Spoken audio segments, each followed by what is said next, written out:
Able to start, and since this conference is actually streamed live on the internet, I need to give the signal that we're ready to start.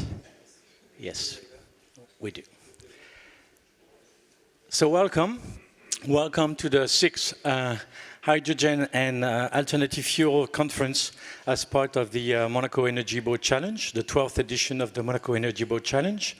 And before we get into the keynote and panel sessions, I'd like to introduce Zillard, who's the project manager for this entire event.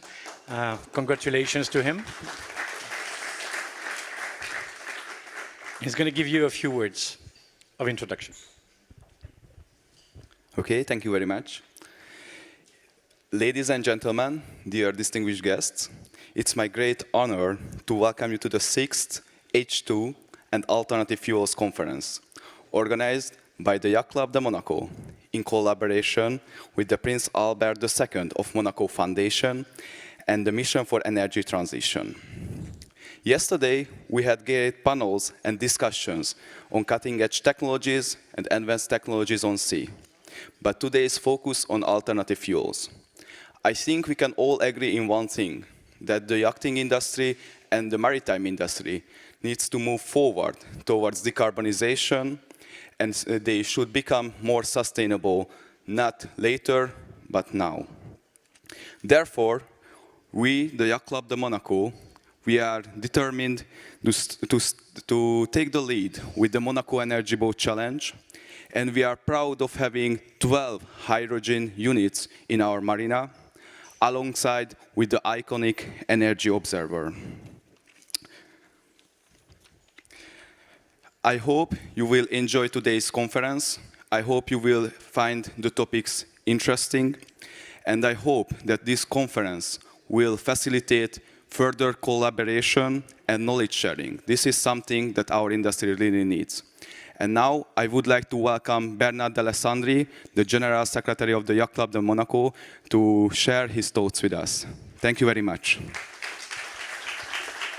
Thank you, Szilard, and congratulations, because Szilard is organizing all the events on the conference and also the part for he has a contact with the university.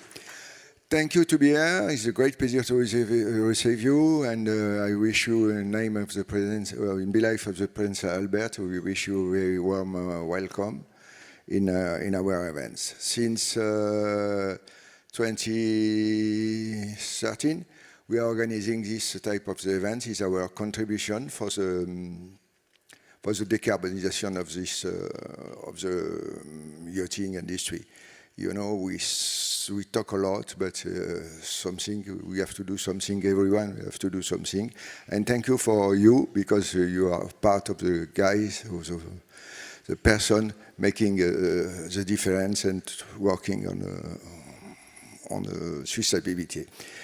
Thank you. Enjoy your time with us. I am sure you have a very exciting, interesting, and exciting conference there.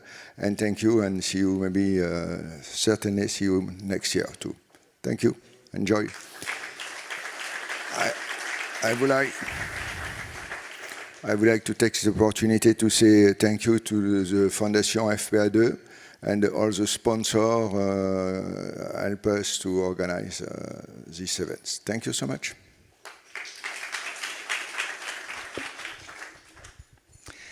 So thank you, Bernard. Thank you, Zillard. So without further ado, let's start with an introduction by the Mission for Energy Transition Department Leader, Virginie Haché-Vincenot. Please welcome her on stage. Ladies and gentlemen, dear participants, Excellency, it's our great pleasure to welcome you today for the 6th edition of the H2 and the Alternative Fuels Conference, so well organized by the Yacht Club and especially by Szilard. With its partners, the Foundation, the Prince Albert II Foundation, and the Mission for Energy Transition that I represent today. The mission of the Energy Transition Mission is to decrease GHG emissions in the Principality, and we work on hydrogen for years already. Now this is the sixth consecutive year. This conference has become a key annual gathering for stakeholders committed to advancing sustainable energy in the maritime and in the yachting sector. Since its inception, the event has continuously brought together experts, innovators, and decision makers to exchange ideas and showcase progress in hydrogen and alternative fuel technologies. This year, we continue that tradition by focusing on the latest advancement from hydrogen refueling strategies to the role of dual fuel engines and methanol's innovation. As global momentum builds towards cleaner energy solutions, the conference remains a pivotal platform for dialogue, collaboration, and technological insight. We thank you for your presence and your commitment to shaping a cleaner, smarter, and more resilient future for maritime transport and the yachting. Wishing you an inspiring and productive conference. Thank you for your presence.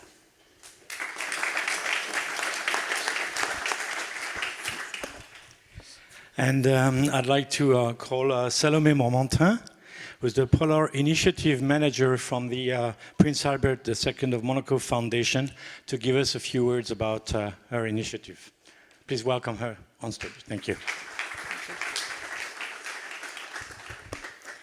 Ladies and gentlemen, dear guests, Excellency, thank you for being here today. It's a pleasure to have you here for the 6th edition of the Hydrogen and Alternative Fuel Conference. So as my partner said, I would like to thank the Yacht Club for welcoming us here in this beautiful space, especially to Villard for co-organizing all these events. It's a great event and we're really happy to have you here. Now we are in the 6th edition of this conference. It has become a key moment to highlight innovation and fostering collaboration at the crossroad of yachting, sustainability and energy transition. It brings together a wide array of stakeholders to rethink how we sustain the power of the sea altogether. This technology that you will see today, they are no longer distant prospects. They are representing real and immediate opportunities. The importance of developing sustainability energy solution cannot be overstated. We are hitting a heat wave right now, so we all know that climate change is real. And as we're facing pressing challenges linked to it, the maritime and yachting industry has a crucial role to play in the global energy transition. The mission of the Prince Albert II of Monaco Foundation has for many years to be encouraging this transition and the innovation solution that address the most urgent ecological challenges of our time. This commitment is reflected through support to research, innovation, and adoption of green technologies. The Monaco Energy Boat Challenge is, in this line, a powerful example of what can happen when creativity, engineering, and environmental commitment can come together. Let us take this opportunity today to ask the difficult question, to share lessons learned, and build a momentum for an innovation leading to implementation, but also ambition leading to action. Thank you all for being here today. We wish you an inspiring conference. We hope this new edition will inspire you to build a sustainable future for all the generations to come. Thank you.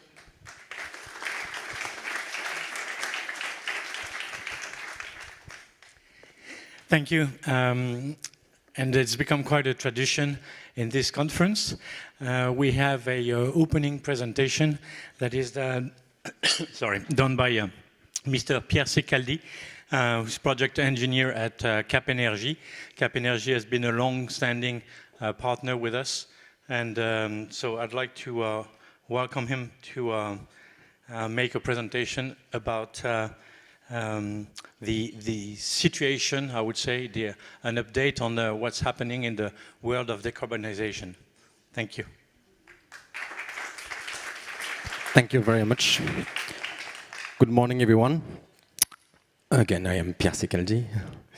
I work at Cap Energy, so we are an innovation cluster based in Aix-en-Provence. We support and coach project leaders regarding the energy transition, so we work as some kind of an energy transition catalyst, and in 3 main territories, Région Sud, Corsica, and also here in Monaco.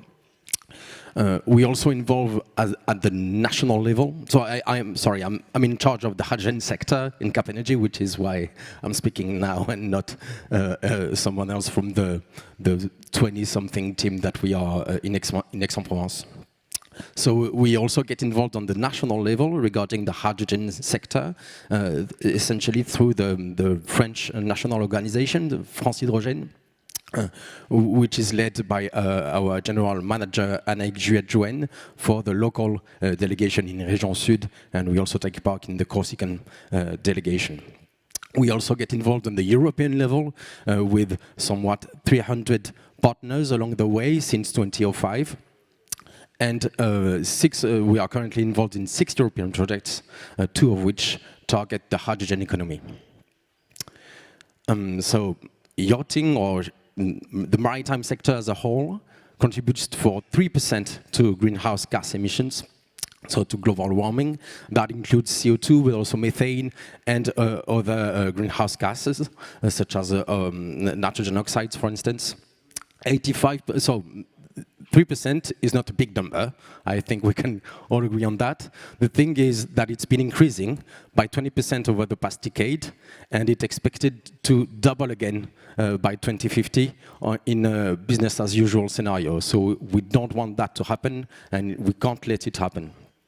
So 85% of those 3% regards container shipping, bulk carriers, and also oil and chemical tankers, and including oil and gas, which are globalized goods and fuel the rest of the economy. And in the remaining 15%, you've got passengers trafficking, basically ferries and cruises, and leisure boats and yachting. They account for a smaller part of those 15%.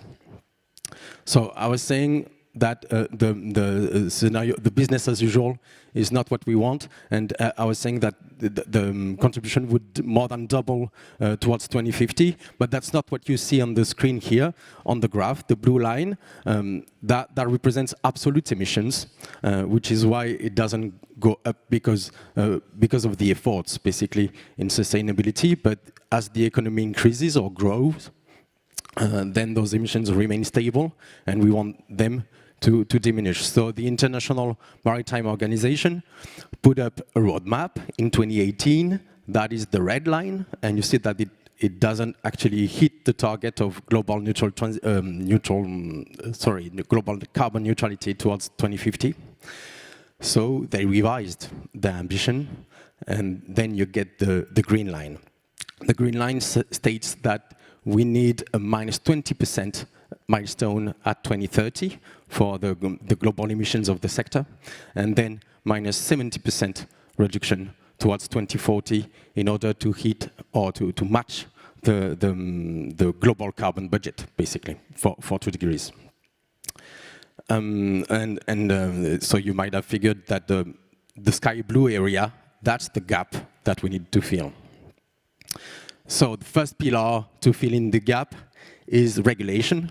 So the IMO is implementing a premium/incentive mechanism similar to the European EU ETS system. That's expected to kick off by January 2027. That's 18 months from now. And the content of this mechanism is that companies that don't hit or don't match with the threshold or keep emitting above those limitations will need to pay some kind of tax, even though it's a private organization.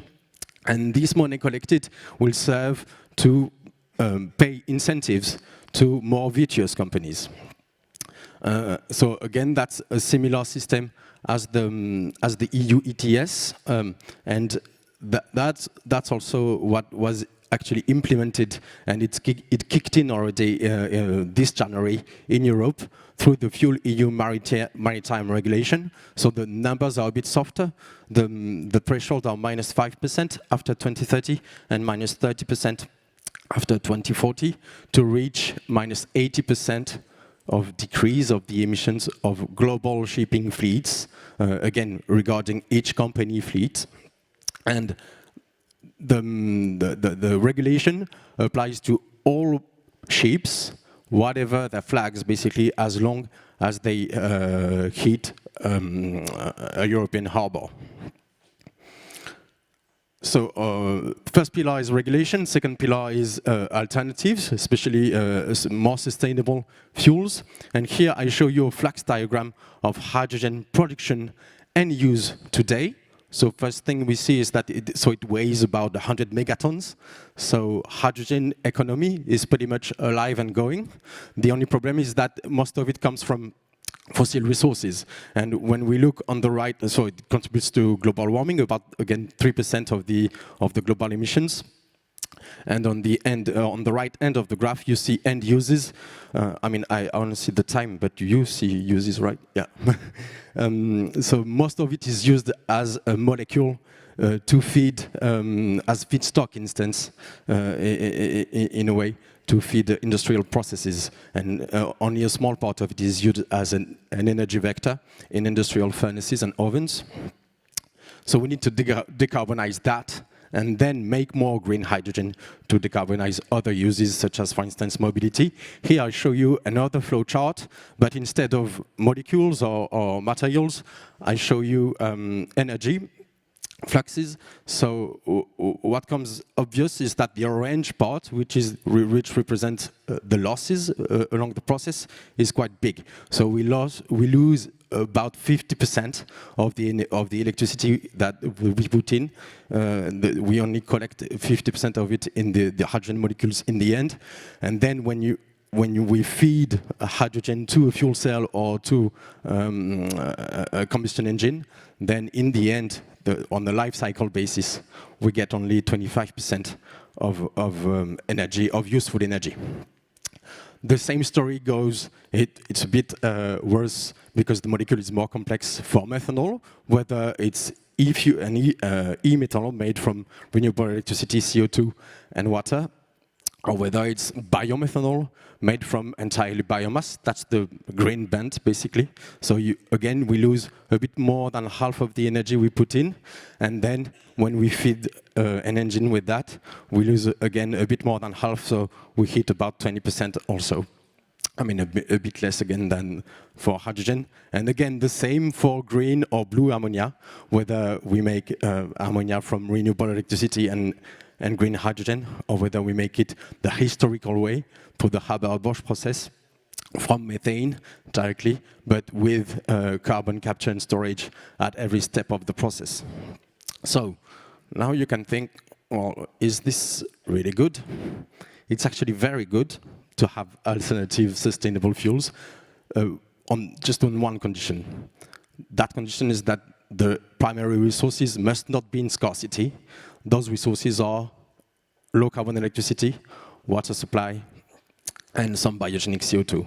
So the abundance is really key to sustainability of the whole sector, both on the technological, economical level, but also on the political and social level to favor acceptance of the whole society, basically. And before I conclude, I'd like to zoom out from just the carbon dimension. So the carbon dimension is the one you see just up my head. That's climate change on that radar chart. And so you see that basically fossil methanol, that's used as a reference. That's the purple line. So it's worse for the climate that all alternative fuels that are represented in green, red, and blue.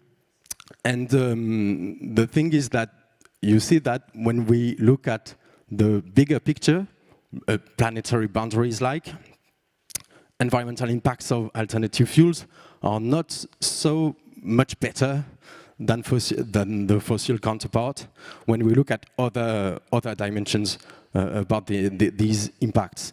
That is due to the fact that this is a life cycle analysis, and what makes the footprint of low carbon fuels worse in a sense. Not that it is significant, but it's just worse because this graph is normalized. It's because it embeds the whole environmental footprint of the renewable electricity infrastructure and the whole means of production, and that we need it absolutely to decarbonize our electricity grid, except maybe in France and Sweden, but that's about it, and Norway. And so it's really a no-regret investment. All of these data come from a report from IFPEN and CMA CGM.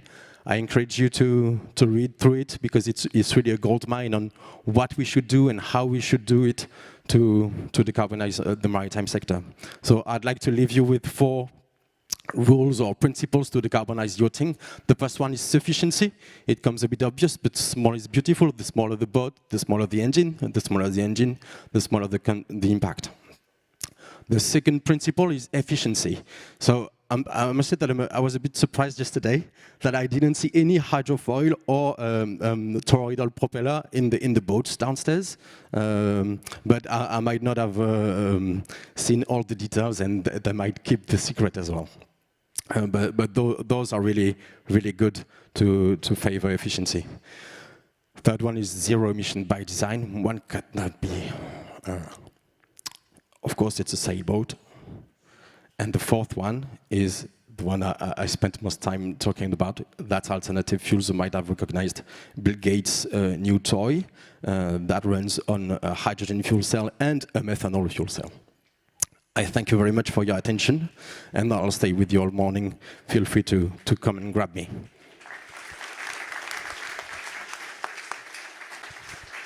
Thank you. Thank you. Please stay here. We have another tradition for the keynote speakers and the panelists, is to actually have a picture taken. Sure. So you stand here in front of everyone, and our photographer can come and take a picture of you.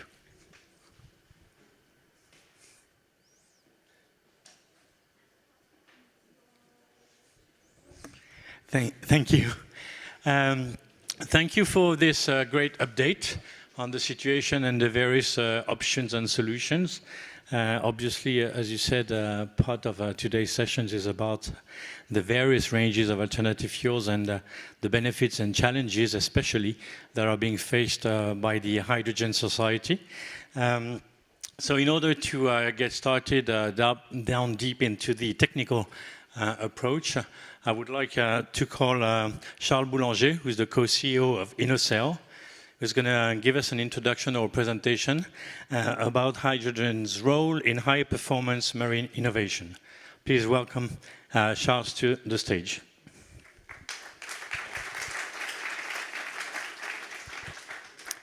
Good morning, all. Thank you, and thank you, Pierre, for the presentation.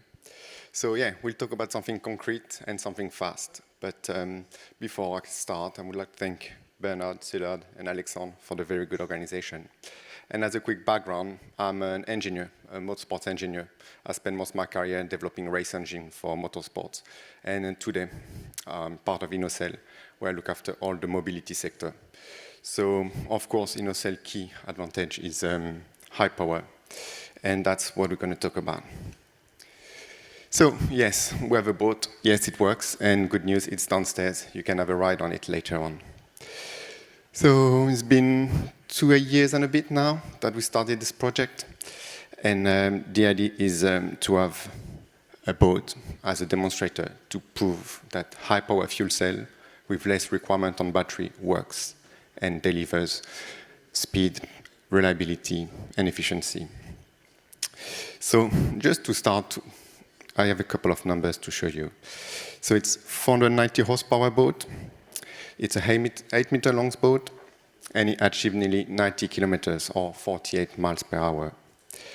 We have a range of 150 kilometers, so 3.6 hours of cruising at 23 knots, so 40 kilometers an hour.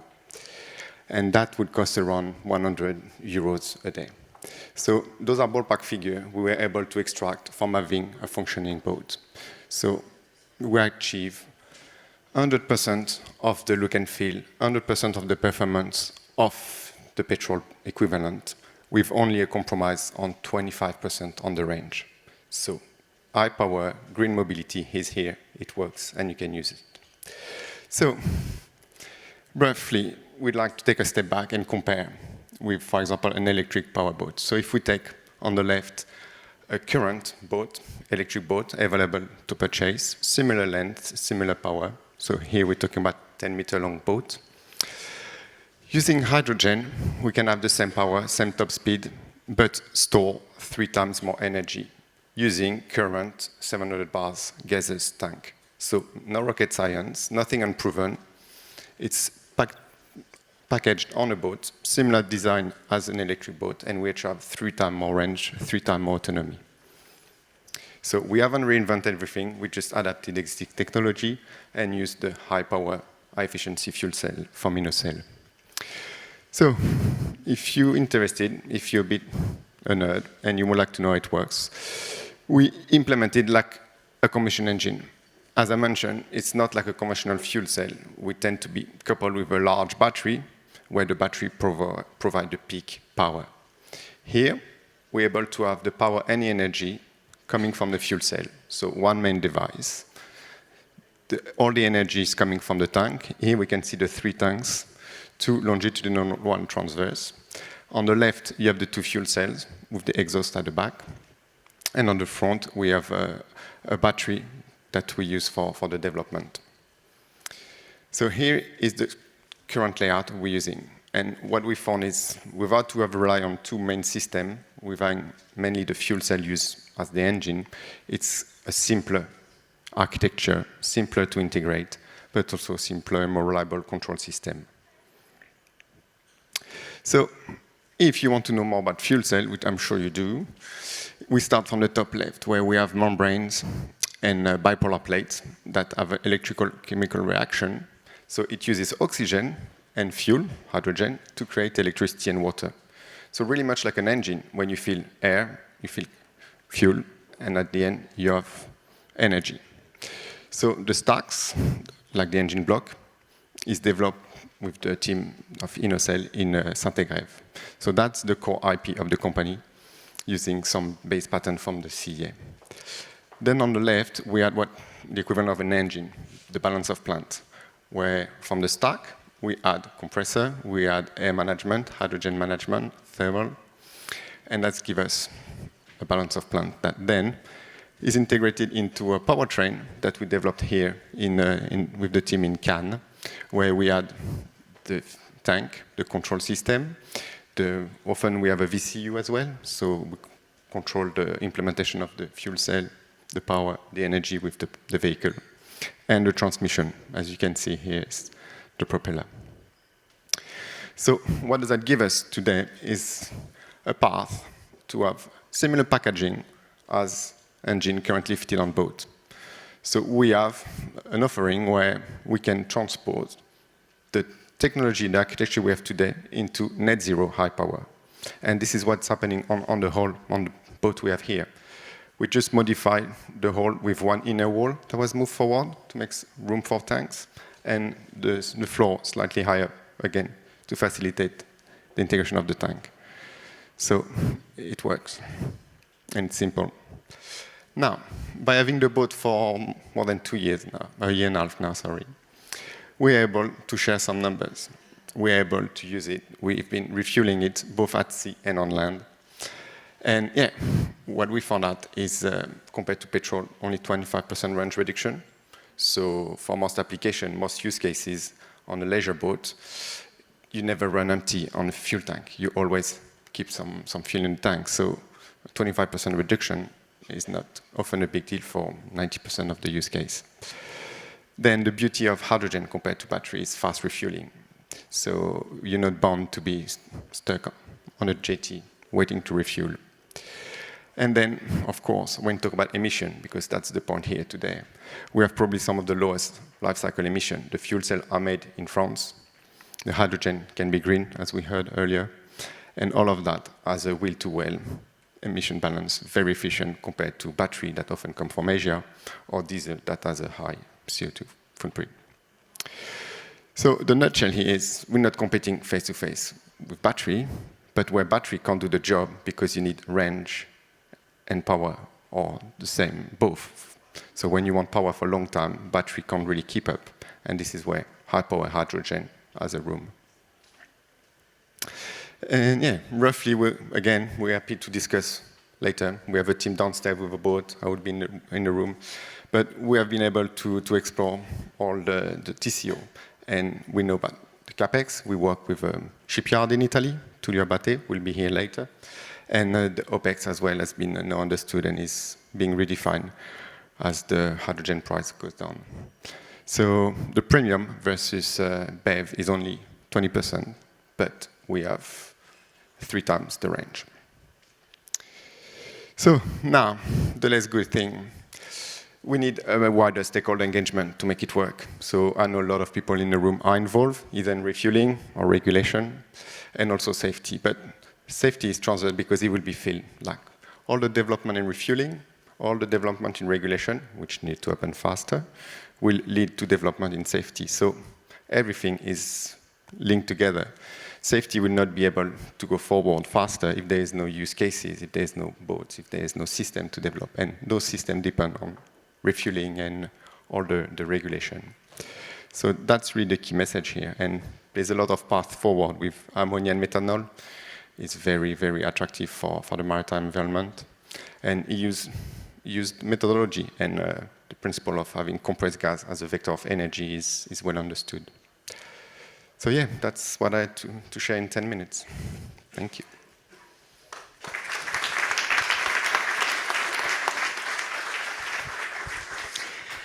Thank you, Charles. The tradition, please. Thank you.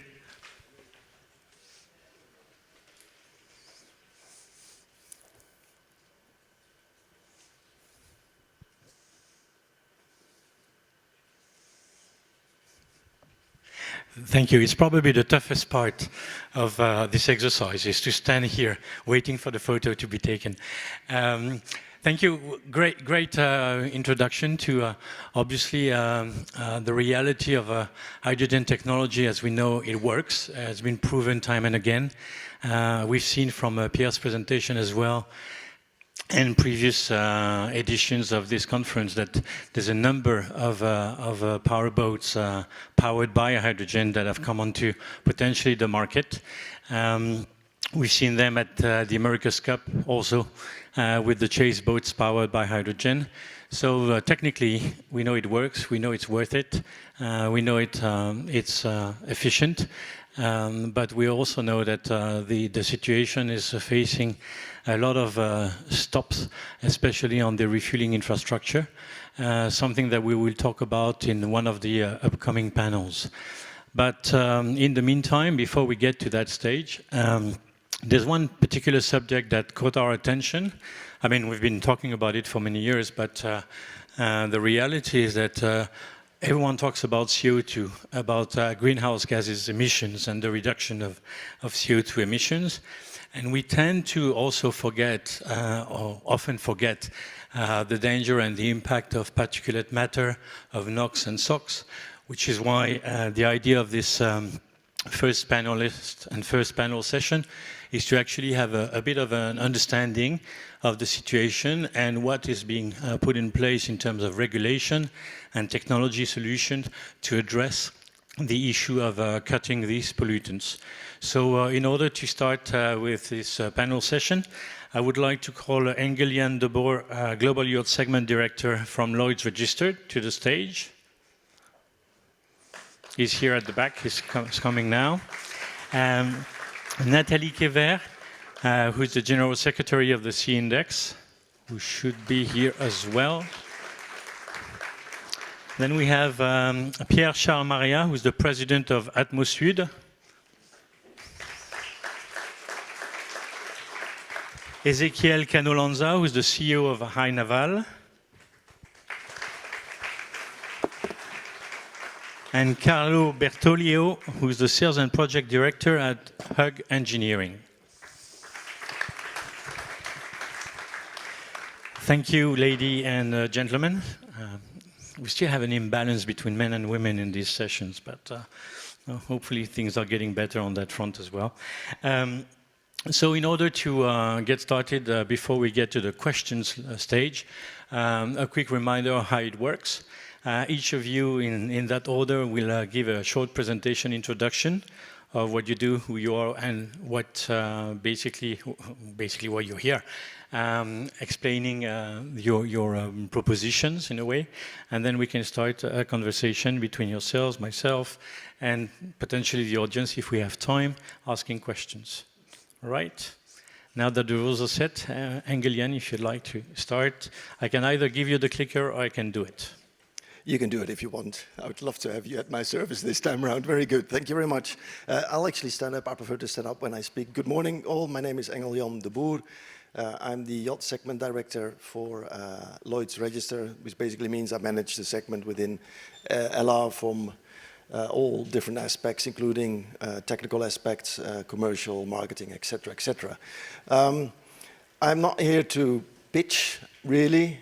I'm here to urge collaboration and urgently, because really, frankly speaking, the industry is at a crossroad. We are definitely at a crossroad, and a crossroad meaning that we would need to take a particular decision whether or not we want to be regulated upon, or are we going to regulate ourselves. We need to address the environmental impact. That's clear. We've been talking about this for many years at this stage and other stages, and whether that's with SOx, NOx, any other particulars, but also any other environmental footprints. For that to happen, we need to come to an agreement together, and that has proven to be quite challenging within this slightly fragmented industry at times. You need to have an industry-wide rating system, and the like C-Index has been working on, which is absolutely fantastic. The EU, the IMO, is working and has developed various systems which are not applicable to yachts yet. My opinion, in the not so distant future, they will become applicable to yachts above 400 gross tons, most likely. We need to agree whether or not the rating system will be made public or remain private, i.e. make it a name and shame policy. Because there will be those who will probably not want to comply or not comply to the fullest extent to these rating systems. We need to probably consider carbon taxes because unfortunately, like I said before, there will be some owners or yachts who are not willing to comply or choose to run a different path. And we need to continue to engage with flag states and port states to restrict non-compliant vessels. Now, fortunately, we're already working with a number of flag states and, of course, with port states as well. Like C-Index, extremely active in the France area. And that requires, like I said, an industry-wide consensus, if you don't mind. So the designing of effective instruments, we have to move forward. There are some great tools in place already. And it needs to be done similarly to what the maritime industry is doing globally, i.e. we need to consider an energy efficiency design index. I'd say slightly similar to what C-Index has already done, so fantastic work, a carbon intensity index, something which, together with the Super Yacht Builders Association, the Yacht Safety and Environmental Consortium, which is a consortium of all the class societies working together, which I chair.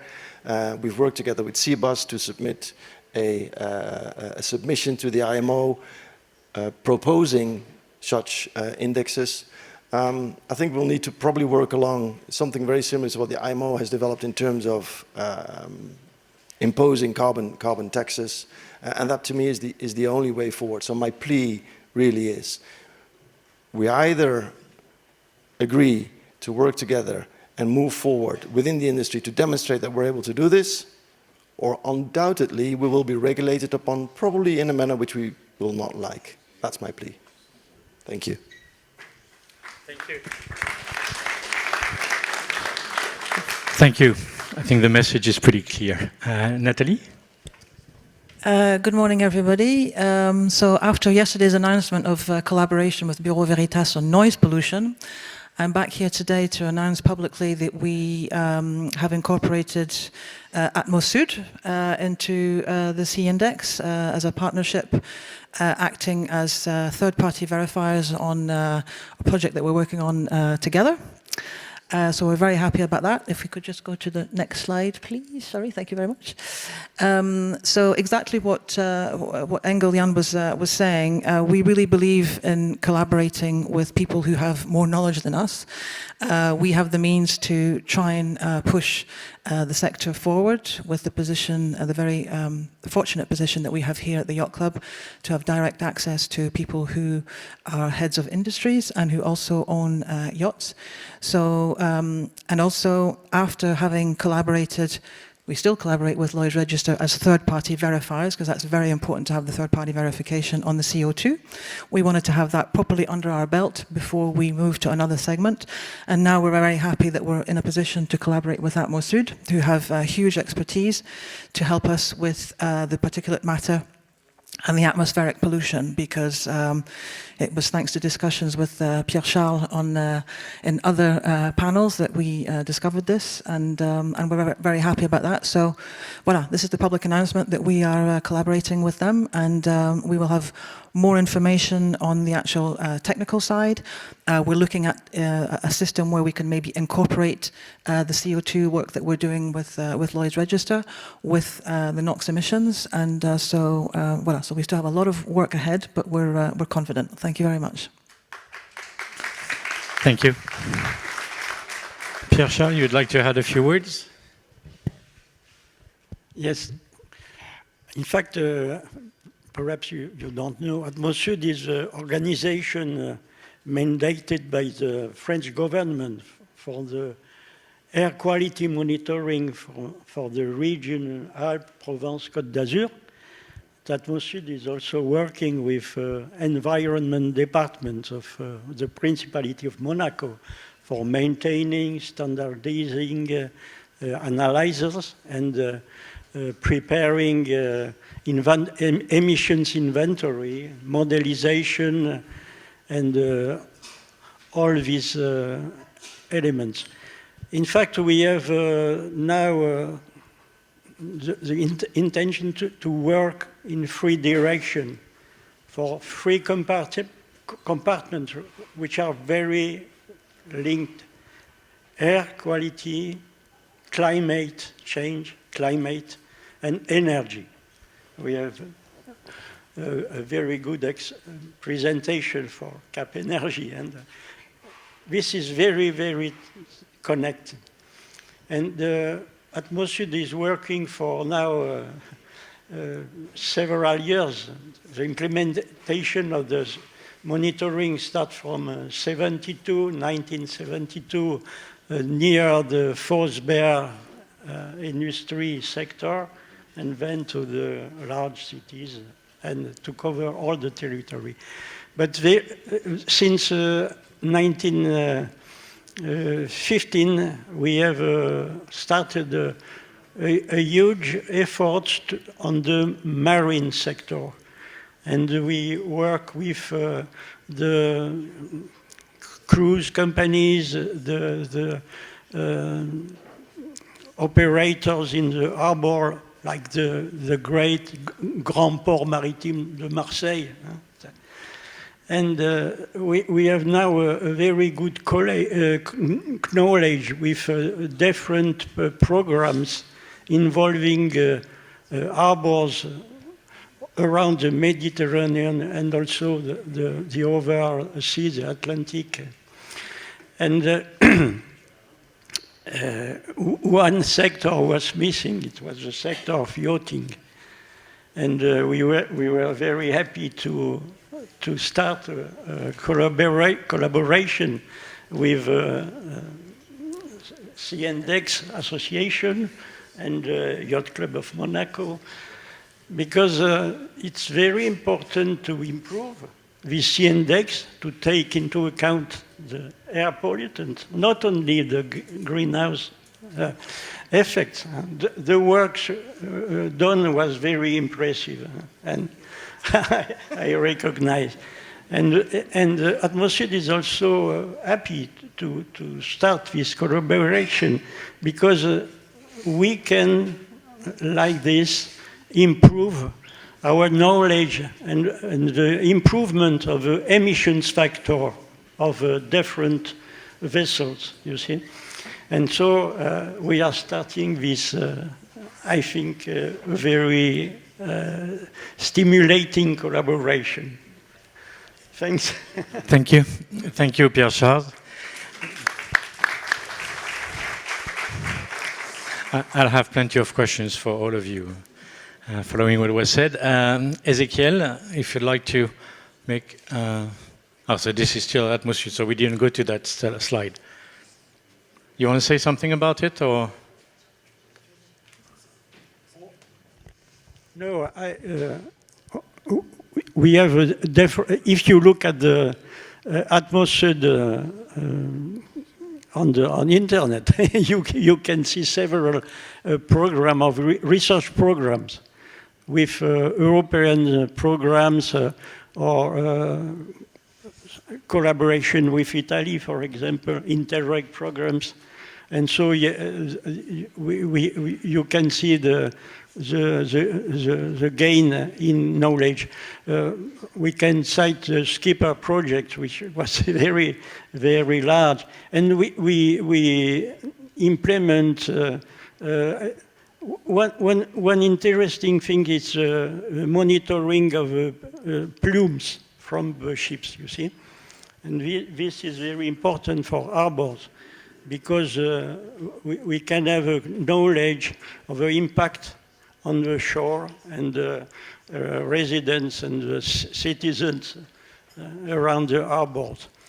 And we use it in this program, drones, following the ships. And Atmosphere is now developing with a small company, a spin-off, Air Carto, the use of small sensors at various kinds to follow with more covering of the sectors, the pollutions. And we work also with citizens, with a formation of a citizen, and giving them small sensors. And so the citizens are active, you see. They participate to the elaboration of the knowledge, and they see the thing differently. So we can see on this slide that, in fact, the shipping is a very important contributor for the nitrogen oxide emission. So we have now an effort to do with this, because for several years we have to do with conventional fuels. And so we have to mitigate the emissions, but also to adapt our way of life, and so promote efficient systems. Thank you. I'm sure there will be some questions about these impacts. Ezekiel? Good morning. Yes, I am Ezekiel Canolanza. I am naval architect. I am on the yacht industry now for 30 years. I was designing many yachts, passenger boats, patrol. And 4 years ago, I started to work in a project for a nice company based in La Ciotat. And it was my very first experience designing a 12-meter passenger boat, fully hydrogen. I understood that this can be one of the solutions for the decarbonization. So finally, 2 years ago, we start and we decide to create a shipyard we called High Naval, for hydrogen naval or hybridization. We are based in Bordeaux. So for all the technology we are seeing today, we can be the shipyard that can be the hub of any project. And we are focused on the refit. We think there are markets that when all this technology grow up, focus on hydrogen today, for a sector of more passenger boats, or we can say professional boats. Our sector, we are based on what we see peer-to-peer boat. We feel that at start on that technology, we need to be in a close area. We need to be in an ecosystem that can be provided. So the next slide, you see some boats. So we start producing boats, and these two passenger boats of 20 meters for 70 packs. We won a tender in a group of companies with a shipyard in Sabdolon. We was the naval architecture office and integrating. So we proved that the solution of hybridization, electrical and hydrogen can be a solution. This type of boat you see on the picture are running in Bordeaux. They are part of the fleet of the transportation. You can take your bus, your tram, and then you can take the boat to cross the river. This boat runs around 10 hours by day at 15 knots, and they're equipped by batteries for the half of the time, and the other half of the time was designed fully hydrogen. The problem we had is the supplier, and the possibility to supply the hydrogen every day. Is a passenger boat, need to run all the day, and so the solution was to design the boat as fully hydrogen, but starting to install a genset on the hull. So all the design is there, and we create a name like Hydrogen Ready. We can say that very quickly. We can take out the genset and install a fuel cell when the supply arrives and when the operational cost can be good. That proves that from point of view of the technology, we are ready. We can show that for this type of boat, this particular application in a peer-to-peer boats, 10 hours at 15 knots, fuel cell combined with electricity, with electric batteries is a good solution for me.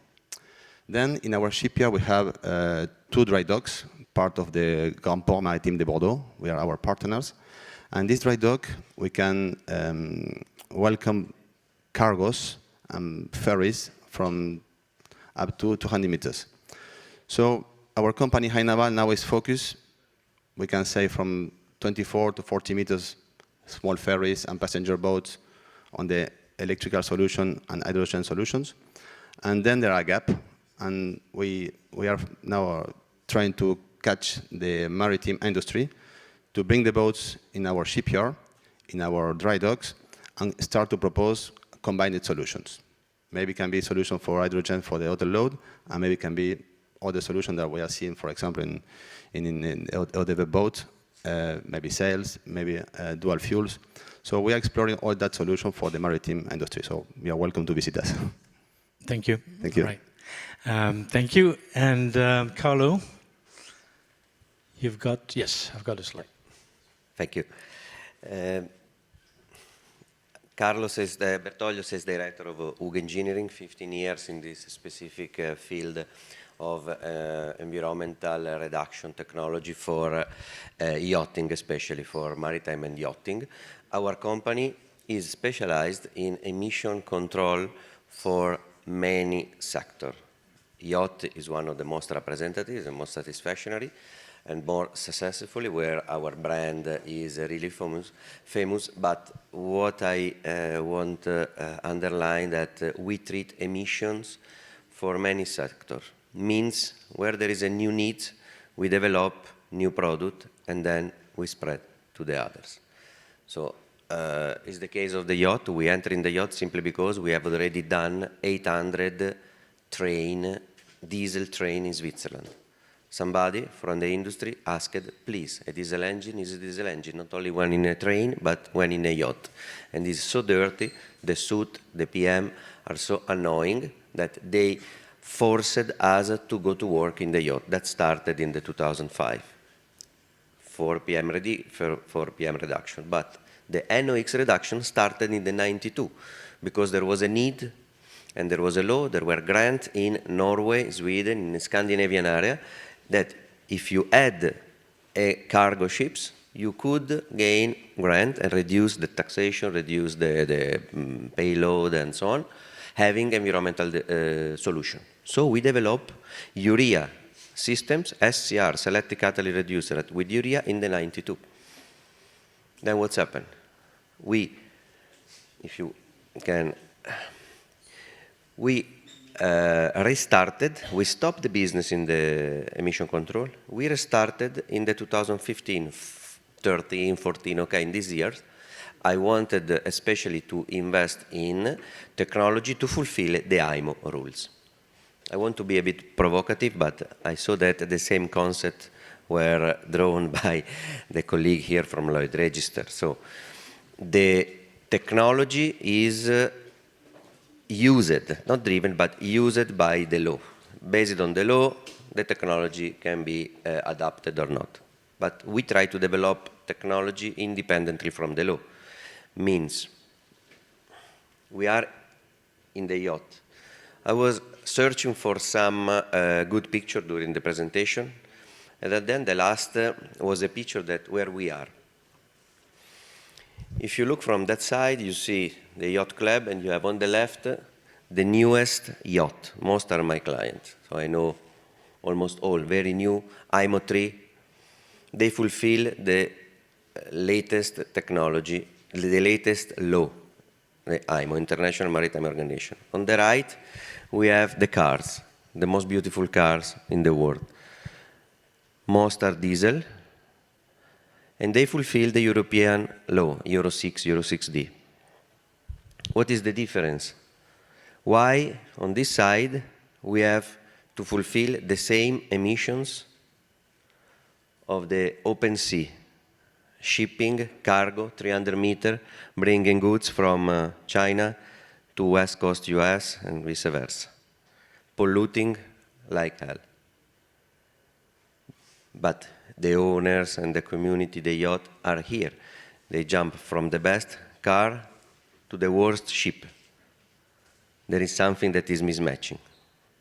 So I was searching really to understand how can be translated and spread the technology from one sector to the other sector.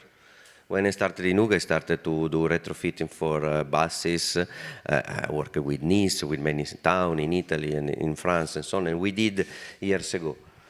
So there is the technology. If you look at the latest, the last slide, I try to compare on the left NOx emission, on the right particulate matter emissions. In the blue are the on-road, the truck and the car. On the orange are the ship, the yacht, let's say, yacht and shipping. You see, 2001 started the Euro 3, was already the third step of the European Commission, and the yacht were still Euro IMO 1, okay, 24 years ago. The time is running. The yacht entered in force IMO 3 in 2016, but the ships, the car were already reduced by 60–70%. Then the yacht is stopped at the IMO 3. Okay, the yacht is stopped at the IMO 3. Then there is ULEV, ultra-low emission vessel, and ULEV plus ultra-low emission vessel. For marine application, we can fulfill, we achieve that emission in both NOx and PM, okay? So what you see at the 2016 is the actual law, is stopped here. What you see 2020, 2024 is where the technology is arrived. And just to be provocative, do you know where the technology has been developed? I started in 2013 to reduce the pollution from the cruise. It was not the cruise. The cruise give it up. Are the yacht, the ships used for wind farm erection in North Sea. At Scotland, UK, they are installing gigawatt of power with wind, and to install this green technology, you must be green. You cannot use ships like the one we're building the area here, you cannot use ships so polluting. You must be clean, because the concept that doesn't fit. You cannot use 3-4 years the worst polluting ships to install wind installation. So the technology has been developed. It's so-called ultra-low emission vessels. Is at the same, exactly the same than cars that are used on the side of the street, and not emissions that are used in the open sea where today. So I ask, if we are already equipping most of the diesel electrical yacht in size over 80 meters, is only because the owners voluntary knows about the available technology. Otherwise, the standards are the same for cargo and ships. So if we want to differentiate, we should ask to IMO to bring yacht in a different position compared to the ships. This is. Thank you very much. Very, very enlightening. And not that provocative, ultimately, just facing the reality of what's happening or not happening in the yachting industry. So in fact, maybe some of you would like to know what's the impact of particulate matter or not, or we don't talk about it, or do you want to talk about it? Natalie? I don't know what the impact is yet, because we'll be working with Atmosud to find out. Okay, so because when you look at what happened with the cruise ships, you were mentioning cruise ships before. Regulations, and what Engelian said about regulations applicable, means that obviously when the emissions are too high, you need to stay far away, right? So that's been implemented. And we know that along the coast on the French Riviera, that's being implemented even more stringently. But that's not affecting yachting yet. So the question is, do you have an idea of how many yachts actually using technologies that are there to be able to reduce the emissions of SOx, NOx, and particulate matter down to the level that you advised about the cars? No, to be honest, no, we do not. We simply do not know. The only thing which we do know is that we do see a trend in there being more sort of pioneering and proactive owners willing to switch to either alternative fuels or different means of propulsion, or using energy-saving devices. So we do see a trend in the positive direction, but the trend is too slow in order to achieve the ambitions which we should have to be at least net zero by 2050.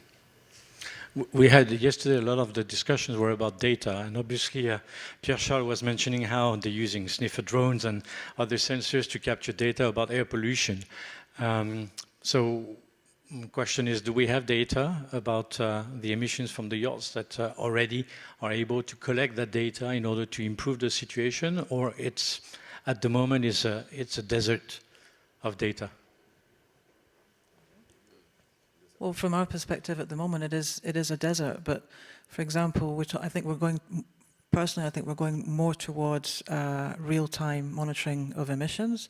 Atmosud have already done some great work in Marseille on the smaller segments of boats, and we could foresee this. 5 years ago when I arrived at the Yacht Club, we spoke to people, IBM, for example, who are already doing it for shipping, and we could already see that we're going to go from design stage sort of calculation of emissions to real-time monitoring. And recently the study that Atmosud have done in Marseille, which they're really at the back of the boats with monitoring devices to see exactly what the result is, because there's the declaration or there's the SCR. This is what we're doing. We saw the same thing in shipping with the scrubbers. I mean, everybody was like, "Oh, fantastic! It's a silver bullet." But I think there's been some backtracking on that to say, "Oh, hang on, we need to examine it a little bit closer." And that's why we want to give we act as a filter of information. We don't sell anything. It's really to empower the owners and the operators with, this is what it says on the tin, and is it really what's actually delivering? So that's really what we're doing, or trying to do. What you said about the scrubbers, I guess we'll go back to the technical solutions, but yes? If I can tell you that, I see many owners coming to the shipyard and asking for us information on how they can refit and can implement better solution in terms of emissions. And the technical solution we have it, the question must ask is how much the marinas and the ports are ready to go ahead on this decarbonization. I feel the clients are ready to produce solution, maybe it's more costly. They're ready to play the game, at least in the yacht industry. The question is, technically, we can give you the solution, batteries, fuel cells, methanol. Then they ask me how I can supply that. And always the problem is there. So, but I feel that the people are going on that solution. The clients are going to the decarbonization and they request that. So you'll agree that the technological solutions to reduce these pollutants, they already exist. Scrubbers, other solutions, Carlo, and should be adapted or included in all the yachts, either by design or through retrofitting?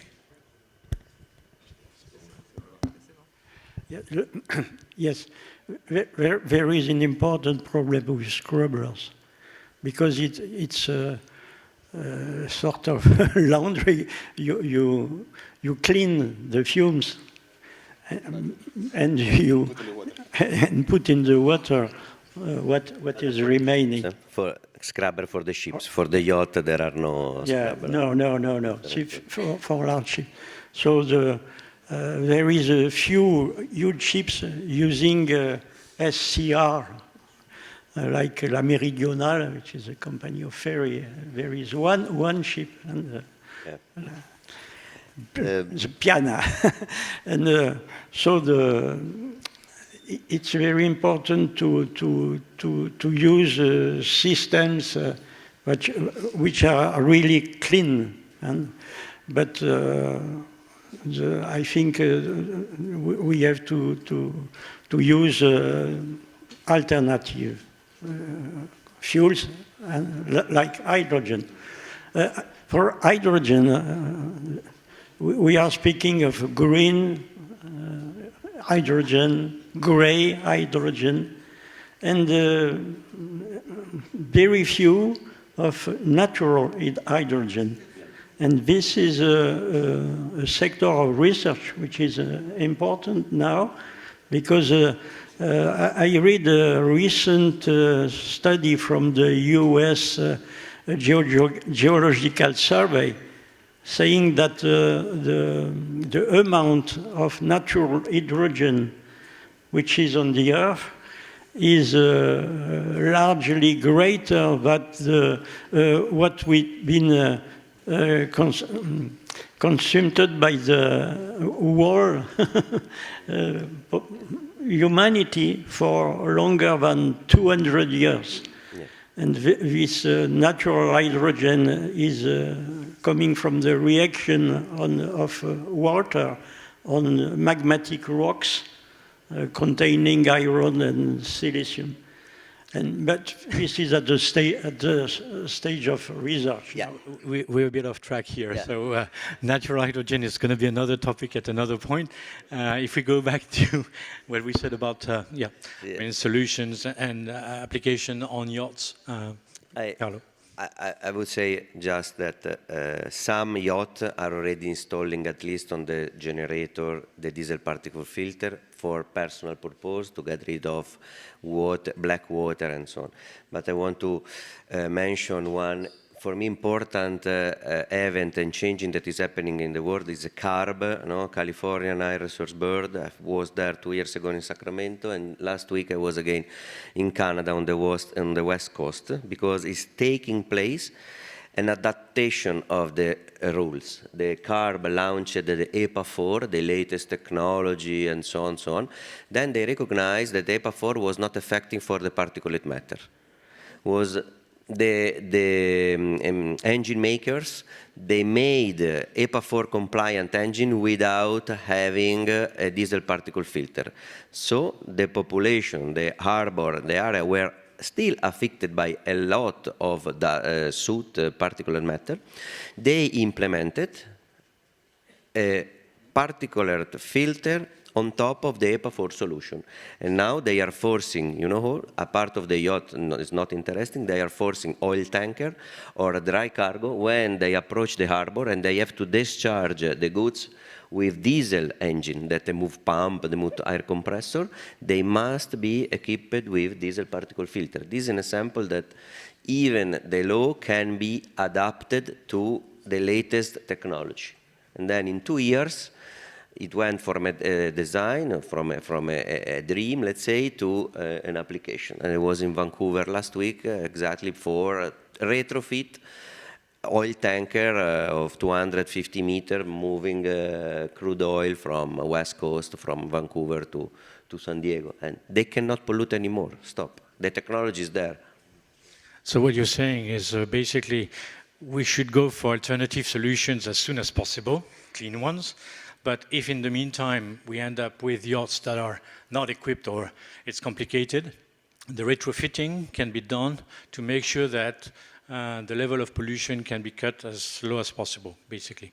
And following the regulations that are to this day applicable to cars, for example. Is that a good summary? From my side, yes. And IMO is going to prove that. In October, they're going to resign this agreement to go for looking for the taxes on the cargo ships. So they will help. So because at the moment in the yachting side, it's all voluntary. It's all yes, all voluntary. Nothing is obligatory. And when is that going to happen? Well, there is a certain level, of course, of regulations which are applicable to yachts, no doubt about it. When we talked about SOx and NOx, etc., there are regulations which are applicable, particularly to these type of engines. But if we then look at the particular matters, if we then look at the CO2, if we then look at the energy consumption being used, there are no strict regulations in place which are addressing the yacht industry, but they will arrive because there's a lot of discussions on it. The next greenhouse gas study, which will be carried out by the IMO, it will be the 5th greenhouse gas study, will include more details on the polluting environment yachts create, and thereby creating yet again more attention, more focus on this industry, which will undoubtedly, even if their contribution is minuscule, it will result in there being a reaction and regulations being imposed. And if it's not being imposed through international regulations, they will be imposed through national regulations, like you see happening, and rightfully so, to be honest, in the French Riviera, in the French coast, and some other areas in the world, restricting access for those ships and those yachts who are polluting too much. But we need to agree again together on an energy or an environmental roadmap on how to achieve this net zero to 2050. We just keep on sitting back and referring to what the IMO is doing, or perhaps referring to what the car industry is doing.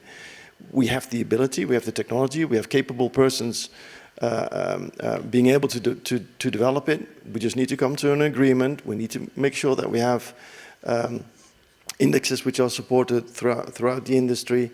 We can then push it through the IMO on our conditions, which will be a lot more better and manageable and applicable to our industry than instead if we have to wait for sort of regulations being imposed. Like what happened in the past with MLC, like what happened in the past even with the tier 1, 2, and 3 engines. We as an industry reacted too late.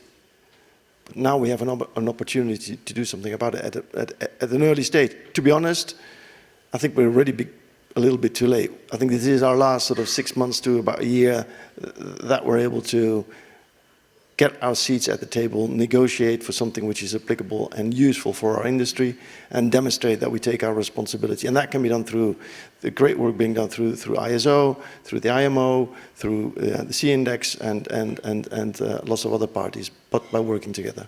But don't you think that it has to be international, in the sense that, again, when you talk to yachting businesses around, obviously having stringent regulations applicable in the south of France makes yachts actually go away. And instead of, I would say, fulfilling the obligation when it comes to pollution and regulations, if in trouble, or they find that it's too stringent, then they basically go to other destinations. Absolutely. The only way forward is international collaboration. Absolutely, yes. And we're working on that. We are working with the flag state. We are working with the port states. We're working with the various class societies. We're working with shipyards. We're working with owner representative organizations like Sea-Index, you know, to push that forward internationally. Can I just jump in there? That's exactly, I mean, our plan is ambitious, but it's to create a maillage, a network, France, Spain, Italy, so that when the boats do go, we're all speaking the same language. I think that's very important. And just to jump back on what Engel was saying about reports, I mean, the last figures that we have for the industry, there's only two figures that we have. We represent 0.3% of the emissions from shipping. And even those figures for shipping, 3%, they date from 2018, from the report of 2020. So that's almost 10 years ago. And the yachting fleet has really increased since then. And what we tend to see as well, a little bit, I think, is that the vision sometimes a little bit skewed. From the industry, we see presentations where we've already peaked. We haven't already peaked. And it's talking about, you know, we're going to decrease now. It's like, well, you haven't peaked yet. So that's where we sort of come in to give that snapshot in real time to the owner, to the operator, to the management company to say, this is where you stand, and you know, these are your options. Thank you. A few minutes for questions from the audience.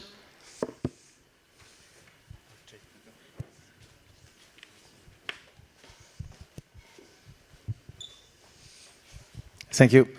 Hello, congratulations for what you are doing. My name is Jérémy Lagarrigue, the CEO of EODev. I am a bit concerned about the data concerning the quality of the air.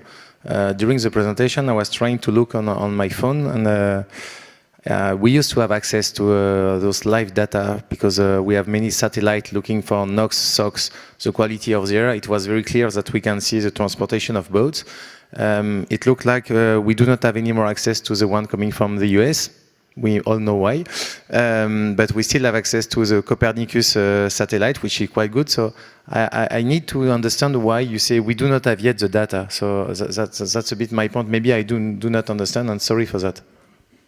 No, they said that they don't have data from the yacht emissions. Okay.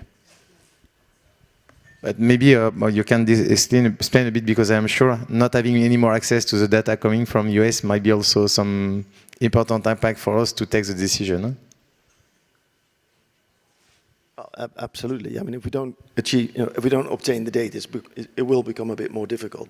Nevertheless, pretty sure sooner or later there will be a bit more common sense, and data will be shared via possibly some different routes. Might have to pay for it. Okay, fine. But I mean, yeah, the data in the future will become probably available again from the US. I think what is most important also is, you know, the great efforts they're making here is to actually start measuring at the point of the exhaust, and which is what we're not doing. I mean, we're doing it at commissioning and during commissioning of the vessel, but then it stops. And really, it would be very useful to do so afterwards as well. Yeah, I think.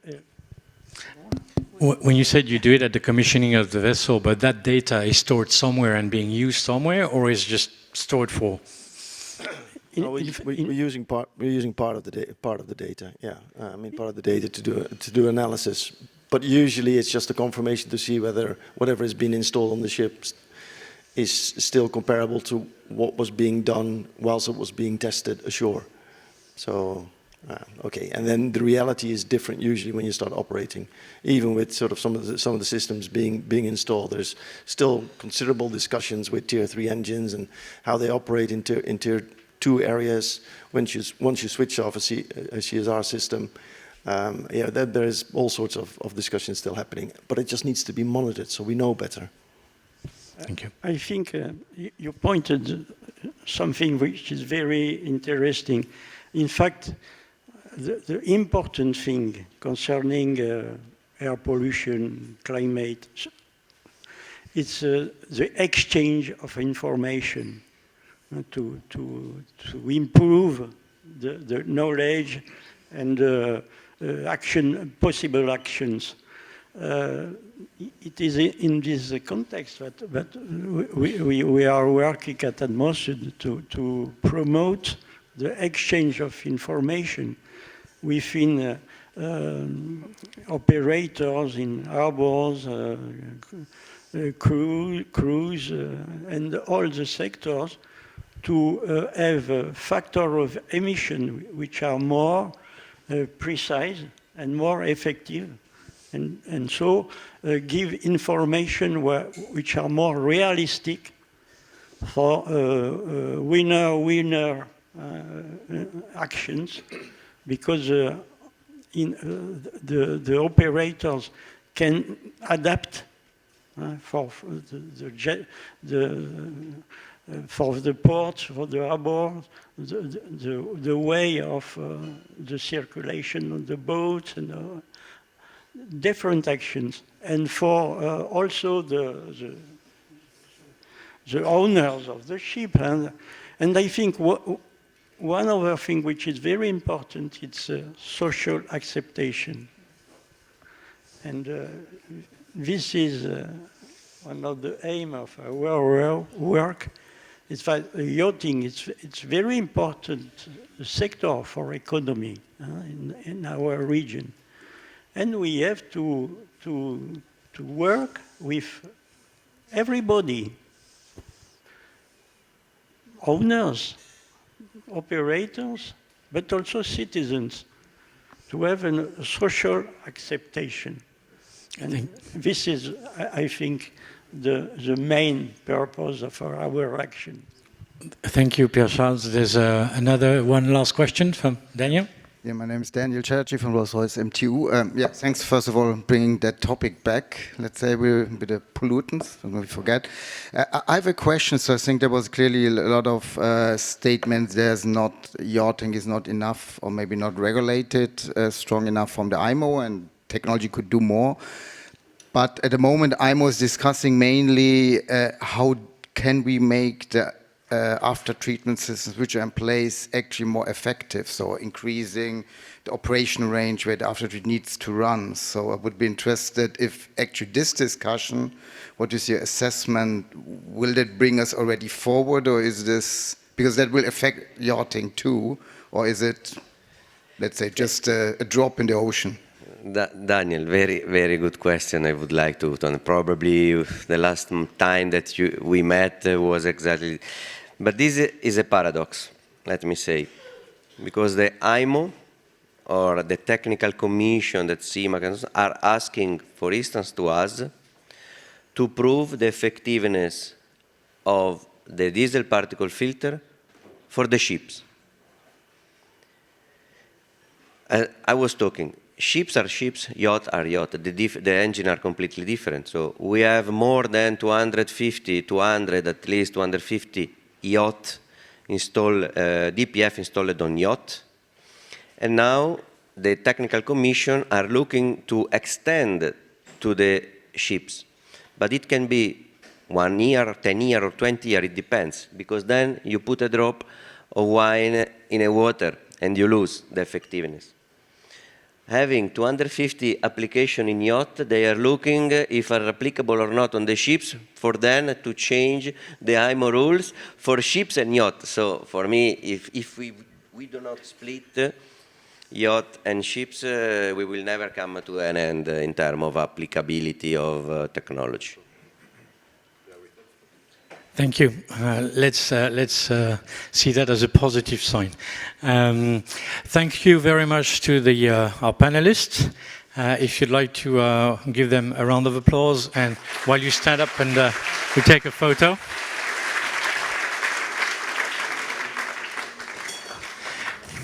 Of course, we are a bit behind track on time because it took extended time on this conversation. But it's all right. We're meant to have a long coffee break, so I'll probably make that coffee break a bit shorter. And the coffee break is not now, by the way. For those of you who hope so. We still have a second panel before the coffee break, which is going to address a a recurring topic in the hydrogen society and the challenges it faces, which is about hydrogen refueling infrastructure. Where do we stand in the implementation, and what are the implementation strategies and industry outlook? Please, at the back, if you could not have a coffee break now. I didn't say it was coffee break now. I said we will have a coffee break. So if you please could you come back to your seats so that we can welcome the next panelist. I'd like to call Chloé Zayed, who's the president of EFIRA, Eric Malterud, who's the CEO of Hyrex, Philippe Lavagna from SBM Offshore, who's the New Energies Terminals Product Account, Andrea Minerdo, who's the chairman of Nat Power, H, and Alessio Cogliatti, who's an engineer at Lindegas. If you please could join me on stage so we can get going with that second panel.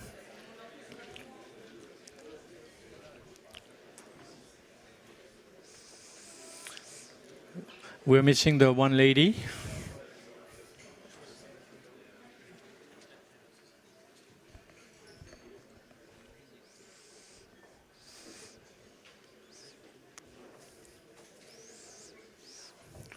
There she comes.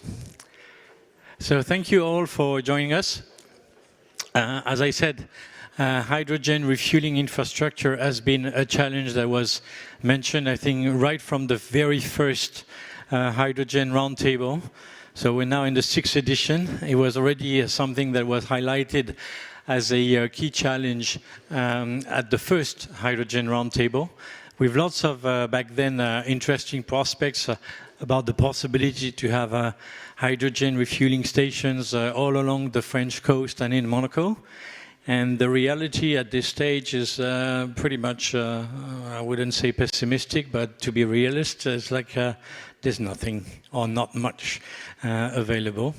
So we leave it to the panels to explain where they stand in that infrastructure implementation and what their thoughts are on the implementation strategies for the development of hydrogen refueling everywhere, starting with here, of course. Chloé, if you'd like to start.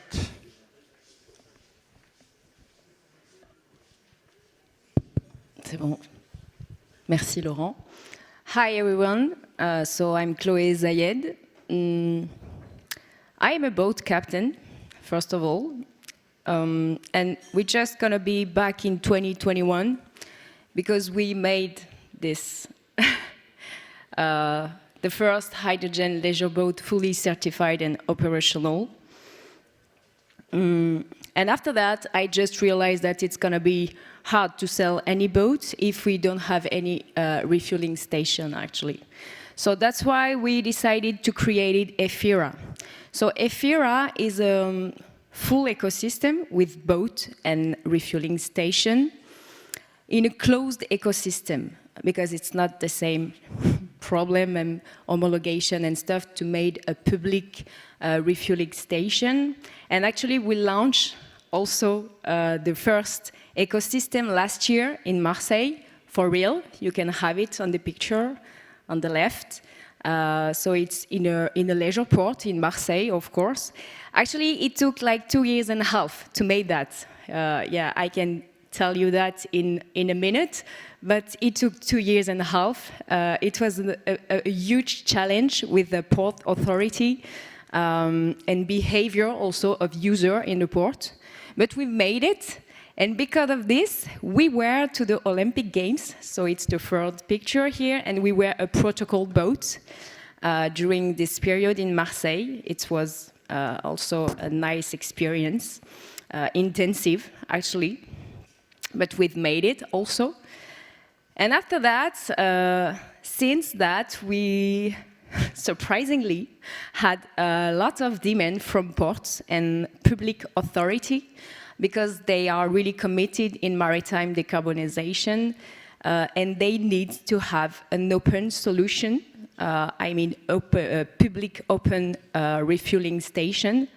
So we decided to create a new board, And we call it Pumpy. It's the next Pumpy. What is Pumpy? The vision is clear. It's to set a standard of a hydrogen refueling station in ports and to create a network in the south of France, of course, but in France, in Europe, and why not worldwide? This solution, it's really pragmatic because we decided to capitalize in our expertise and experience of field because, yeah, after 6 years and what we did, we have an experience and we completely understand the constraints, actually, of the port and also the constraints and the needs of the ship owner. Because, of course, the infrastructure won't become alone. We need the ship owner, of course. And I'm pretty sure they are ready to shift, but they are also the take riskers. The risk taker, it's better. Yeah, sorry, I'm French, okay. And they will shift when we maybe have all those conditions. Accessibility to the molecules, operational reliability, and competitive price. That's actually our commitment with Pumpy.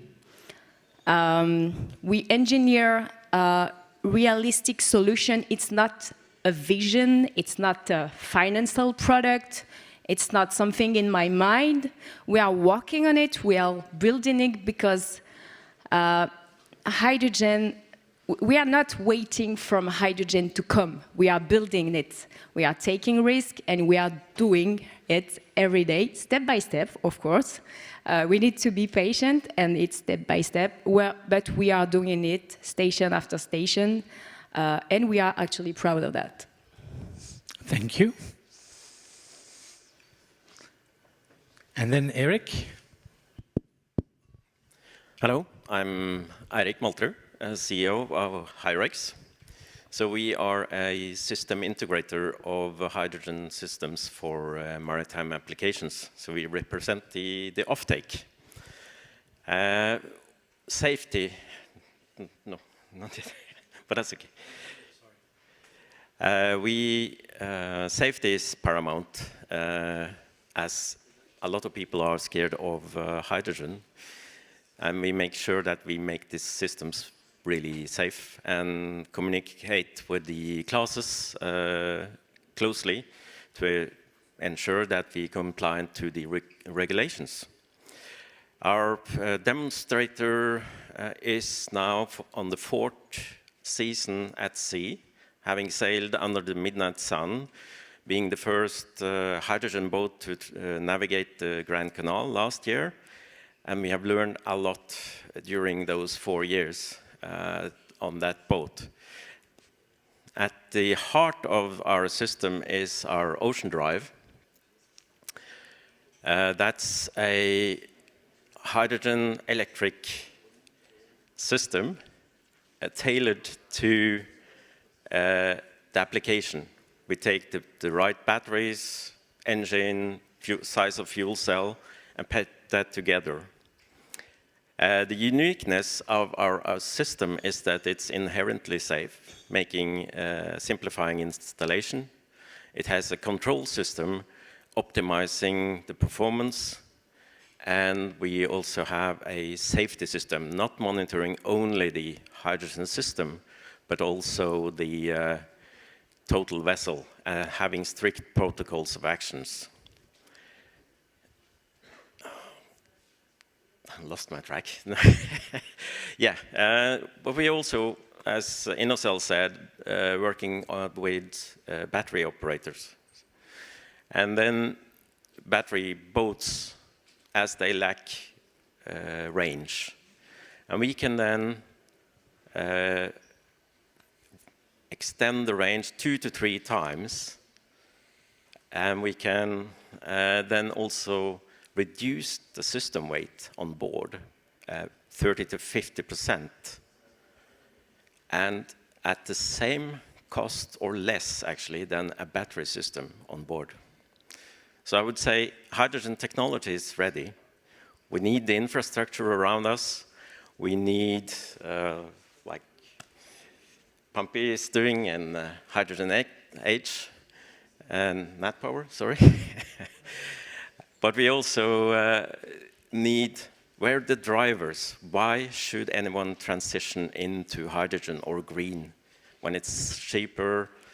You need regulation, or you need to make money on it, or you need to have an advantage to go into that. Yes, thank you. Thank you. Philippe?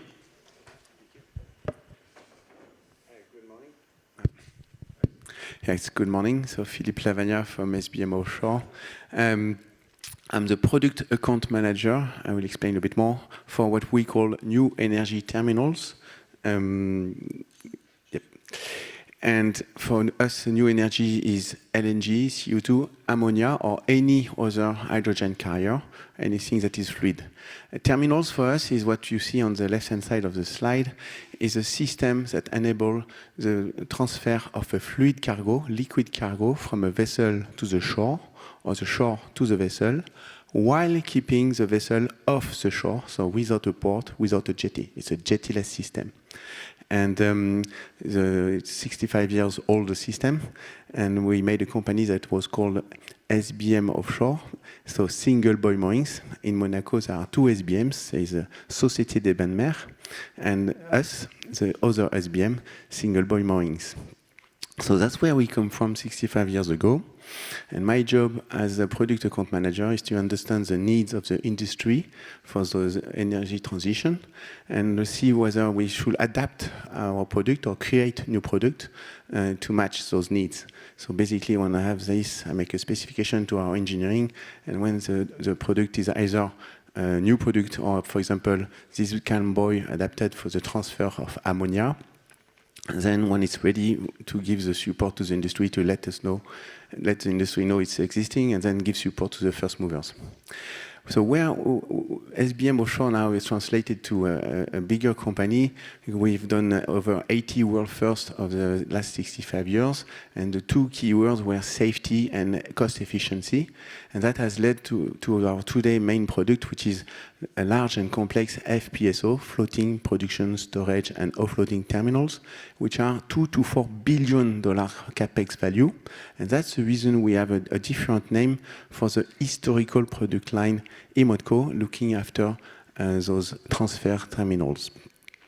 Why I'm talking about the transfer terminals is because we do believe it will be the same than for oil 65 years ago, which is to start the production on the shore and then ship it away from a long distance, long haul transit using vessels, okay? And eventually we will do the production. So here what I'm focusing on is a value chain that is starting from the production excluded, while my colleagues are working on ammonia FPSOs or any new energies production offshore.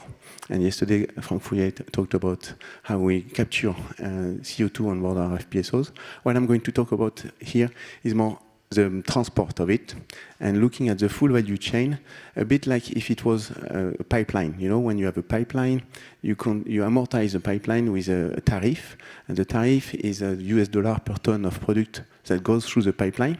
So we have about the same approach to help industry players to select the right concept. We only provide one piece of the puzzle, the terminal, but the big puzzle, the ecosystem, is made of a vessel that will transport, for example, green ammonia from Australia to Korea or to Japan in a bulk format. So we are talking about 40, 80, 100,000 tons of ammonia. It's not the bunkering. And basically, we help, thanks to our expertise in owning and leasing large floating units. We understand and we read projects with two big filters: safety, cost efficiency. So that's what we provide as a service to the industry, and sometimes it's a buoy, or sometimes it's also what we call floating storage. So the safety leg is about, for example, if it's about ammonia, which is toxic, sometimes it's good to put it further away from the population, I save you the details. And for the economical viewpoint, sometimes it's better, more cost efficient to have a floating storage offshore. That's where I will stop. I promise to be short. Thank you. Oh, yes, one word.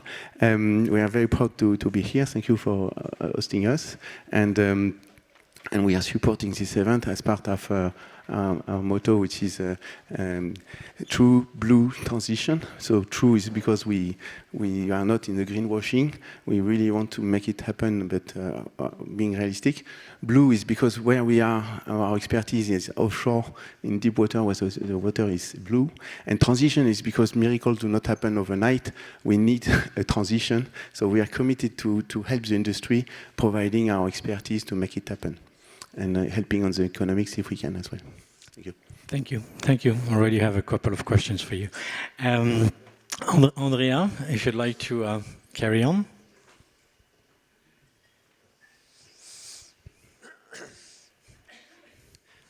Thank you. My name is Andrea Minerdo. I'm the chairman, of the Not Power H. We are part of the Not Power Group. We develop renewable projects. So far, we have a pipeline of 24 gigawatt of projects that we are bringing to the market. So a few years ago, we started to think that bringing such a large amount of green energy to the market is not enough, especially to help different markets to decarbonize. So we decided to start a massive investment in order to create the first global network of hydrogen refueling stations. And this is an idea of what we are developing.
This is the representation of the refueling station that we are designing and building in different areas. In Italy, where we started, we already have 40 marinas where we signed a binding agreement in order to have the concession to install and operate these refueling stations. It will be the first network of marinas that are hydrogen ready. Actually, in signing these agreements, we also added the rights to refueling methanol, because part of the shipyards that we are working with are already starting in using methanol with the hydrogen reforming on board to propel their yachts. We are in touch with marinas, port authorities, with different shipyards on a global level. And we are already in operation with mobile refueling of hydrogen. The 3 boats that you can see here today and tomorrow, that are the 3 hydrogen boats available, are refueled by us. I mean, in the last couple of days, we made a couple of refueling to provide the, I don't know, many kilos of hydrogen they needed, and we also gave some tank to the universities that are downstairs. So this is the state of the art of what we are developing. This is for us a very important investment. This is the initial part of a global network that we are developing. On top of the operations that we already have, we invested in a digital platform in order to connect owners, shipping companies, and the network of refueling stations and mobile refuelings. This will include also port authorities, firefighters, in order to have a way to connect data within the hydrogen ecosystem. Today, and this is the second year that we attend to this very organized event, you can see the ecosystem of hydrogen. So we are investing in order to connect this ecosystem from the physical world with the hydrogen refueling station and to the digital world using this platform. Thank you. Okay. And Alessio, to complete the entire value chain of hydrogen refueling infrastructure with obviously the hydrogen provider. Good morning, ladies and gentlemen, again, and thank you for inviting me here. It's a pleasure and honor for me. Linde Gas is the leading global company for industrial gases and engineering. Linde covers all the value chain of hydrogen, from production to distribution to last mile supply, storage and supply to last mile. And we have developed technologies all along the supply chain, the value chain of hydrogen. In our capability, you see here some numbers. We can produce hydrogen historically from fossil sources, because this is, again, this is still more than 93% of hydrogen produced worldwide comes from fossil fuels.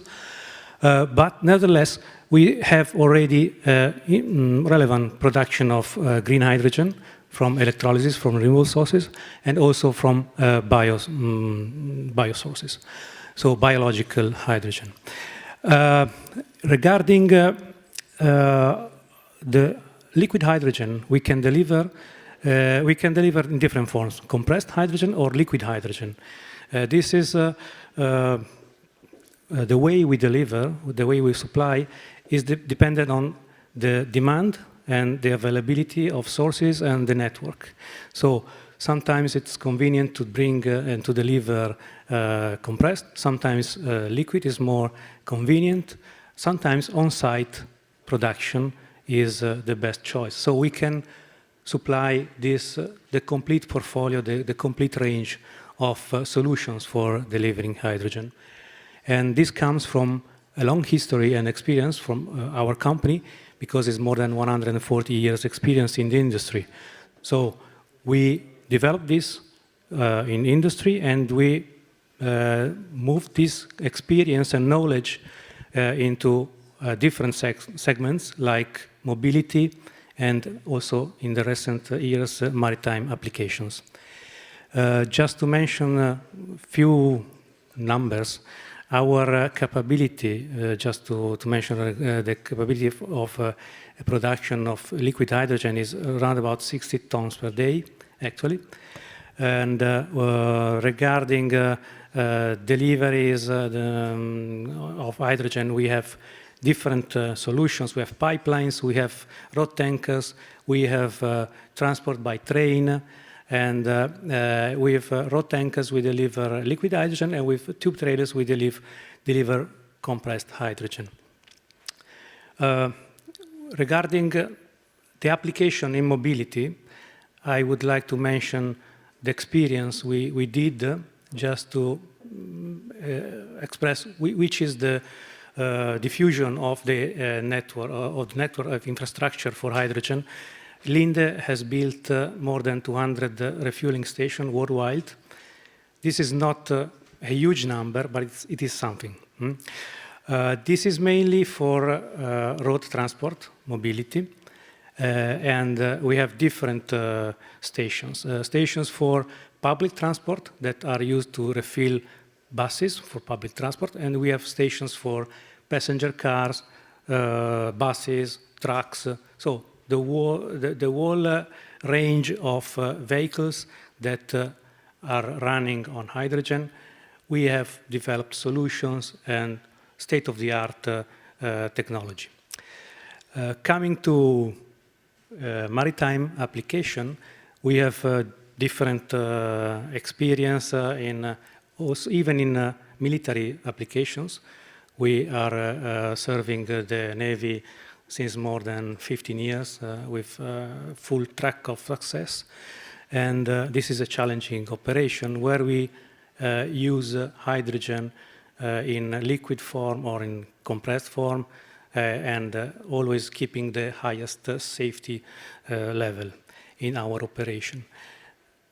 Coming to one example I want to bring here regarding maritime application, I show this lighthouse project that is a ferry in Norway, developed by our colleagues from Linde Engineering and Linde Gas, the cooperation between our two divisions. The project started in 2017 with the ideation, and 2018 the concept, and from 19 to 2022 the execution, and since 2023 is in commercial operation. So Linde in this project developed the bunkering system, the bunkering tower, and the storage, onboard storage of the ferry. In this case is with liquid hydrogen on board, and is the capacity on board is around about 4 tons of liquid hydrogen. And the loading system can load in, let's say, with a capacity of around about 3 tons per hour. So in 1 hour or something less than 1 hour, the bunkering operation can be completed. This is an interesting example of maritime application of hydrogen. It's a special case because it's what we call a back-to-base example of mobility. So the end user, in this case the ferry, comes back always at the same base to refuel. So this is the easiest example to develop, let's say, an infrastructure, of course. Thinking about maritime opportunities, of course, we have to think about distributed points of infrastructure, so a distributed infrastructure. And this will hopefully come together with the users, together with the vessels. Okay, so as I said, we have a long story, a long experience, the complete range of solutions, compressed gas, liquid hydrogen, and we can serve all of this end user. It can be 350 bar storage, it can be 700 bar storage, it can be liquid hydrogen. The choice it will come from the market, it will come from the operators and the end users, and we are happy to be to help and to bring the solutions that could be suitable for them. Okay, thank you very much. Thank you. No, it's not. It's the clicker I need, because I will take the opportunity to go back to your previous slide, so we can start discussing these. In your slide, you have application, and in application, you can see cars, buses, aircraft, train. And actually, I don't see yachts. I don't see boats.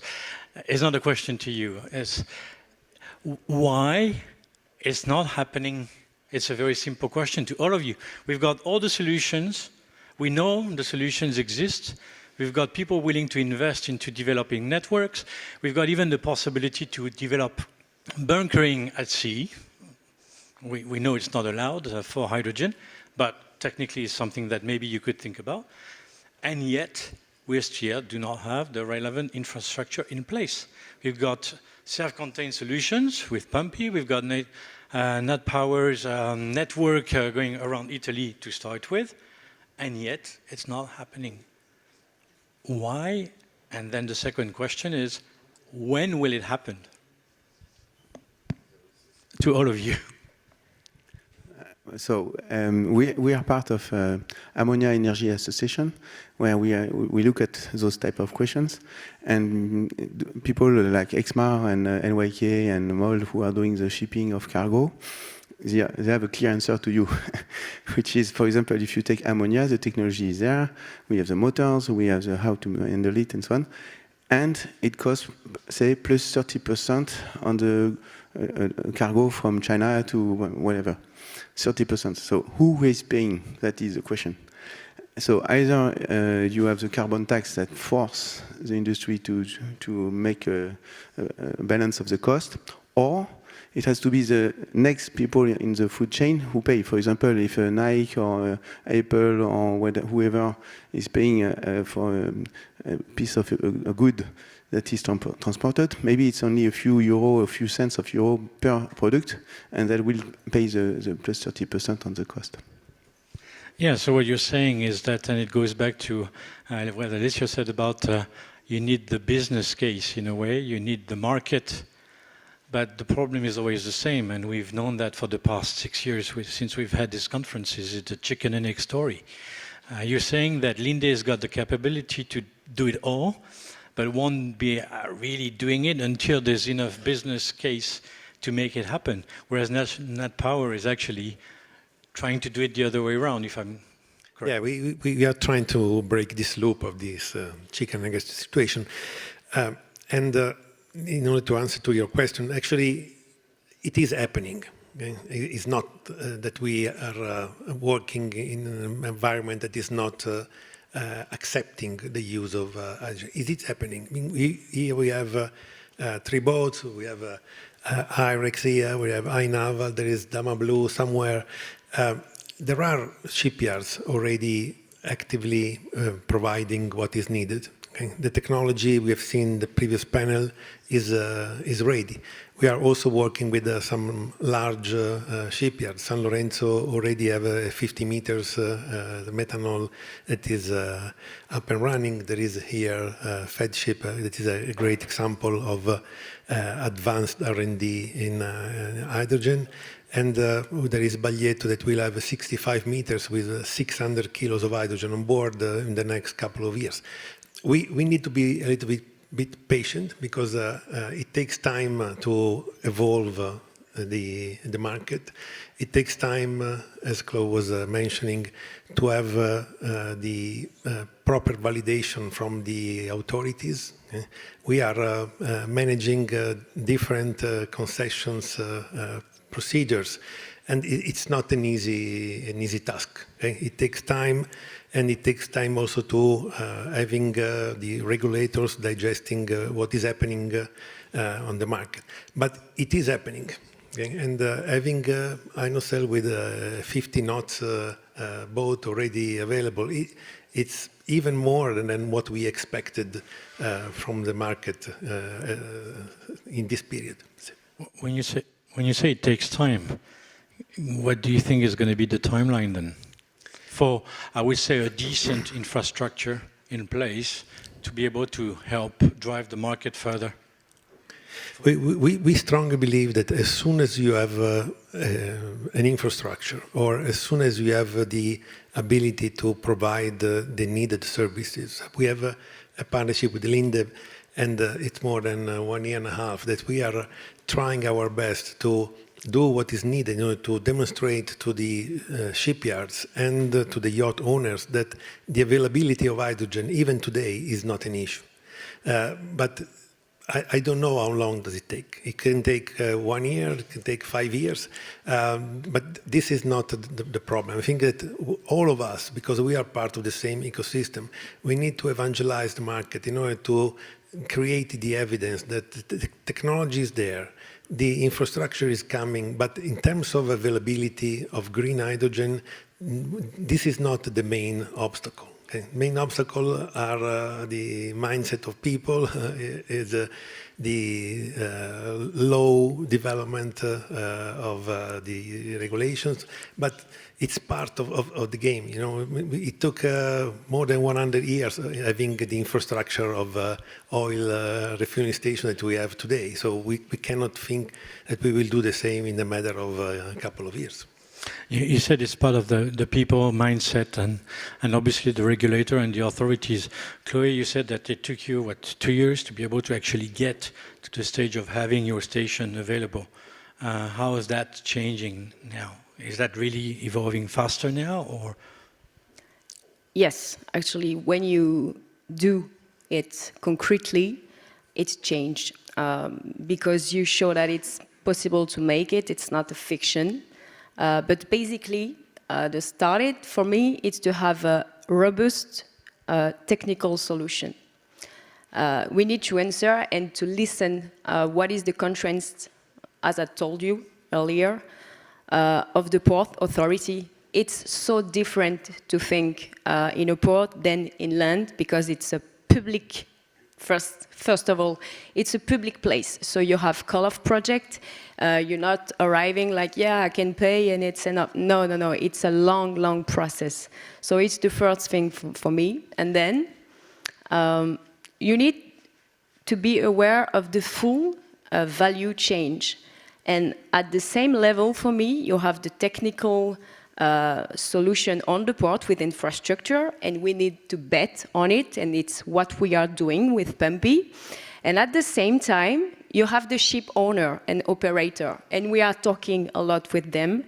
And as I told you, they need few things, but it's really important. First of all, they need to have reliable technology on the boat, actually. And then they need to be certified by Maritime Authority, and it's a long way. It's depending in France where you are different commission, and one of them are okay with the boat, and another one in the north, it's not okay.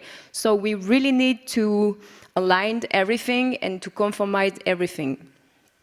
After that, as I told you, when you are trying to develop an infrastructure, you need to bring with that the accessibility to the molecule. When I'm talking with a ship owner, they're like, okay, Chloe, it's really nice, but are you sure you can deliver every day?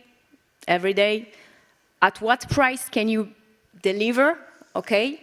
And if I'm not base to base, as a passenger boat, how can I do? If I'm buying a small yacht, as you are doing with Ephira, okay, can I go to Corsica? Can I go to Italy? Can I go? So it's an ambition, so it's taking time, but we need to be aware of all those points. It's not possible to make it without, and actually, I think it's important for me to tell you that I'm not really dogmatic about hydrogen. I think hydrogen, it's not still relevant. It's really depending the use case. For example, I perfectly know that passenger boat that we have all around the coast, doing, for example, Porquerolles, les Îles des Reims in Cannes, we know perfectly that those boats are really relevant with hydrogen solution, and they are really important. Why? Even for producer of hydrogen, because they can build all the value chain. Because when you consume 200 kilos of hydrogen per day, okay, it's not a car with 5 kilos, you know? So we need to bet on it, and it's what we are doing. And those two things with infrastructure and ship owner talking are coming together. Okay, what you said, there's two things here. One is obviously to have the use case. We know for heavy maritime traffic, I mean, shuttles and all that, it's relevant. But what you mentioned before, Philippe, was about 30% extra cost, right? Obviously, for these, the additional cost will end up being into the ticket price of the passenger at some point. Who's bearing that charge? And to make it happen, will someone incentivize or make it happen, whether it's a regulation, the government, to help it? Because if there's no market case because it becomes too expensive, we're going to delay the process even further. I mean, what's your view on the fact that a few years ago when we started these sessions, we expected the price of green hydrogen to be 5, 7, 8, 9 euros a kilo. The reality of distribution of a kilogram of hydrogen, I don't know how much Linde is charging, but it's very expensive nowadays. So that is not happening and is not helping, right? How much are you charging the delivery of a kilo of hydrogen? Oh, no. The hydrogen, yes, no, this is a very good question. And the answer is not easy, no? It's tricky. It's tricky. No, but the important point is hydrogen is a zero-emission energy vector. It's not a fuel, it's an energy vector. Zero emission means zero emission. So it can be done, produced by natural gas. Natural gas is seen as a clean fuel. Also for Europe, so on. Many states are supporting natural gas as a clean fuel, LNG. So, in principle, hydrogen produced by steam reforming of methane is a clean energy vector.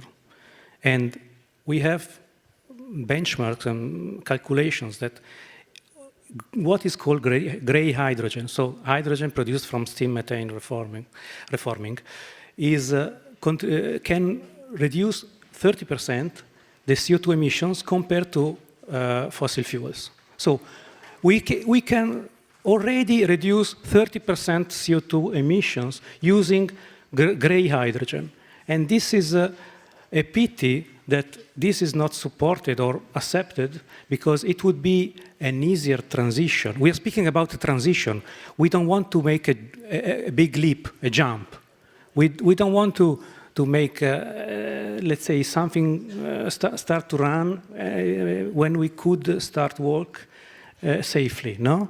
So one comment is we could start with gray hydrogen, which is of course cheaper, and we can introduce green hydrogen. And the problem is not the cost of transport or the cost of the infrastructure, the cost of production or liquefaction, because the liquefaction can bring benefit because you don't have to compress in the tube trailer and you don't have to compress at the filling station once the hydrogen is delivered to the refueling station. So the real challenge is the cost of energy. If we want to introduce green hydrogen, we are telling that we want to use green energy, renewable energy.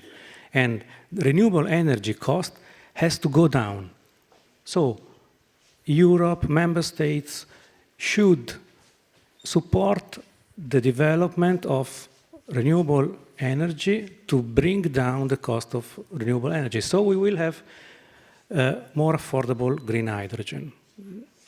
One comment again, another comment. I said infrastructure, the cost of infrastructure can be not relevant for a business case because, as we said, if the infrastructure is fully loaded, if we use it, if it is designed for 400 kilograms per day, 1 ton per day, 2 ton per day, and it operates at this level, then the cost of infrastructure is paid off by the operation. The hydrogen produced by electricity is, let's say, can be green if the electricity is renewable. If we look at other hydrogen colors, there is the pink or something like that. I don't remember the color. Hydrogen produced from energy produced from nuclear power. So this is pink. This is more or less a zero emission. Okay. So the problem is the energy mix. Fine, but you haven't answered the question. Okay. And we can go through, the cost of hydrogen. The colors. No, I can answer. The cost of green hydrogen can be easily 2 or 3 times or 5 times the cost of gray hydrogen, depending on the energy cost. So gray hydrogen. How much is a kilo of gray hydrogen today? Delivered to your boat? 10, let's say in the level of 10 euro per kilograms. For gray hydrogen? More or less. And so green hydrogen would be 20 or 30? Product and delivery, complete. Okay. So, no, but 10, 12, okay? plus the cost of infrastructure. The green hydrogen cost can be 5 times. Up to 5 times. Philippe, one last comment, and then Eric, because you haven't spoken much, and then we'll have 1 or 2 questions, and we'll make it very short coffee break afterwards. Just 2 points. One, in the end, we are doing this for the green effect emissions, and the gray is cheap, but in terms of carbon emission, it's not that good. It's even worse than running on fossil. So, to be debatable, because that depends on what you take into account and so on. So the question on the colors, so what is cheaper or more cost efficient is blue, which is the gray, where you remove the CO2 after. And okay, for your information, and that's my second point, the colors, so green fully coming from renewable, blue which is from gas, then removing the CO2, etc., and the pink from nuclear. Actually, we are going away from those color coding. We are talking about only carbon intensity, and that's what matters. And that is linked to the carbon tax, and that's the RED III regulation from Europe and so on. That's the target, carbon intensity, no colors. Yeah, that was to please the French and the nuclear power, but it works. Eric, one last comment or thoughts about these challenges? Yeah, I think as I started with the drivers, what's driving you to actually do this? We have an agreement with a producer of hydrogen in Norway. We can get that for €5. So it's not that expensive. It's more the availability and the incentive. Why should anyone go into this? And look at Norway that did electrify the cars. Lot of incentives, no tax. You can use the bus lines, no parking, no toll. And then we have now 50–60% of the car park is electric. And every 8 or 9 cars that's bought, it's electric now. Compared to Denmark, that actually had incentives in the start and then cut it and they stopped all the sales of electric cars. So I think incentives and regulations, the carrot and the stick. The usual. Well, Norway is rich, by the way, thanks to oil. As a side note, there's a couple of questions from the audience. No, you already had your questions before. So I have a mic. Okay, so a couple of questions. Then you can carry on the conversations between during the coffee breaks as well. Okay, there's one here, and maybe one there as well. Hello, a question to Linda. How much are you producing hydrogen for?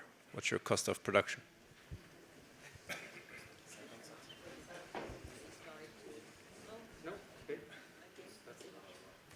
It should be on. This one. Okay. Okay, the microphone was not working because this is a question that could be answered in written form, receiving a request for quotation and negotiating the price. So, no, it's very difficult. No, as I said, I mentioned €10 per kilograms because this is the official price that you can see at refueling dispenser, for example, in a refueling station in Germany. So nowadays, I don't know, maybe it's 12 or something like that, more or less 10. It was 2-3 years ago, it was 9.9. This was a political price, no? Because it was a part of public funding and investment from Linde to create a network of refueling stations in Germany and in Europe. So it's difficult to answer which. If I understood correctly, the question was, what is the price of hydrogen, right? Levelized cost of hydrogen, and also, sorry, here we go. How much of the price is transportation and infrastructure to deliver it? Okay, this is even more sensible price segmentation into our business. So, okay, it depends. It depends on where is the hydrogen source, where is the user, let's say the customer, on the amount of hydrogen, which is the let's say, most convenient way to deliver. As I mentioned, it can be bulk deliveries with compressed trailers. It can be liquid hydrogen with road tankers. It can be pipeline, or it can be on-site production of hydrogen at the customer site. So it's really hard to answer. And also the geography is important, because energy prices in Italy is different from energy prices in Norway or in France or in Germany. So it's a really, really hard question to answer. Thanks. Yeah, let's try and keep that conversation. You can have it during coffee break. There's one last question. Hello, this is Al Darth Vader. I'm an investor, and we had an opportunity to invest in a hydrogen hypersonic aerospace. And I brought it to the investor, who actually was from Friedrichshafen, where the Zeppelin airship came from. Also, the engine makers were there. And the first thing he said was, "Have you not heard of the Zeppelin with hydrogen?"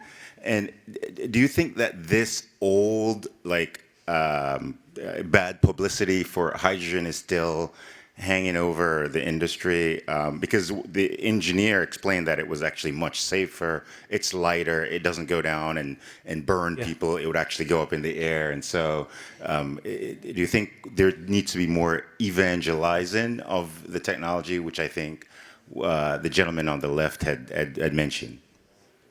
Yeah. Shall I answer? So the public acceptance is a topic for sure, because in the last conference I joined, one of the conference leader showed a picture of the Zeppelin. No, engineers, we as engineers, we know what happened at that time. No, if helium would have been available, they would have used helium for this Zeppelin. If you go at this Friedrichshafen Zeppelin site, now they use helium supplied by Linde. So this is the right way to operate this airships. That case was, of course, a disaster. And for us, safety is the first priority, always. And as I told, we have more than 140 years experience in the industry, and the industry where we have the highest safety standards, like refineries, oil refineries, offshore platforms, operations, terminals. So you can figure out we have really the top standard in safety. And what can happen if you don't apply the safety requirements? You could have electrostatic charges, you could have flammable paint on the airship. That was the cause of the disaster, of course. No, so electrostatic charge plus flammable paint plus flammable gas inside. You can, unfortunately, it happened. But our effort is to guarantee that we bring always the highest safety standards. Even Andrea, even when we refill the boat here, we prepare the site, we discuss, we evaluate safety, we make everything at the top level of safety you can even taking extra measures that maybe are not required in the industry, because we are working in public areas. Just to complete. And the acceptance or the sensitiveness on safety is different from culture to culture, country to country. Also, the regulations are different from country to country. So we are aware of that, and we are compliant with that, and we try to get the most stringent requirements that we have in being a worldwide company. Alessio, I'm going to have to cut you. Every time they cut me. Ah, now I know. Okay, next time I'll do that earlier then. Andrea, one last comment and then we're off. To share a couple of things around discussion. Before starting investing in this global infrastructure, we made our own homework, and we ran a survey including 500 yacht owners, asking them what about the future with no noise, no vibration, no smoke, and all of them, 98%, they said we want sustainable boats. The 2% they didn't understand the question, I think. But the main answer that was good for us was about the availability of paying a premium price on the hydrogen as an energy vector, and all of them they agreed that the price is not an issue because. Especially in this market, we're talking about the reputation in having the impact on the reputation in having a sustainable boat instead of continuing polluting.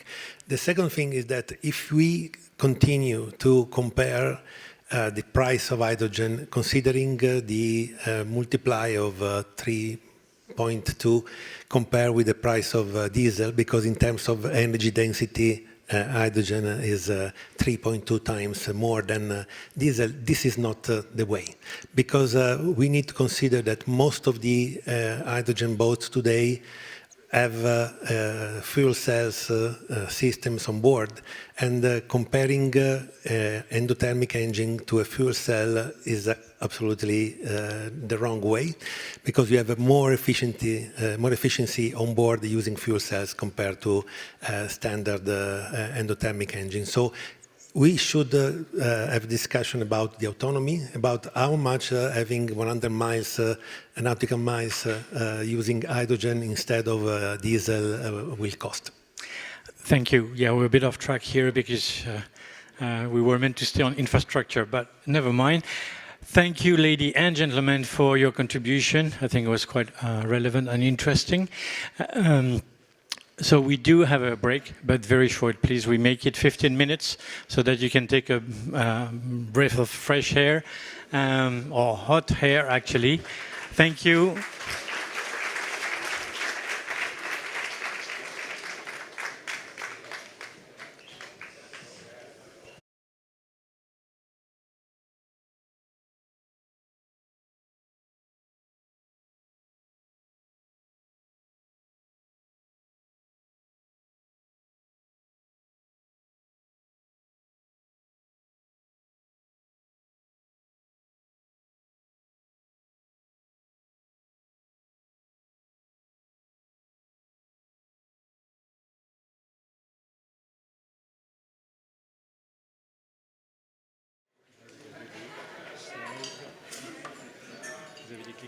Ça marche. Et pour repasser en arrière, c'est... celui-là en arrière, c'est celui-là. Ok, parfait. Et je peux commencer... Bon.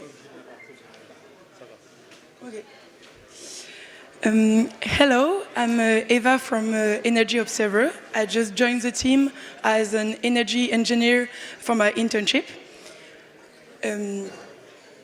You may know about Energy Observer from its past 7 years trips around the world with a vessel powered exclusively by hydrogen and renewable energies, whether it be solar, wind, or hydrogeneration. So here a quick glimpse of that extraordinary journey around the world. So from Guyana to California, we went to the equivalent of 3 times around the world with our boats. So you can find this video on internet to see the entire trip. So Energy Observer is ahead of other projects with always a desire to explore new energy mix, energy architectures. So I'm going to explain to you and to present you the different boats that we have developed or that we are developing right now. So let's begin with AO1, so the boat that you have just seen on the videos. So 30 meters long, 12 meters width. So here is the energy chain. So the main energy on this boat is solar energy that we are going to collect thanks to different kind of solar panels on the deck of the boat. So the solar panels are going to charge the batteries for the electrical propulsion or for the life on board. The vessel features two ocean wings, which are sails inspired of airplane wings.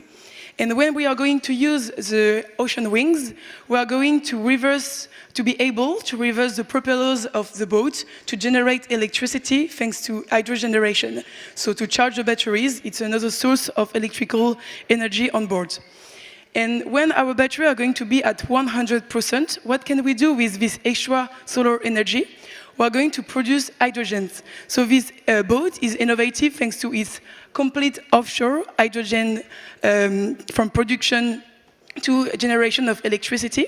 So we are going to take the seawater and to desalinize it.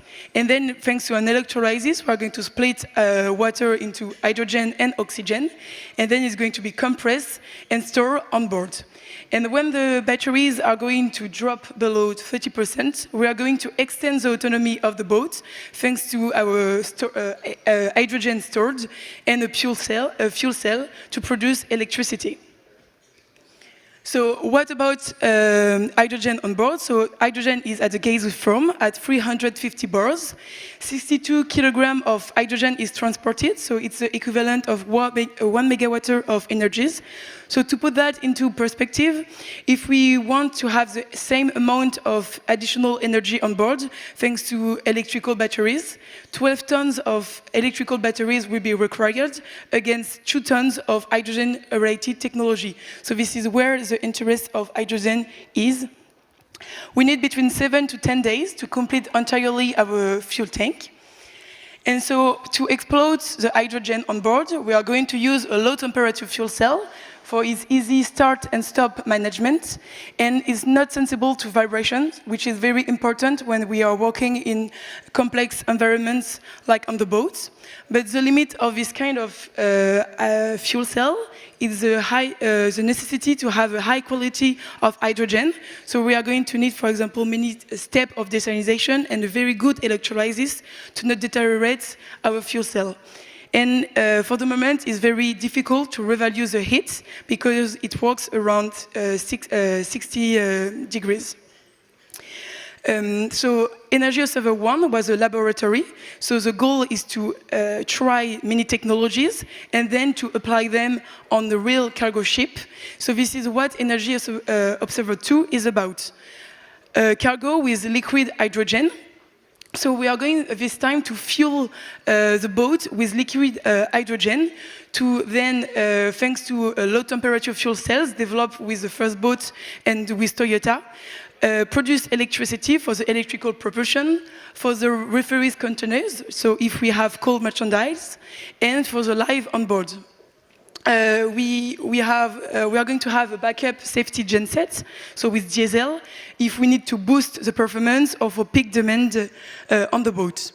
So here the hydrogen is liquid, and we have an autonomy of 14 days because this boat is designed for intra-European itinerary with already a road already designed in Europe. And so the supplier is EODev with Jérémy Lagarrigue as the president. So nowadays, the project was already awarded by 40 million euros thanks to an European fund. And the next step is to find an European freight forwarder with enough merchandise volume to operate the boat. So with Energy Observer 1 and Energy Observer 3, we have been able to see the limits of hydrogen storage, hydrogen technology, and so to always with this will to explore a new architecture, energy architecture and energy mix, we are going to test, thanks to a new boat, Energy Observer 3, a boat fueled by ammonia. So with the same size. So here ammonia is going to play two kinds of roles. First is going to be a fuel for the motor internal combustion 100 ammonia, and is going to be used as a hydrogen vector. So thanks to a cracker, we are going to produce hydrogen then on board for low temperature fuel cell, the PMFC, and a high temperature fuel cell, the SOFC. We are going to find on these boats technology that have been relevant on the first boat, like the ocean wings and solar panels to charge the battery.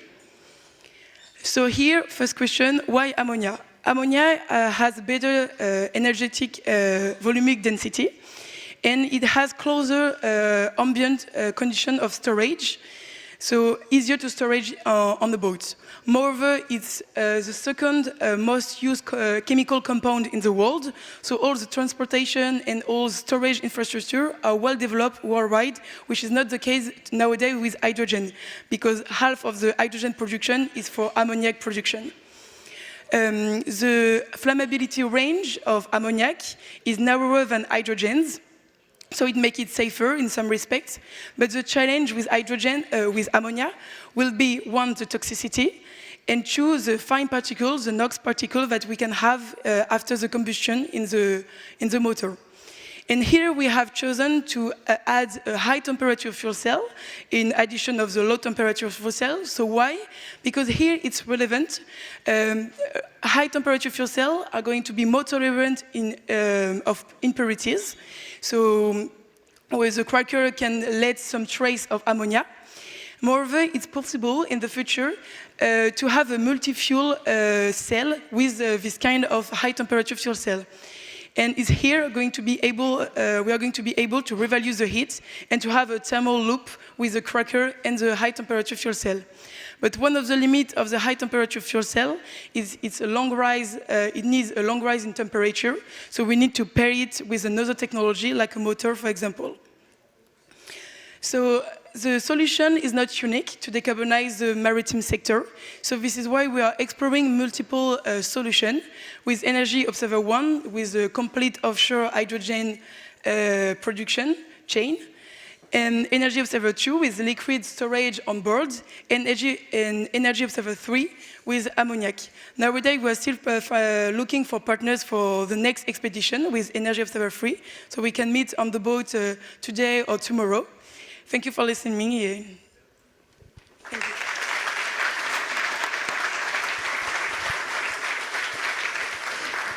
Thank you, Eva. Fascinating Energy Observer 1 and fascinating Energy Observer 3 as well, I think. What's interesting is what you said about ammonia, and now like you know, trying ammonia on board and combining solutions. I think it's been the reality and the conclusions of most of our conferences over the past few years is the combination of solutions that will provide the real response. And in order to get into that combination of solutions, Eva mentioned SOFC as a potential solution, high temperature solid oxide fuel cells. In fact, this is part of our next panel session.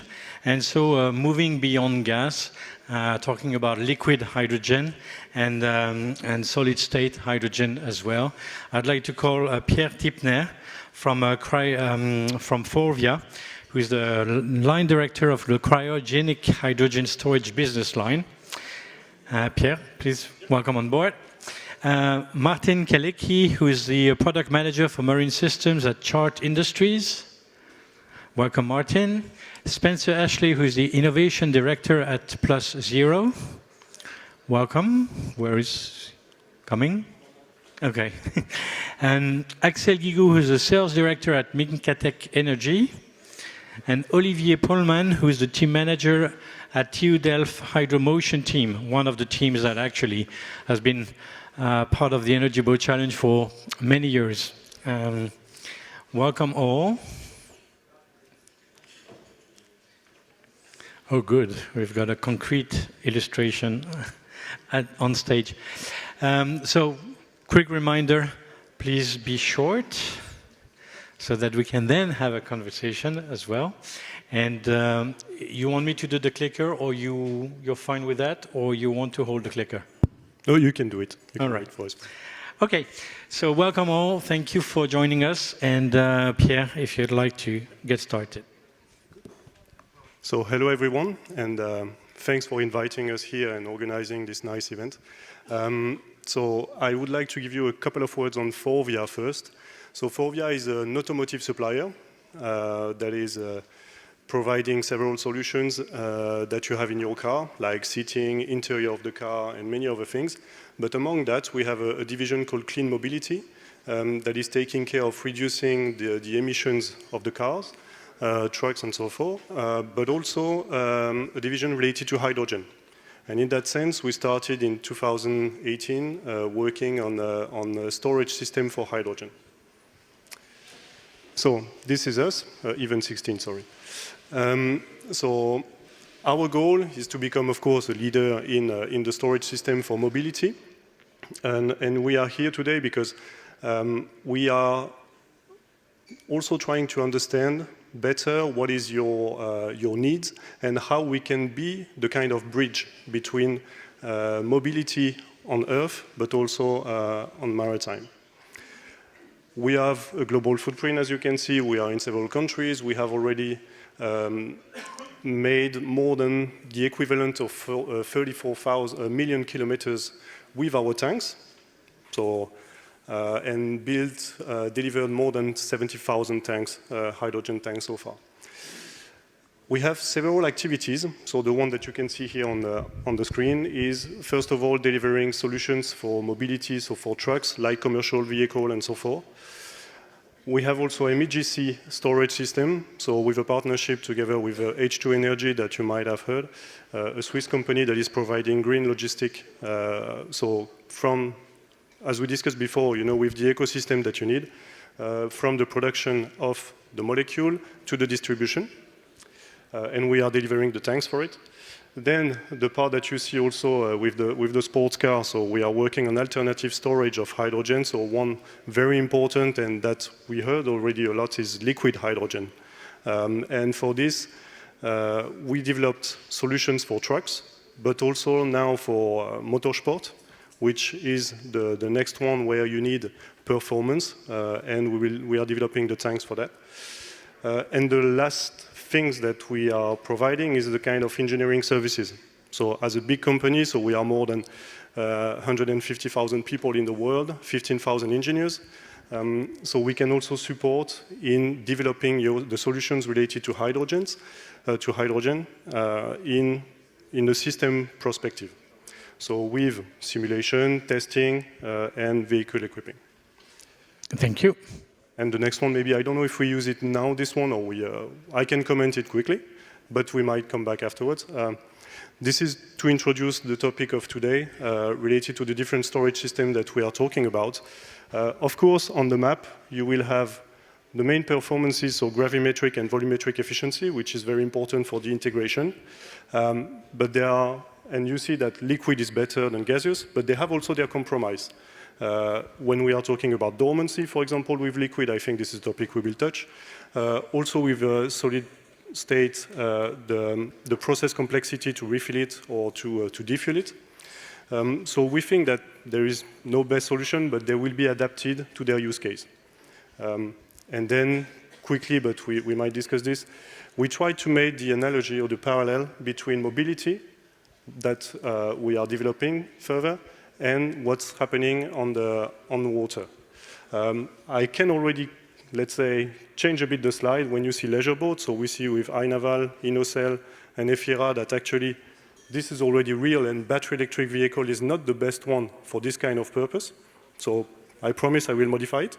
But we see this also for different use cases. So, and I guess we will talk more about it during the panel session. So, thank you. Thank you. Nice and short. Well done. Thank you. Martin?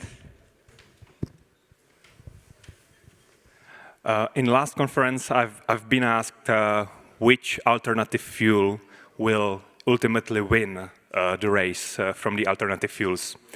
My answer to that, and I still believe it is, that none of them or all of them.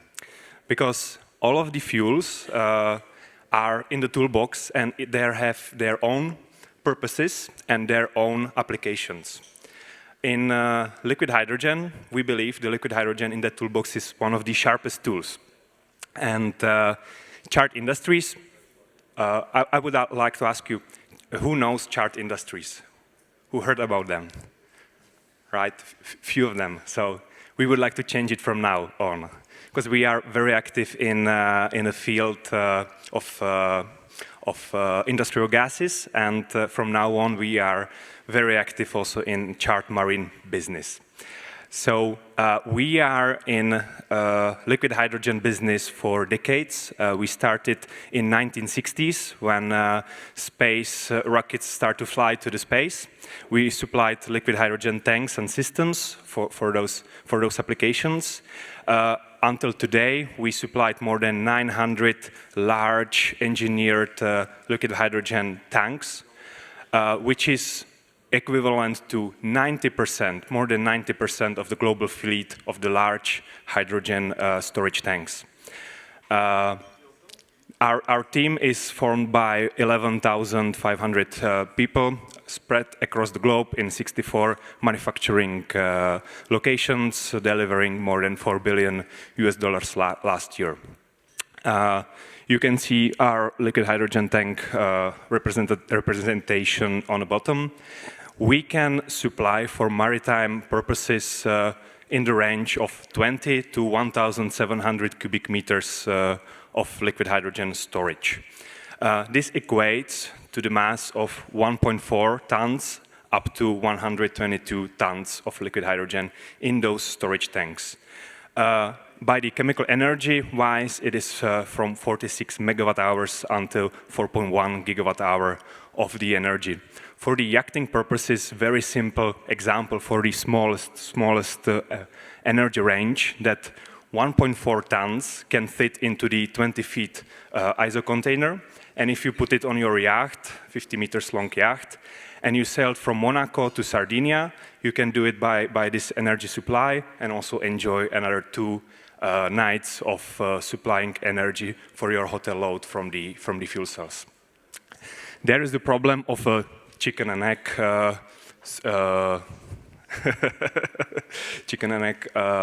problem in the value chain. And my take from the industry now is that many producers of the liquid hydrogen are waiting for their investment into the value chain and are waiting for the off-takers to make the decisions, and off-takers are waiting for the fuel availability.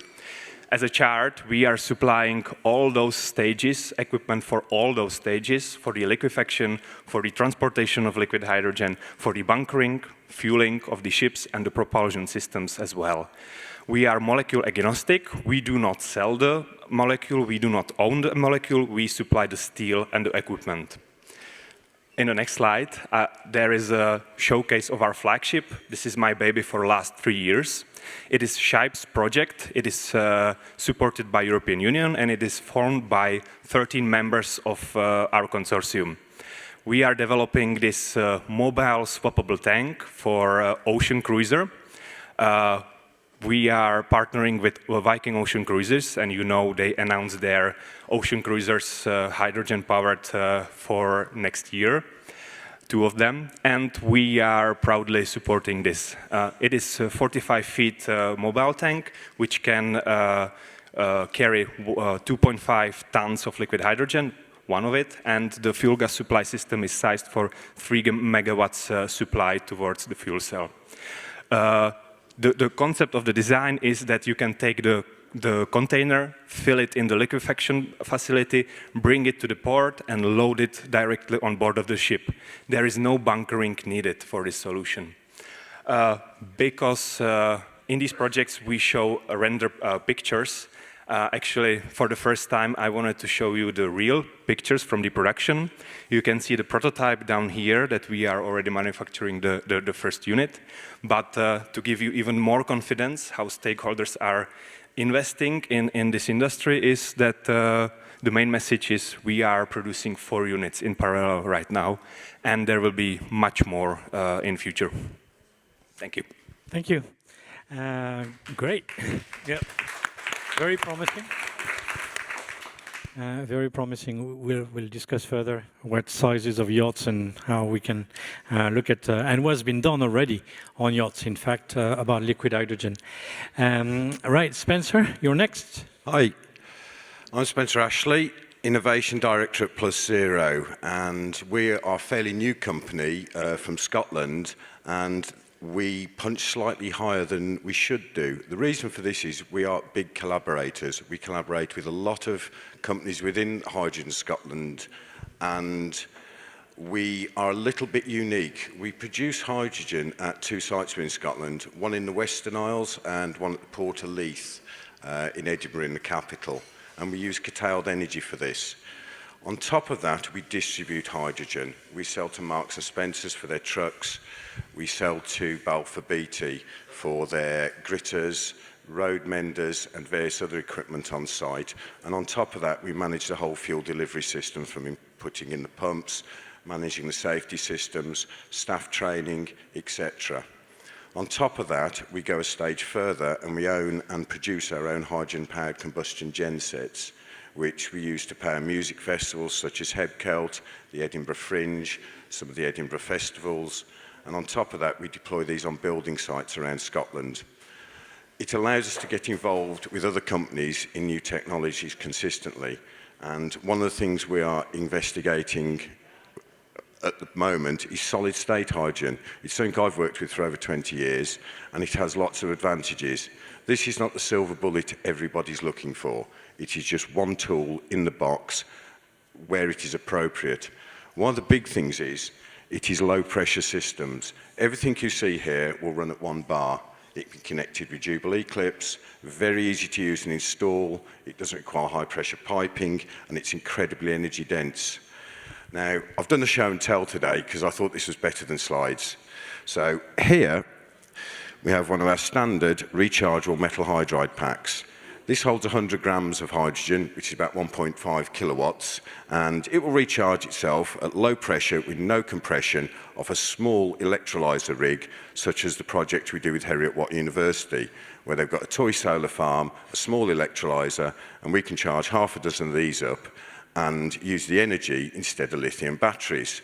These are about 10% more dense than a lithium battery, and they're safe to handle. Students can play with them, and we're starting to put these into lots of the universities around Scotland to allow students to be able to play with hydrogen and learn about it in a safe way. But this means the public can do it too, because the volumes and the release rates are very specifically low. Doesn't suit every application, great for fuel cells, great for small combustion engines. On the right here, we have some very exciting technology from America, from South Carolina, and these are called Imogen packs. Now, this is a different solid state hydrogen. This is chemical reaction pack. So this is what everyone on YouTube has been dreaming of. Add water, hydrogen comes out the other end. The packs are fully rechargeable. This has got 8 kilowatt hours in an 8 kilo pack. So a very exciting metrics and density, and very easy to handle. Now, we'll actually be doing a live demonstration at 2:30 outside at the Vital Spark to show this H-pack running a small combustion engine. And the point of this is we're demonstrating what we do at the Port of Leith in Edinburgh. We take wastewater from the water treatment plant, we purify it using heat and forward osmosis, we even construct the plants for water whelm. We then use that water to electrolyse to make hydrogen on site, and then we can move the hydrogen around site and use our big combustion engines to cold iron the tugs. So we're doing a mini demonstration of this, but today we're interested in solid state hydrogen as another way of looking at how we store energy. You can throw this in a fire and nothing happens. You'll get a small jet, and as it gets hotter, it will seal itself up and poison itself and die. You can drop them, you can kick them around. They're pretty robust. However, they are more difficult in large scale-ups. So in units where you're looking at under 10 kilowatts of power, these make perfect sense for portable hydrogen.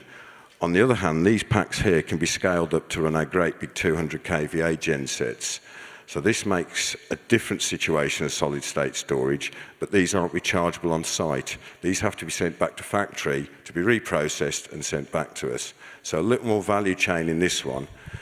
but it shows that there are different ways of looking at hydrogen beyond what we currently use. Thank you. Thank you. Thanks a lot. Can't wait to see actual demonstrations, but it's pretty impressive. Thank you. Axel. Hi everyone, so I'm Axel Chatin-Gigot from Mincatech Energy, and it's a pleasure for me to be there and to follow the presentation of Zero Plus, because my objective is to increase awareness about an alternative of the hydrogen storage, which is not liquid, which is not compressed, but which is solid, because it's a different way which brings many advantages, and that could be a very great opportunity to decarbonize river and maritime industry. And I'm proud to be there to show this groundbreaking solution that will arrive very soon on the market. And main advantages are the safety, as you explained. There is no high pressure compared to compressed gas, and no need of very low temperature as required for the liquefied hydrogen storage. In terms of pressure, as explained by Zero Plus, we have an equilibrium between the gaseous state and the solid state at very low temperature, as it is 10 bar. So 10 bar, this is something that is very, very small. And this will help also for the social acceptability of the hydrogen, not only for maritime sector, but for all other sectors. I will explain to you, because I'm sure that in the assembly not so much people know how it works. In the tank, like this one, and we have something similar, there is inside a metallic powder that have the reversible capability to absorb and release the hydrogen at low temperature, at low pressure, sorry, and at ambient temperature. So it's a system really efficient. In terms of possibility of refueling, because we had the panel before talking about refueling for the maritime industry, this technology of solid hydrogen storage brings the advantages to have the possibility to bring hydrogen at a very low pressure, which already exists easily at with the trailer of 200 bars, for example. So with a cost which is reduced. All around the system is also reduced, as we have no high pressure. One other thing which could be important for the maritime sector is that we often have space limitation and space constraints in the boat. What brings the hydrogen storage is the possibility to be under deck, as I've written here, close to the border of the ship. So we can imagine a different way to store hydrogen into the boat in a safer way, and with a great volumic density to answer your question point in your chart. Thank you. Thank you, Axel. Nice, interesting. We'll see how is that moving forward and how fast and how expensive also it may be. Last but not least, Olivier, from TU Delft Hydromotion team. You've been here a few times. So tell us about you and your projects. Yeah, so my name is Oliver. I'm the team manager at the Hydromotion team. I might be a bit of the odd one out here, but I'm actually the team manager of a student team. So our team consists of 25 students from the TU Delft, from all various backgrounds. And each year we design, build, and race a boat that's powered by sustainable, innovative technologies. We started out 20 years ago by building solar-powered boats. And eventually in 2014, we also started competing here at the Monaco Energy Boat Challenge. And in 2019, we won here. And then we thought, what might be the next step? And at that point, we saw a lot of potential in hydrogen. So we switched to hydrogen compressed at 350 bar. which gave us great success because in 2023 we also won here in the open sea class, competing against companies who had made boats mostly powered by batteries. But we actually won here as a student team with a boat powered completely by hydrogen and hydrofoils, which allowed us also to save a lot of energy. So what have we been doing for the past year? Well, it's also why I'm here at this conference about solid state and liquid hydrogen. We have actually implemented a liquid hydrogen system in less than a year. At the start of the year, we researched into what the other possibilities to hydrogen compressed were. And we looked at liquid hydrogen, and we thought that this was a viable option for us to implement in a year, but it was also a solution that could be implemented in the sector in the coming years. Because that's essentially what we want to do. We want to show the world that if 25 students come together and can do it in a year, that we can get this sector to also do this. You can see in the picture, we started designing the boat before we ultimately made the choice to do liquid hydrogen. That's also why the compartment of the starboard side tank is very big. But you can see that the tank is a lot smaller than our compressed hydrogen tank, which is at the port side. Because the top one is a liquid hydrogen tank, which holds about 8 kilograms of liquid hydrogen. And as you can see in the picture, almost half of the compartment is empty. And this is exactly what we want to show, that liquid hydrogen is so much more compressible, well, compressed, than compressed hydrogen itself. And this is something that the bigger ships might give more value to use liquid hydrogen instead of compressed hydrogen. And I also have some pictures of our boats that we built in the past year. So on the left picture, you see our tank, which we have helped design. And it holds about 7.8 kilograms of hydrogen, and it's about 110 liters, compared to our compressed hydrogen tank, which is also around 8 kilos, but it's 350 liters. So that's a very stark difference. And on the right, you can see what we can achieve with hydrogen. It's a boat powered by hydrogen, and you can see us foiling. Now, obviously, for some of the bigger ships, foiling is not really an option. But that's not the message we want to send. We want to give the message to the world that the technology for hydrogen or liquid hydrogen is already here. And we work together with so many companies who have so much knowledge that we can bring it together. But it's because we work together with more than 100 companies to be able to do this in a year. But we know that the knowledge is there and that we can do it if people start to take this challenge. Thank you. Indeed, a very strong message with interesting technologies.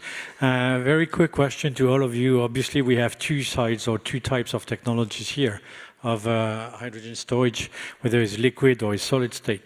What are the complexities, challenges, or difficulties in turning that into a broader scale, I would say, a solution that would be available for the yachting industry or generally the marine industry? Seemingly, from your experience, it should be there, right? But maybe it's not that simple.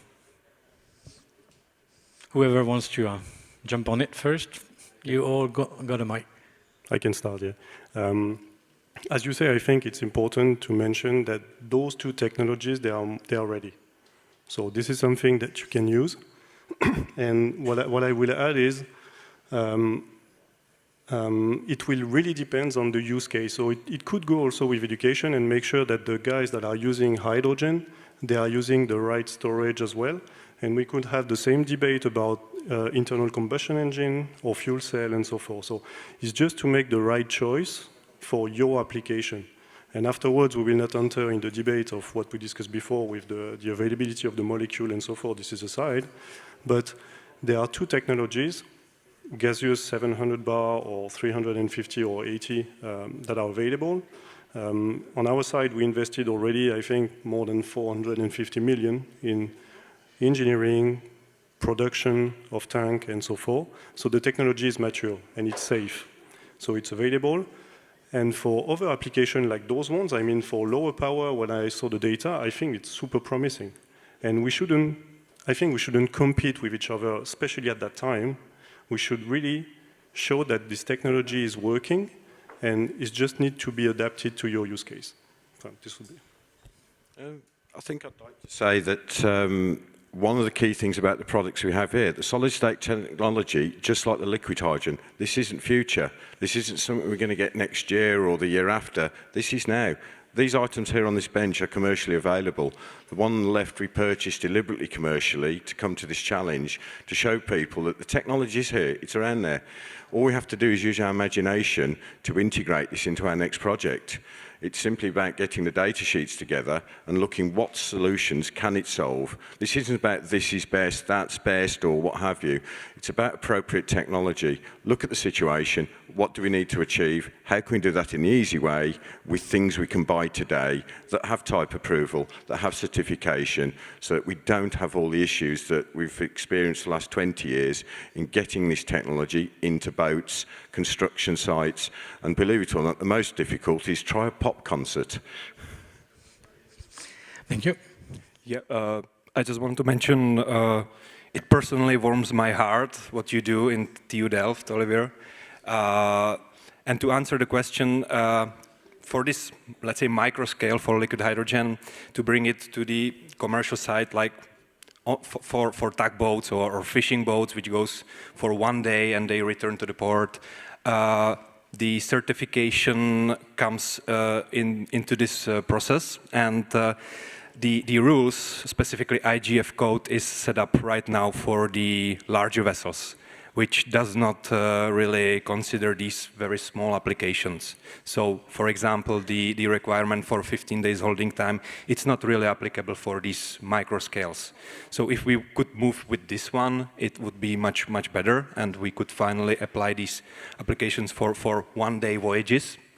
For the other hand, when we take a look on all the shipping industry, lack of commitments from everybody, and this comes also for the knowledge-wise, what is liquid hydrogen, safety, reliability, and personally we are now going on a journey to demystify the hydrogen, working with class societies and bring this to the wider audience that this is the way and these solutions are already existing and they are waiting to be applied into the practice.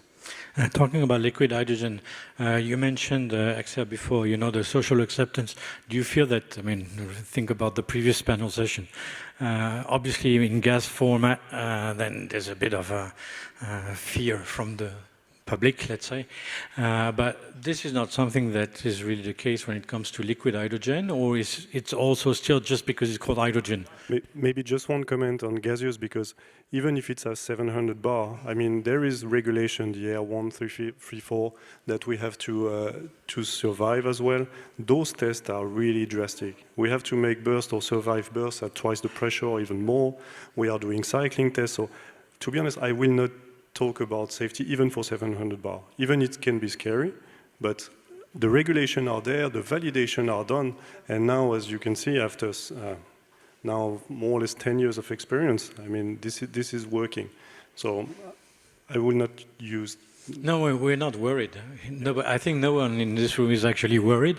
Just to make sure.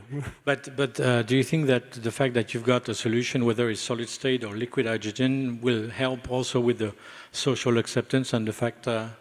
For liquid hydrogen, we stay low pressure by the code, maximum 10 bars as a design of the tank.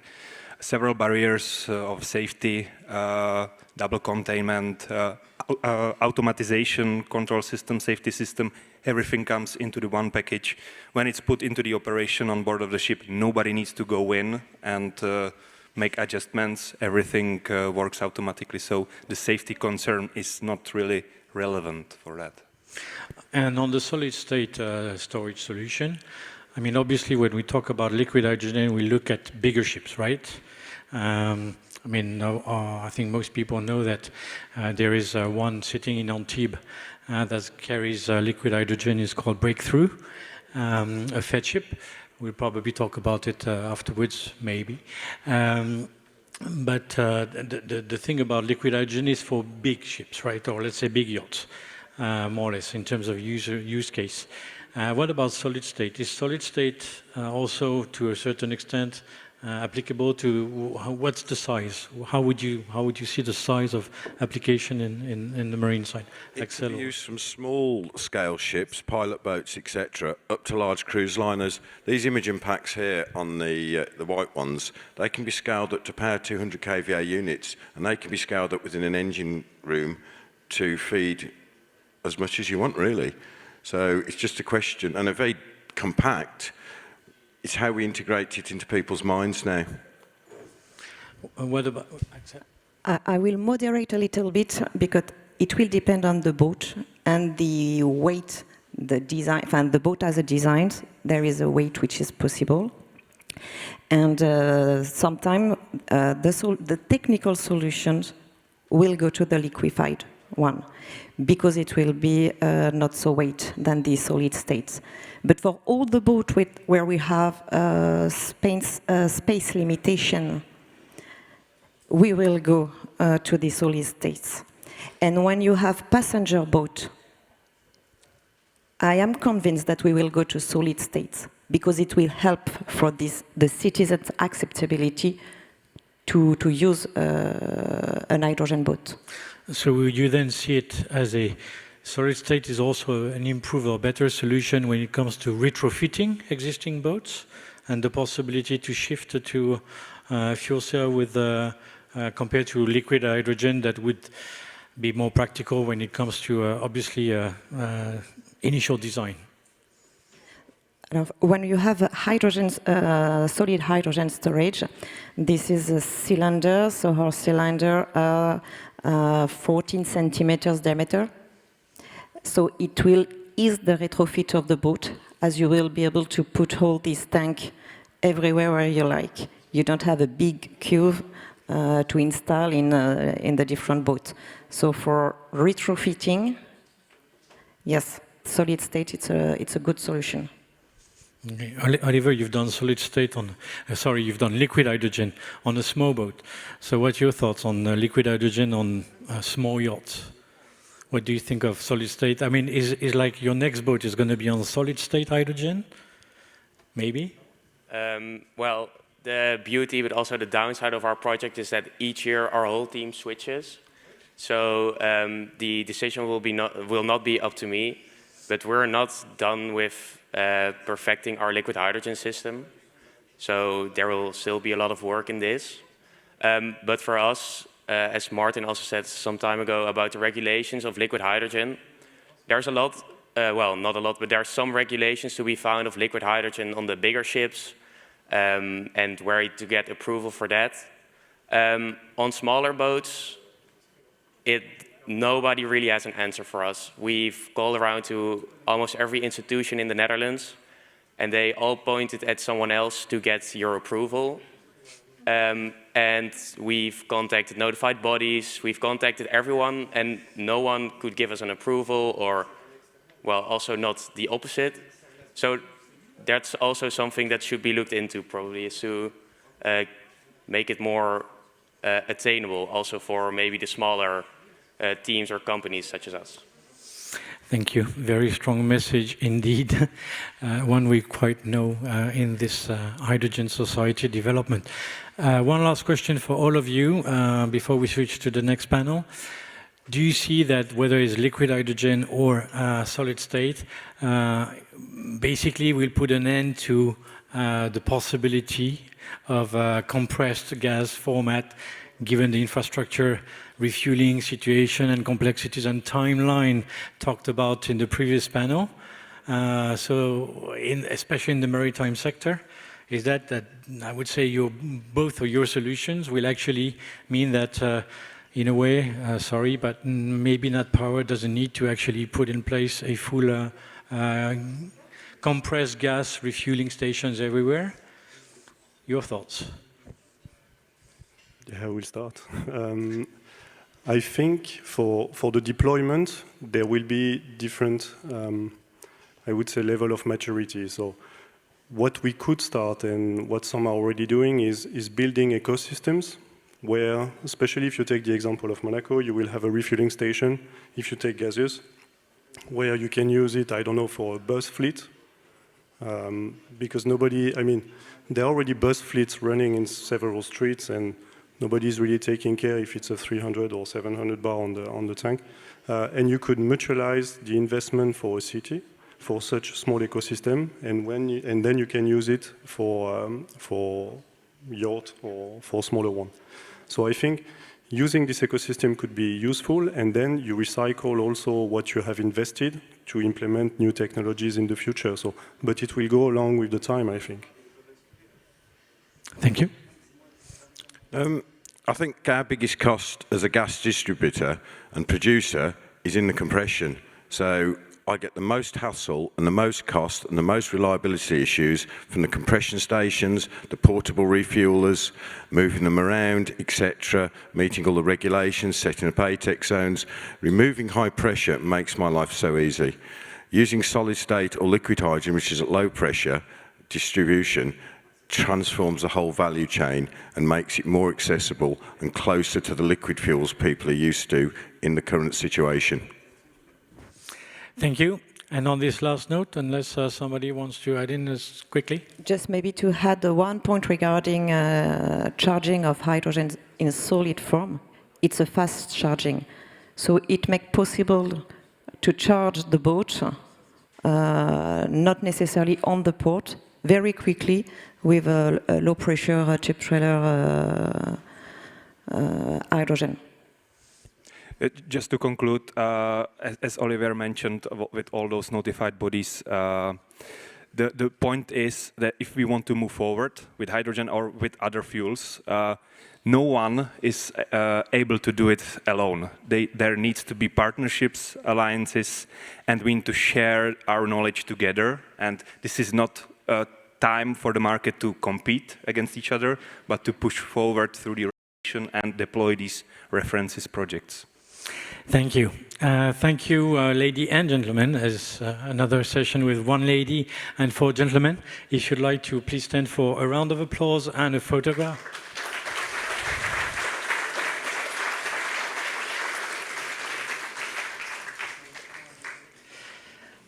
And then in anticipation, I can already announce the next panel session, which is going to be another interesting one about an alternative fuel. It's been very fashionable lately, especially in the yachting industry, with a few projects coming up using methanol. So is methanol the winning bet? Is what our next session and our next panelist will try and answer. And so I'm calling John Giacomo, Zeno, who's the director of Team Mariotti Jean Super Yachts, to come on stage. We're going to have Dr. Bernhard Urban, who's the head of development and innovation from Leurs, who's going to be joining us online. I don't know if he's already there or if he's joining soon. Simone Bruckner, who's the chief R&D officer at San Lorenzo shipyard, and Guido Loff, who's the head of R&D at FedShip, joining us on stage as well. So obviously we've got some big shipyards who've been working on methanol and other solutions as well.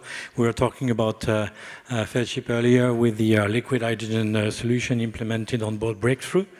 So is methanol the winning bet? Let's see how you're going to answer that question. And we'll start with John Giacomo. Do you want the clicker or? Okay. So we're actually not. Yes, we're good. Okay, thank you very much. Nice to be here, and thank you for the invitation. So I feel a little bit a stranger because with all these technical experts, research and design, innovation, I was a mechanical engineer, now I'm practically an accountant. I'm the commercial director of the yard. But the reason why I'm here, I think that we are building the first luxury ship, dual fuel, diesel and methanol. So very briefly, I mean, we are in a yachting panel, in a yachting house. And this project is maybe the first real convergence between a top luxury ship and a mega yacht. The only difference practically is the fairing. The rest is really yacht with one of the top leader yacht designer in the world. An ambitious owner. Really the owner are two. Because Amman at Sea is a company with two heads. The first is the owner of Amman Resort. And the second, both 50%, is the PIF, so is the government fund from Arabia. Arabia now is facing a big changing. I talked to them because I follow the route from when we started the first day up to the signature of the contract. Now I'm disappearing, I've disappeared from the project. But in their intention is to create an alternative when they think that the major earning, which is the fuel, will be reduced or even exhaust. And so they are investing everywhere in the world, and they pushed, was their side to push to the methanol. So the project they did start with just diesel, and we met the first time in June 2021, when a lot of hypotheses, at that time we still in hypothesis, today I follow practically all the panels, and there are certain rules, certain behavior, certain way of thinking, certain chain. At the time, for me, it was like a bet. The owner could choose between LNG, methanol, whatever it was. I represent the yard in one of the two shipping owner association. And one of the owners said, now for us it's really a bet, because at that time, I'm talking about 4 years ago, the information were not so much available. So where I will bunker, which route I can do, and so on. Anyhow, in February 2002, I was in mountain, and one night I arrived an email from Arabian side. They said, we want the ship methanol. So the first moment was a little bit, not so. But anyhow, we found immediately a good challenge, because at that time there was just a rumor that a owner wanted to think to a methanol ready. At that time, we didn't know what was the methanol ready. But anyhow, we saw the opportunity and we stepped in, consider that we are a private yard, part of a private holding, so we need to be always one step beyond in order to compete with the big giants. And of course, the counterpart, the owner teams, was very reactive and was also able to find compromises, because practically the engine room was designed and we had to change. We started practically from zero. We had a great support from our engineer company, Mr. Regente, who will be in the next panel, and also from the classification society. We gave us all the, at that time, rules, and we started. And so, of course, there was some adjustment, because to create all the pump station and so on. But I don't want to go in detail. Just to say that in a top luxury unit, I don't want to call yacht or ship, let's call unit, where at the end of the day, the clients must the difference. So the ambience are designed to accommodate these people that pays around 40,000 € per day each. So you cannot do what you want. You cannot go out there and say, hey, listen, I need to pass from here because... And so the big effort was to find the real balance between the realization and according to rules with the interior ambience. So if you want, I stop, otherwise I talk. I apologize because I have only 2 pictures, but the contract does not allow me. Of course, I could have much more. Okay, we'll talk technology later. And I'm going to have to stop you. You guys Italians, you can't stop talking. Yeah?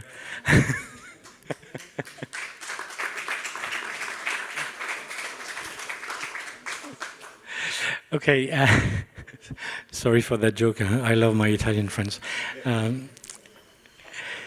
So we've got Bernard or not? Are you here? Yes. Hello.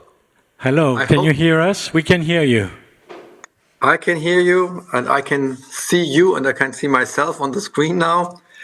First of all, I must apologize that I'm not there in presence, but unfortunately, this strike of the airports I couldn't make it to come to France at all, so actually I had to stay in Bremen. So I'm very sorry not being there in Monaco, but I'm happy to be there online. Thank you for joining us in spite of these, indeed, obviously, the typical French strike circumstances. Floor is yours. Okay, perfect. I can see my presentation perfect. And Germans, of course, are always very straightforward. There's one question, and we were allowed to have 2 slides, so I limited everything to 2 slides. So the question was, is methanol the winning bet? And please go to the next slide. The question is, what are actually the alternatives to methanol? So we have hydrogen, we have the common fossil fuels, we have ammonia, we have nuclear, or we have HVO, and we have methanol. And then we have some requirements. Please click forward. Okay, what are requirements? The requirements is we need renewables. So when we have renewables, then fossil fuels, of course, are out of the game. And if we talk about availability, then HVO is not available in a large scale. And of course, nuclear is not available either. And then, of course, we have another requirement. It needs to be safe and harmless. And then ammonia will be out of the game for yachting or for any other passenger vessel. And last but not least, then we have hydrogen, but we also have the requirement that we need to have a high energy density to store it on board of a yacht. And that's why finally also hydrogen will be out of the game. And in the end, there's only methanol basically left if we want to fulfill the sustainable requirements to get rid of CO2. So that's why we believe that methanol will be the fuel of the future. And I think last year I had a short presentation on our roadmap. I didn't want to repeat this today, but our roadmap includes methanol as a fuel, and methanol is capable of being used for fuel cells within a reforming process, as well as being used in combustion engines. And that's why we believe that methanol is the fuel of the future. Thank you. Thank you. Very nice summary of why methanol and why you think is a winning bet. I'd like to think of it with the perspective of what was explained before in the previous session about liquid hydrogen and also solid-state hydrogen in terms of energy density and everything. So we'll see if we have a further discussion with our other panelists as well on this topic. Simone, I think you've got, yes, we've got the presentation. Do you need a clicker or you leave it to me? It's okay. All right. Thank you for the invitation. Good morning to everybody. I'm Simone Bruckner, Chief R&D Officer at San Lorenzo. And I'm happy to be here to show the first 2 milestones of San Lorenzo strategy to get to zero emission. So the perfect introduction of my colleague explained already why we have decided to go for methanol for large yacht. And basically we develop the technology with 2 projects funded by the European Union. The first one is Life Ocean project that has been completed this year. So after a concept for a reformer fuel cell starting from methanol to supply energy for the hotelery on board, so we are talking about a peak of 100 kilowatts, not more. We found a collaboration with Siemens Energy to develop the components, and San Lorenzo with Lloyd's Register were in charge to get on board this type of technology. So the project started some years ago in 2022 from, let's say, the formal plan of the European project, and ended this year with the second season. We launched the boat last year in April 2024, and we had the first season with the hotelery supplied by the methanol fuel cell. This is the first milestone. The second milestone is another European project that we started last year. The name is Life Mystic. And basically, the second step is for the propulsion. So using methanol as a combustible fuel for yachts in a version that could be also retrofitted. So basically, we are talking about B-fuel engine developed with MAN, and also genset with Nani Industries that could use a mixture of methanol and diesel, standard diesel or HVO. The project started in the half of 2024, and the target is to launch the yacht in 2028. Of course, all the activities, the technical activities, so the validation at the test bench of the engines, the genset, the development of the new tanks, systems on board, and the certification, this time made with RINA, are ongoing and will be completed probably by the end of next year.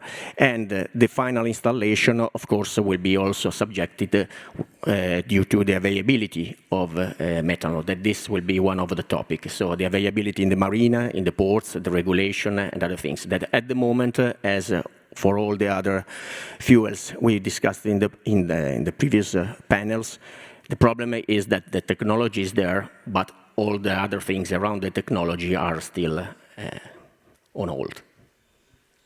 So even for like the one that you've already launched, right? Getting methanol is complicated? Methanol, not a lot, even if in Italy we have a strange regulation due to wine scandal of the 80s, so it's something different from European Union. But in any case, grey methanol is available and the price is competitive. If you would like to put a green methanol, and so take the advantage not only on particles, NOx, XOx, that you can achieve a good result also with grey methanol, but if you would like to be carbon neutral, so also CO2 emission, you need a green methanol. Green methanol in Italy at the moment is not available.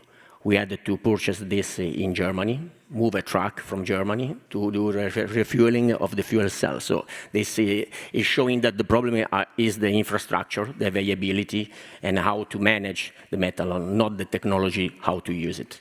And unless you do grey methanol and then you do a bit of carbon capture with an additional refinery on board, like was discussed yesterday, in fact, about carbon capture. But carbon capture for sure is interesting, but I think that yachting hasn't got let's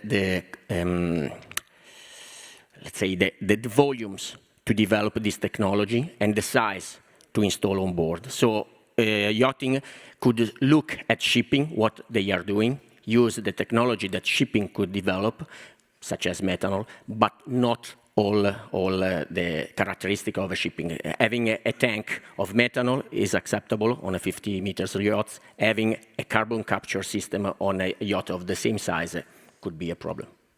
Thank you. Let's shift to Fedship. Thanks. Yeah, I'll stand up. Click or? Yeah, I always like to be in control. Thank you. On the right as well. Yeah, before I start, perhaps answer a couple of the questions linked towards breakthrough that we should have done yesterday, because you could see her laying there, but she left. Yeah, breakthrough, very special project.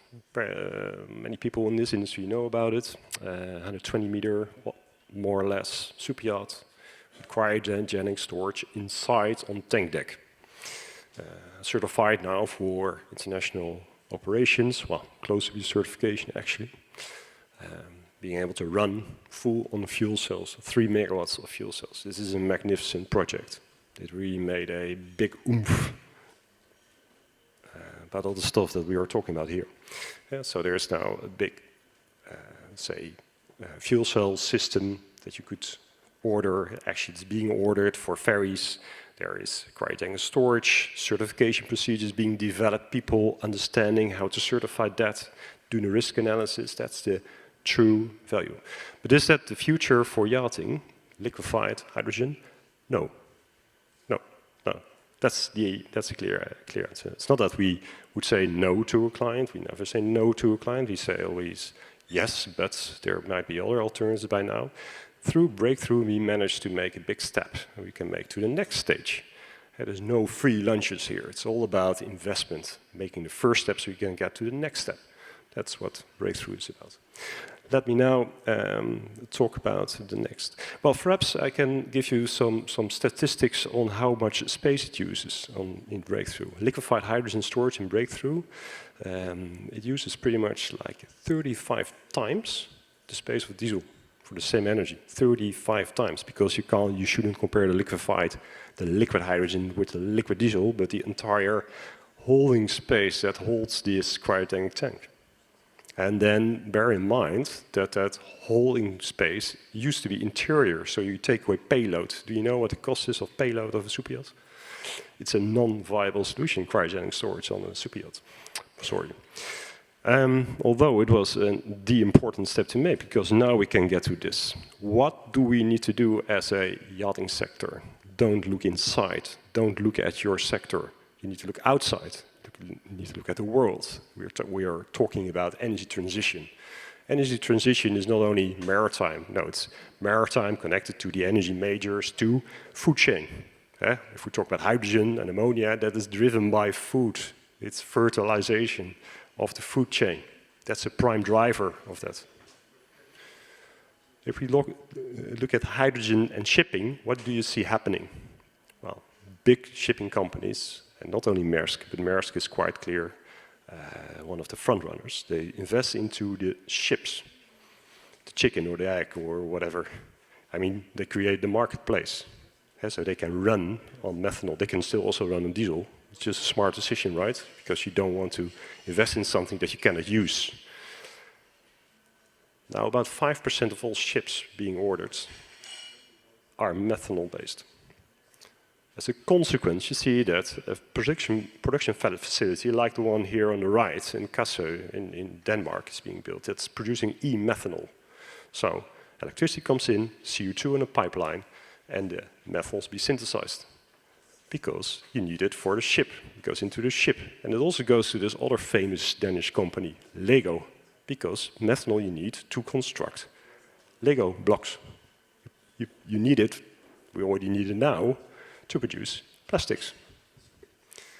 So that is an important idea. We need to connect sectors. We shouldn't look inside of this market. We need to look outside. We need to follow what is happening elsewhere, because these ships circumnavigate, sail the seven seas. They have to find fuels that will be there in the future.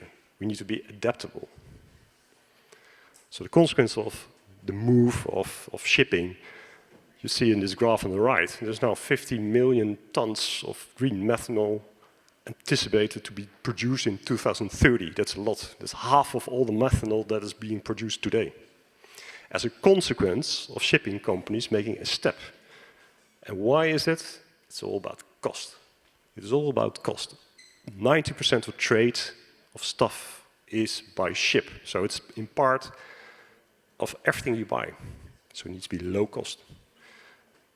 You could argue, well, cost, is that relevant for this market? No, but it is the driving factor for the energy transition. And we need to adjust to that. So cost will drive everything. And of course, also this viability, whether you can store it. I was just talking about it. Anyway, I want to explain a little bit about generations at FedShip. I'm not going to repeat the things that were said before, because we all tell the same story, right? But I try to add a bit. We used to build mechanical drive fat ships, the top layer. You see a couple here, like a Hampshire. So you have a shaft line with diesel engines connected to it, and you have a fuel system indicated with this red block in the line that could only take diesel. And you have some generators to serve the hotel load. Electric drive, that's the next generation. Pretty much all the vessels being built now is electric drive. So you have an electric engine propelling the yachts. You have a DC bus distributing the power to the hotel loads. And you have a battery compensating for loads, reducing emissions, increasing efficiency. It's the way to do it. You make it also inherently flexible. It's electric, so at the end of the day you can add other components to it. But still, the yachts that we started to build around 2020 delivered already now. They were also in this harbor during the Formula 1 Grand Prix, Obsidian, Faith. They only are limited with the fuel. They only can store diesel. The next generation, and if you look at the timeline, that is already behind us. So they are already started, a couple projects. We add further flexibility. So we have flexibility in the power management, distribution of electricity, but we need flexibility in the fuel system. So we will have fuel systems, all the tanks, all the tank clusters, that you can alternate between storing diesel or methanol, or ethanol, or kerosene. Liquid fuels, because we will store them in void spaces. They don't take away payload. That will hurt us if we would do that. So that's what is indicated here. And then if you have methanol storage on board, you can add a fuel cell. So you don't only see gensets, you see also a fuel cell. And that yacht, you could update. You cut open the engine room, power room, take out the gensets, add only fuel cells, if they're there. And there will not be one fuel cell system that we will use. I would expect we will combine different types. The hot system, I heard the Energy Observer 3, the SOFC, makes a huge sense for the base load. Not only for electricity, but also for heating and cooling. So we need to add a couple of systems there. And if you want to go sailing only, sailing on the fuel cells, it might be part of this SOFC, but we will add other types. So it will be a fuel cell hybrid. It's a new word, you heard it here first. We'll have fuel cell hybrids with batteries, of course. So that's what we are doing. Thank you, very enlightening as well. I would like to start with questions about the challenges, because when we listen to you, oh, sorry, oops. Let me go back to, okay, never mind. Maybe you will have your faces again on the screen or not.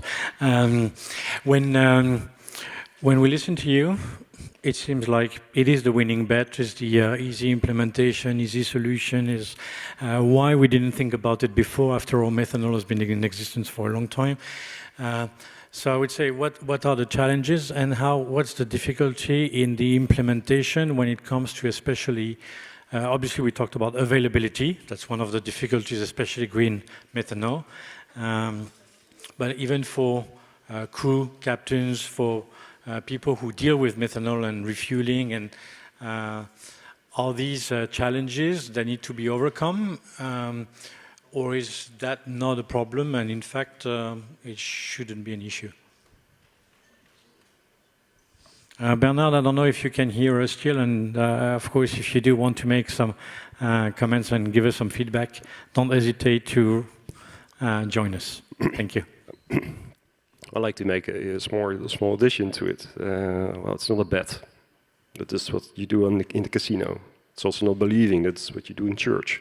This is about science. This is about physics. This is about understanding. And it's not something that we now think of. No, we thought about it 10 years ago, even longer. But we are gradually making steps, investing into technology. Breakthrough is one of these steps. Although there's liquefied hydrogen stored, but we need to have that step in order to make that, to get to the end. It's not so simple to say, yeah, there's this system and a demonstrator, and so why is nobody using this? No, we understand that, but I so often find there's detachment between what industry is doing and also these kind of discussions that I hear here.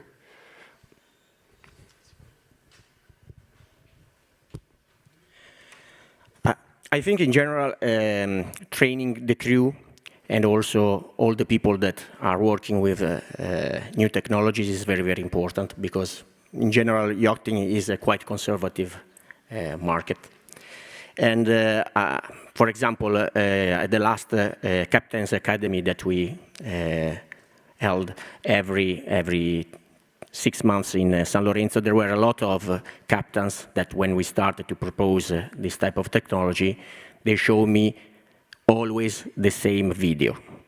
The methanol accident at IndyCar when there is a flame and no one could see the flame. My first reply is, yes, if you are checking on the internet and you search for the shuttle, you always see the destruction of the Challenger. But after that, there was already, and after all the technology to get to the moon, to Mars, and blah, blah, blah. So again, I completely agree with Guido. The problem is that technology, if you have the time and you spend the right money, is always safe. And if there was something happening 30 years ago, this doesn't mean that it is going to happen again. For sure, training of the people that they have to use this technology is very, very important. Thank you. Bernard, do you want, or, yeah, Gian Giacomo? Yes, I take a Please go ahead. occasion. I will follow. Talk. Go ahead. Okay. You were asking for challenges. I think it's always a challenge in itself to implement new technologies, because as soon as there's a change, people are somehow afraid of an accident, afraid of handling, afraid of how to use that technology, how to run that engine, or how to run a fuel cell. That's a challenge for every change that you implement into the yachting. But of course, there are two specific challenges, and this is, of course, within the maturity of the technology itself. I think we, as a shipyard, are quite confident that we are able to build a methanol supply system. But at the end, we need a combustion engine that is fit for the purpose, and we need a fuel cell that is perfectly fit for the purpose. And since the technologies is both new, there are a lot of hurdles that you have to take, and it's not so easy to commission such a system. And as we know from, for instance, also for combustion engines, what we think that must be quite easy, because already 30 years ago, cars were running on methanol. But the truth is that after a race, the engine, or at least the injections, they are down, they are broke, because they are not lasting as long. So the maturity of the technology, so of the engines and fuel cells, this is something that needs some time to reach actually the TRL level of 9, that it's fit for the purpose and that it has the same maintenance or the same running hours as we can expect from other technologies that we are quite familiar with. I think this is something that we have to work on, and that's why we need pioneers within the community that are willing to invest in such a technology, as the owner of Breakthrough, or the owner that we currently have with our project with the fuel cell running on methanol. These are the guys that we need in our business to push that technology. Thank you. Gian Giacomo? So, can you hear me? So I take the occasion to reply to the official question that I didn't cover at all before. So in our case, which I repeat is a unit, and don't call a yacht, it's a 185 meters. So you understand the dimensions are different, the mentality are different, the crew is different, the owner is different. It's a company, it's a revenue company, it's not a private who want a unit. So at the end of the day, we were smart, we, the yard and the owner, and we were also lucky. because we had to replace the purchase of the engine, which are bigger for the dual fuel, for the methanol, and the height of the deck and engine room help us. But then we proposed to the owner the double solution. So methanol, 100% or methanol ready. Methanol ready means that you can insert already something and then you postpone with the retrofit. But we convinced the owner up front of a higher investment because later on, even if you leave some space, you leave the space for the coordination, for piping, for routes, cable, and so on, you have still the commissioning. The commissioning with such a fuel is not as a normal fuel. So the stop during the operation, and so the loss of revenue could have a certain impact.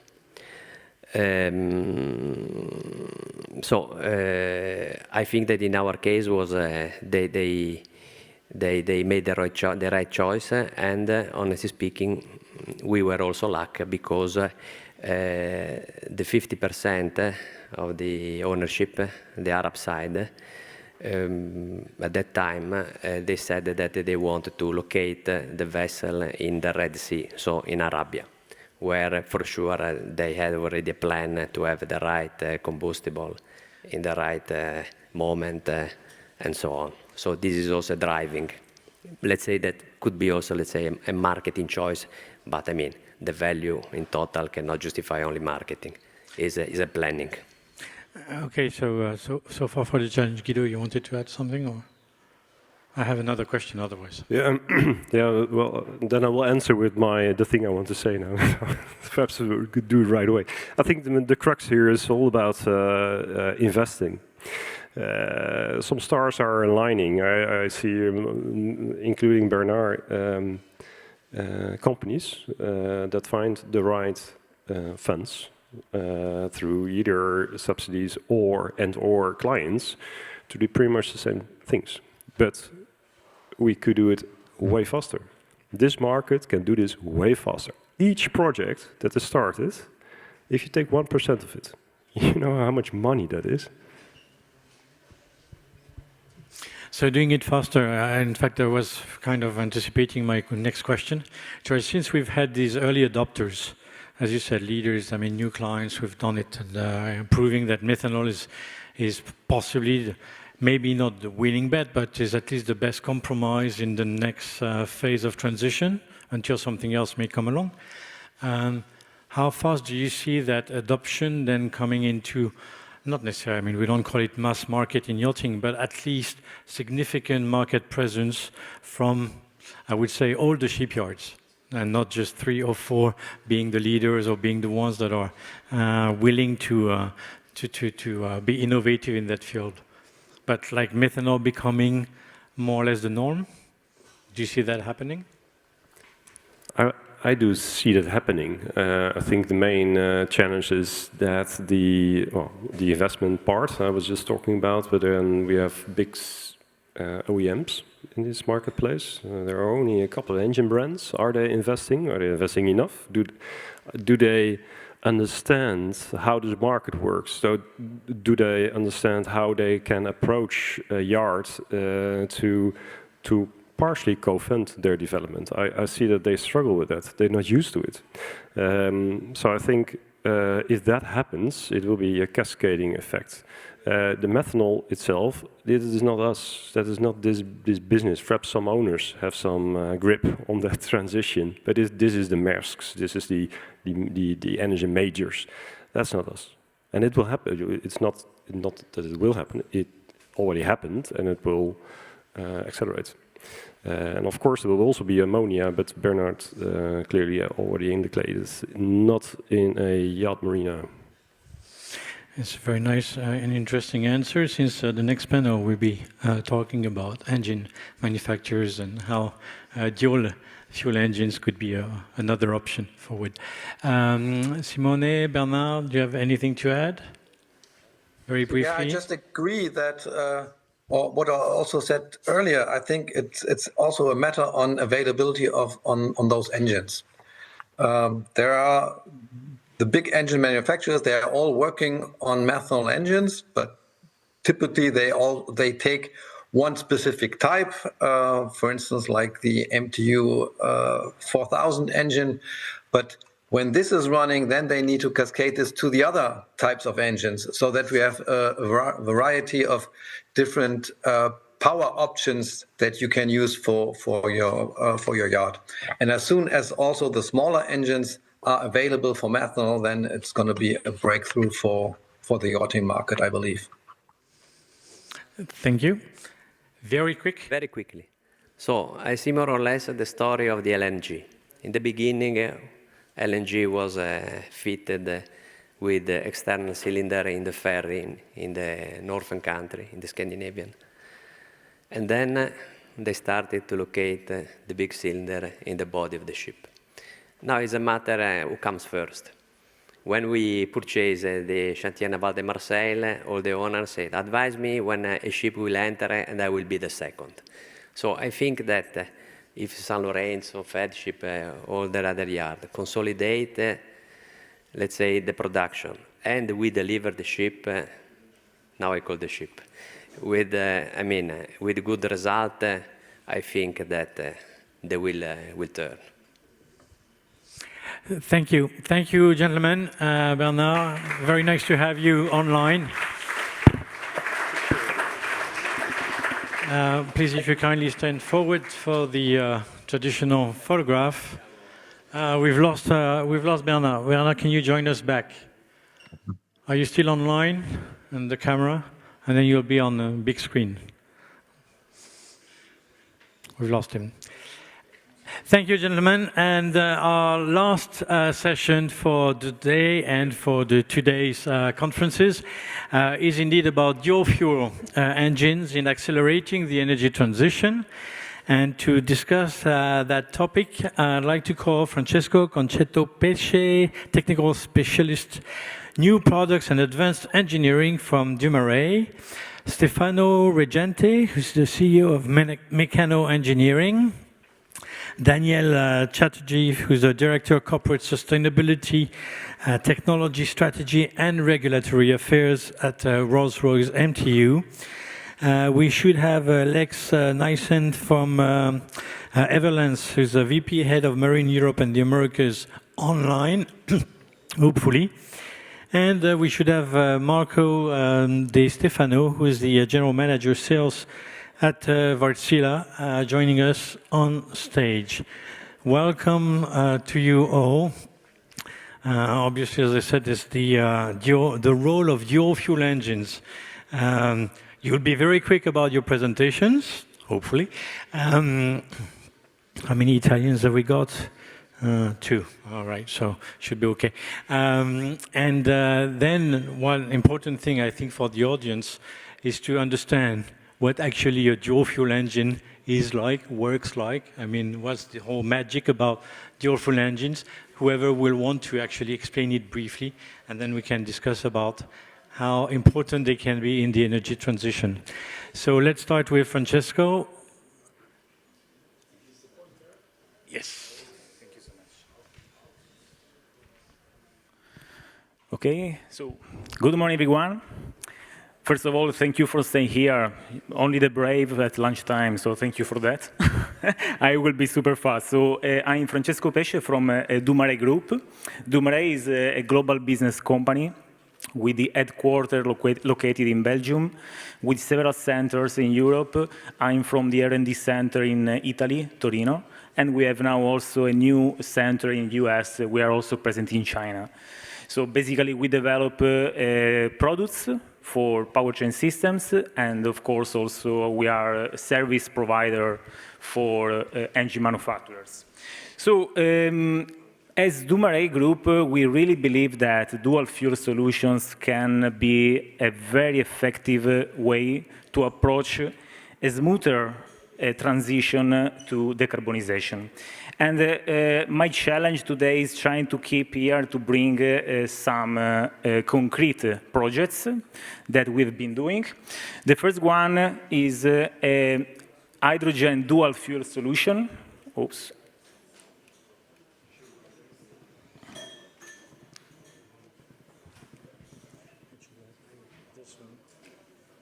Okay, it's just pushing a bit more. Okay. So this is a concrete project that we completed for the recreational boat, which is the value proposition here. So first of all, trying to have the diesel engine as a backup fuel. So it's a 3-liter 6-cylinder with more than 200 kilowatt max power capability.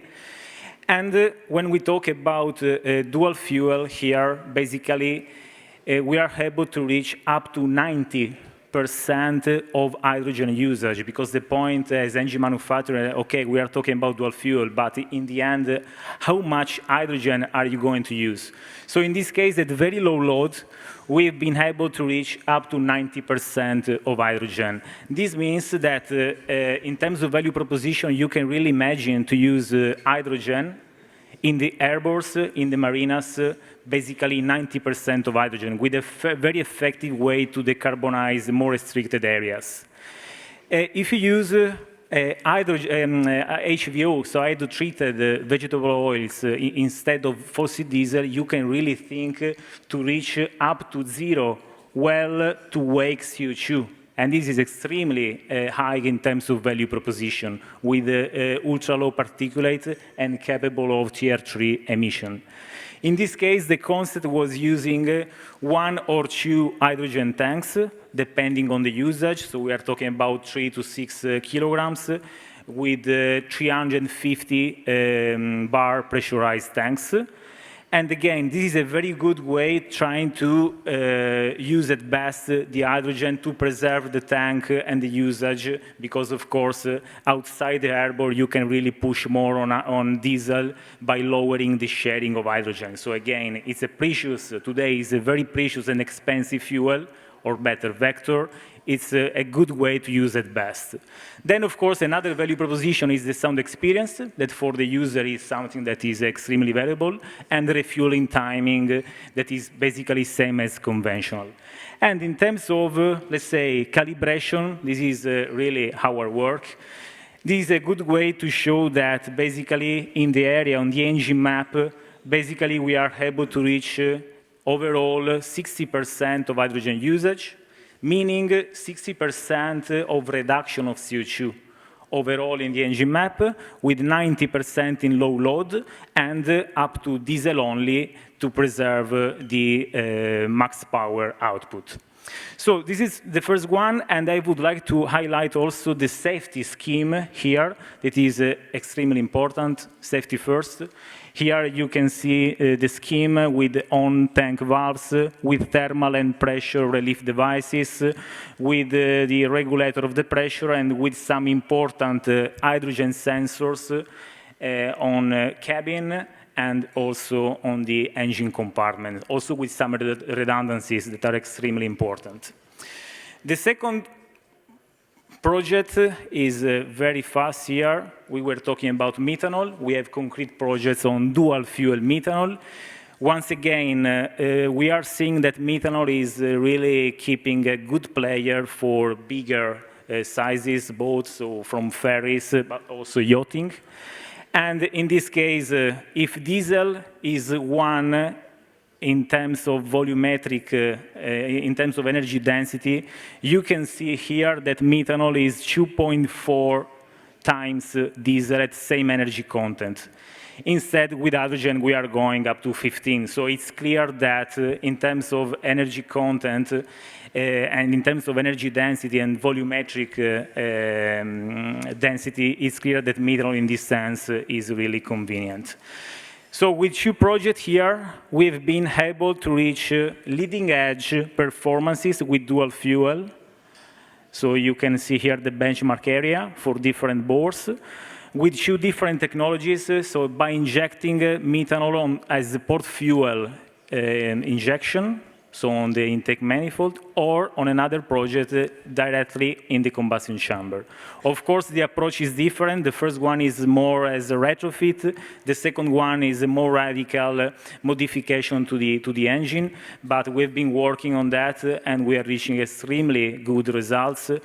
And this is the clear example that with this last technology, we are able to reach up to 98 25% of usage of methanol in the dual fuel approach. So it really means that we are using basically methanol only at just a small part of diesel. So this is a really good way to decarbonize the sector. Of course, when we talk about the decarbonization with methanol, as said before, we are talking about the full cycle, including production. It's not just tailpipe, but it's from well to wake level. Thank you. Thank you. I think very educational as well, so we understand things better when it comes to how these work. Let's see how Stefano, you want the clicker or your? No, you can do that. Yeah, that's fine. Okay. Good morning to everybody. Thank you very much to Monaco Yacht Club de Monaco for the invitation and to be part of this esteemed panel today. I am Stefano Reggente. I am the CEO of Mechano Engineering. Mechano Engineering is a naval architect and marine engineering company. Operate both in marine and yacht market as designer, naval architect, and engineers. We are not engine producer, engine manufacturers, but we apply all the engines that are available in the market in our project. We bring our experience and our expertise from the marine field. Before Gianni Zino mentioned Aman at Sea as the first cruise vessel, luxury cruise vessel with dual fuel engine propulsion system with methanol. And we bring our expertise in the yacht industry. But there are some big differences in the yacht behavior compared with the ship behavior, the cruise ship behavior, because everybody or many of you know that the operational condition of a yacht is really peculiar because about 10% of the time is in sailing condition, more or less 30% in anchor condition, and remaining 60% in mooring and pier mooring condition on the pier. In addition, we have to consider that if the total power that is installed on board, if we consider the total power, more or less 75%, between 70 to 80% is necessary for the sailing condition. Not only for sailing condition, but for the maximum speed. That means that the remaining 25% that we have on board, the remaining 25% of the power is necessary for the 90% of the time of the life of the yacht. This means that we have, first of all, to choose the best configuration of the power plant arrangement in the mega yacht that is completely different from a cruise vessel, where the hotel load is very high compared to the power for propulsion, where for the yacht is completely different. The power for propulsion is very high compared to the hotel load. We have, so it's usual for naval architect, it's normal that we have to optimize the ship starting from the reduction of consumption and to find alternative auxiliary propulsion system.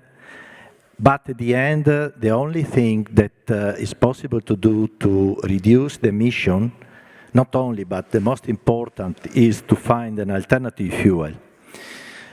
We agree with many of you, many of speakers, that methanol is at the moment the most suitable fuel to be used.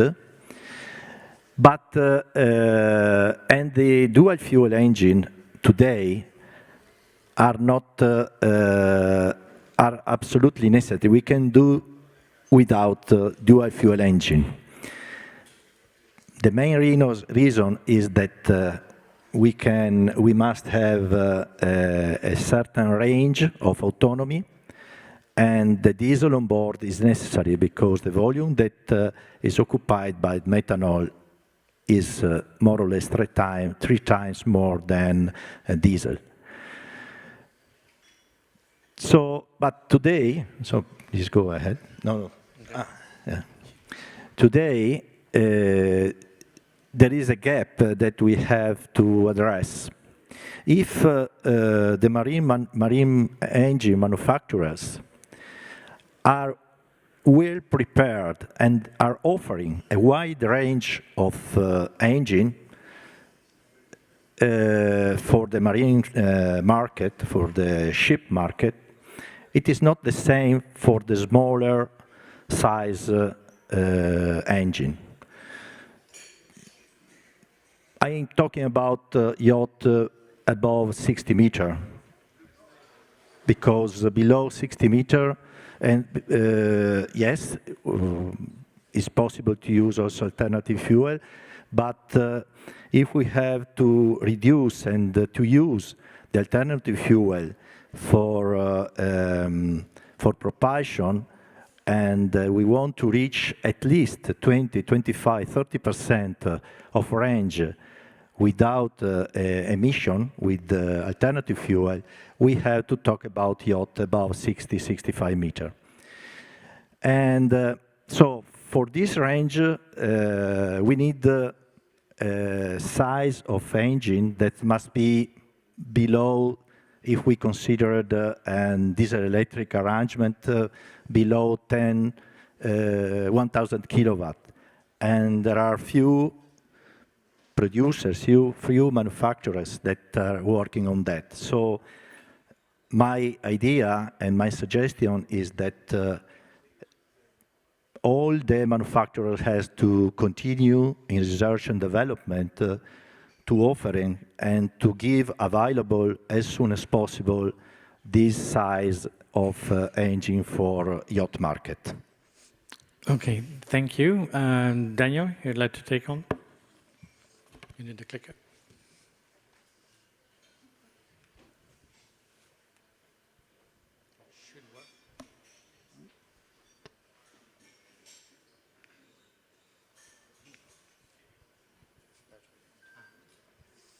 Yeah, thanks a lot. My name is Daniel Chatterjee from MTU Rolls-Royce. So, I mean, we are one of those engine manufacturers, especially in high-speed engines. So you will find in many of those boats our engines. And we heard a thing from Guido, we need to look to other industries. That's what we do by nature. We are in 13 other industries, from aviation up to power generation. So that's why we talk to fuels usually a bit broader. And maybe I need to explain why I think dual fuel engine is essential and bring a bit, let's say, disturb the party.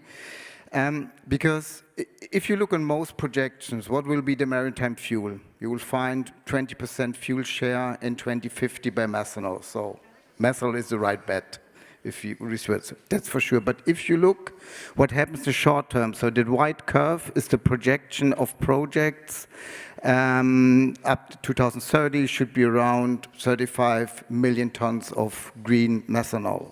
And today produce 100 million tons just for the chemical industry, to give you the perspective. You see the lower line, that's projects with an FID. So projects have an investment decision. So we are much behind the curve.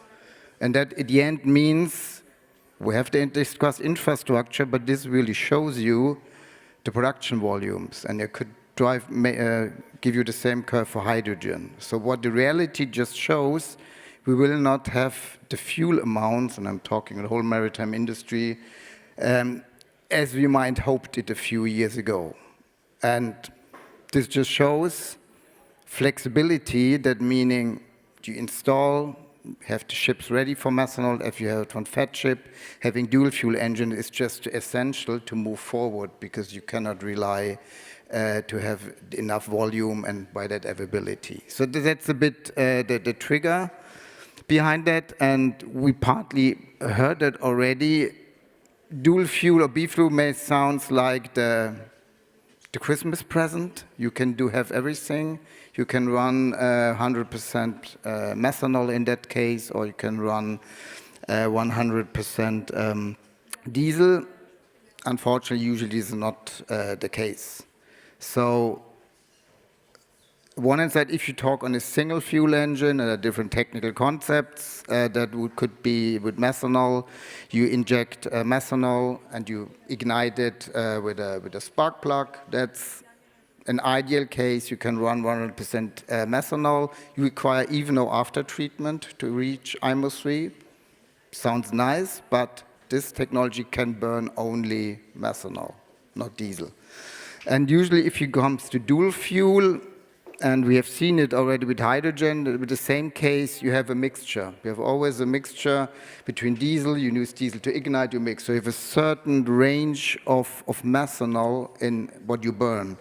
And many engines, and we heard it today, they have a limited amount of methanol they can burn in the operation range. And that's clearly the challenge we have all as engine manufacturers at the moment, to extend that range, because clearly you want to have a higher share of methanol, because if you're not getting in your operation maybe 80, 70% methanol, maybe then better go with HVO than just having all the effort and having a low share. And that's actually the challenge with the dual fuel, to have really a high share of methanol in a dual fuel engine. And if you look, and maybe we'll hear that later, for the 2-strokes, medium-speed engines, it's a bit easier than for the high-speed ones we have mostly in the boats. But that at the end, you need to look a bit into details, especially when you design a boat. So what is really the different engines are offering, but clearly, and that's the perspective from M2, we will develop both, because clearly dual fuel is an accelerator, is needed in the current situation to get, let's say, methanol and methanol technology in the market. And later, we see also single fuel, especially you can think on a ferry where there's a clear infrastructure, which has also the challenge, as an additional option to fully leverage the potential methanol offers when you're on a single fuel. So that's basically the logic. It's an accelerator, and that's maybe we'll have that later in the discussion when you see the ramp up.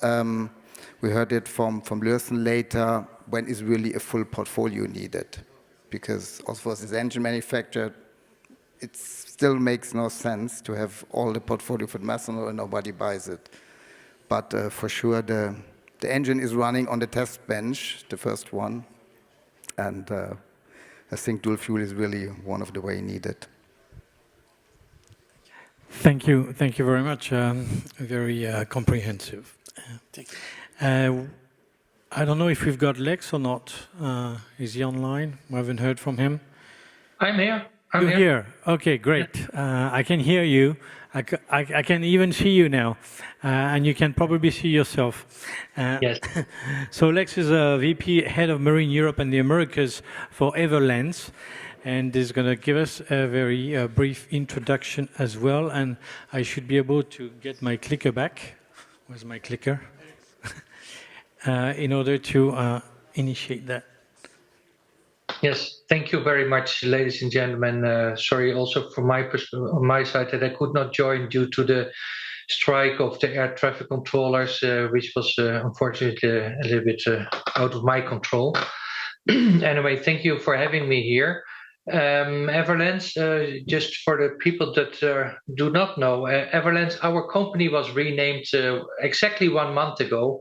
The previous name was maybe more familiar. It was MAN Energy Solutions. And as I say, 4th of June, our company was renamed into Everlands. So from there, we say nowadays Everlands. Anyway, also in the previous round, already quite a lot was said about methanol, etc., and engine developments and so on. Still, I'd like to give some insights also from our perspective and what we're doing. It's very clear there are 3 major levers to decarbonize the shipping. One of them is the fuels. You can work on a different type of fuels. One is, of course, what is coming from via the exhaust in the environment. Can you reduce there? And the total efficiency of a ship. Nowadays, today we will talk more about the fuels, so especially the dual fuel engines. In the beginning, you as the moderator, you asked, okay, what is now exactly the dual fuel engine? Actually, the dual fuel engine is an engine, as it says, it can run on different type of fuels, but it can also still run also on in most of the times only on diesel as well as a single fuel.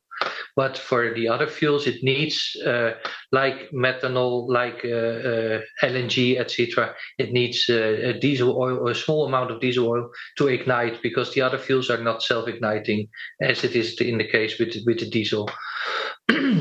So yeah, to avoid stranded assets, as we say, the dual fuel engine is really for the transition phase. As long as not all the footpaths are clear, which type of fuels are used in which applications, and especially also, as it was Daniel was saying, which fuels are available and in which parts of the world. From our perspective, we see you can already install a dual fuel engine, or you can have an installation of an engine which is set, for instance, methanol ready, and which clearly, when you say, okay, the availability of the methanol as a fuel is there where I operate with my boat, or where I come often. There is the availability of green methanol, because grey methanol doesn't make sense to run it as a fuel on board of ships. Then you can later on also convert an engine into a dual fuel engine. That's it as an introduction from my side. Thank you. Thanks a lot. And last but not least, we've got large engines company, Wärtsilä, joining us. And I'll leave it to you to take on. Thank you so much, and I would like to thank Yacht Club de Monaco for inviting us also this year. Indeed, I'm substituting my colleague Giulio Pacini, that also was not able to join due to the strike. So I hope to be providing interesting presentation as it was prepared. A few words about us. We are a company that is supporting maritime industry. In the slide here, you will see a little bit the outcome of our effort in this decarbonization transition every one of us is experiencing. For us, this journey started many years ago. We were initiating our study on dual fuel engines in 1990s. And with gas, indeed. We were initiating gas with high pressure gas, then we were moving on dual fuel, low pressure Otto cycle. And this was bringing us to the possibility to cooperate with large major LNG transport companies. So we were installing those engines on large gas carrier in France, Gaz de France and Gas Océan and so forth. No, you can still stay a couple of seconds here. I will be very short then on the next slide. Methanol was the next on the row. We were initiating these in 2015, thanks to government support in Sweden, together with Stena. We were doing the first retrofitting project there, and then we were moving on as soon as the ETS, FuelEU Maritime, and IMO regulation was coming on. See, the window is closing more and more, and you see ammonia, and you are not even seeing the hydrogen at the moment. This is why, because we don't believe in this? No, absolutely not, because we are very much fuel agnostic. So we are going and developing where the market is developing. We have a tiny interest on ammonia because the market, but we are also developing hydrogen. At this very moment, we are having on our R&D laboratory in Bermeo in Spain. In Basque Country, we are having an engine, a Wärtsilä 31 dual fuel that is running currently 100% hydrogen. So we are investing a lot on this. So how we are cooperating, because we cannot wait to have everything ready to be 100% proven to initiate supporting the industry. So we are also making a lot of effort in order to fit our engine for adoption, the drop-in and blending with green fuel, and we are very much ready to support and cooperate with customers that are brave enough, and they want to be the pioneering on these new fuels to make piloting and expanding their expertise on these in order to make the decarbonization a reality indeed.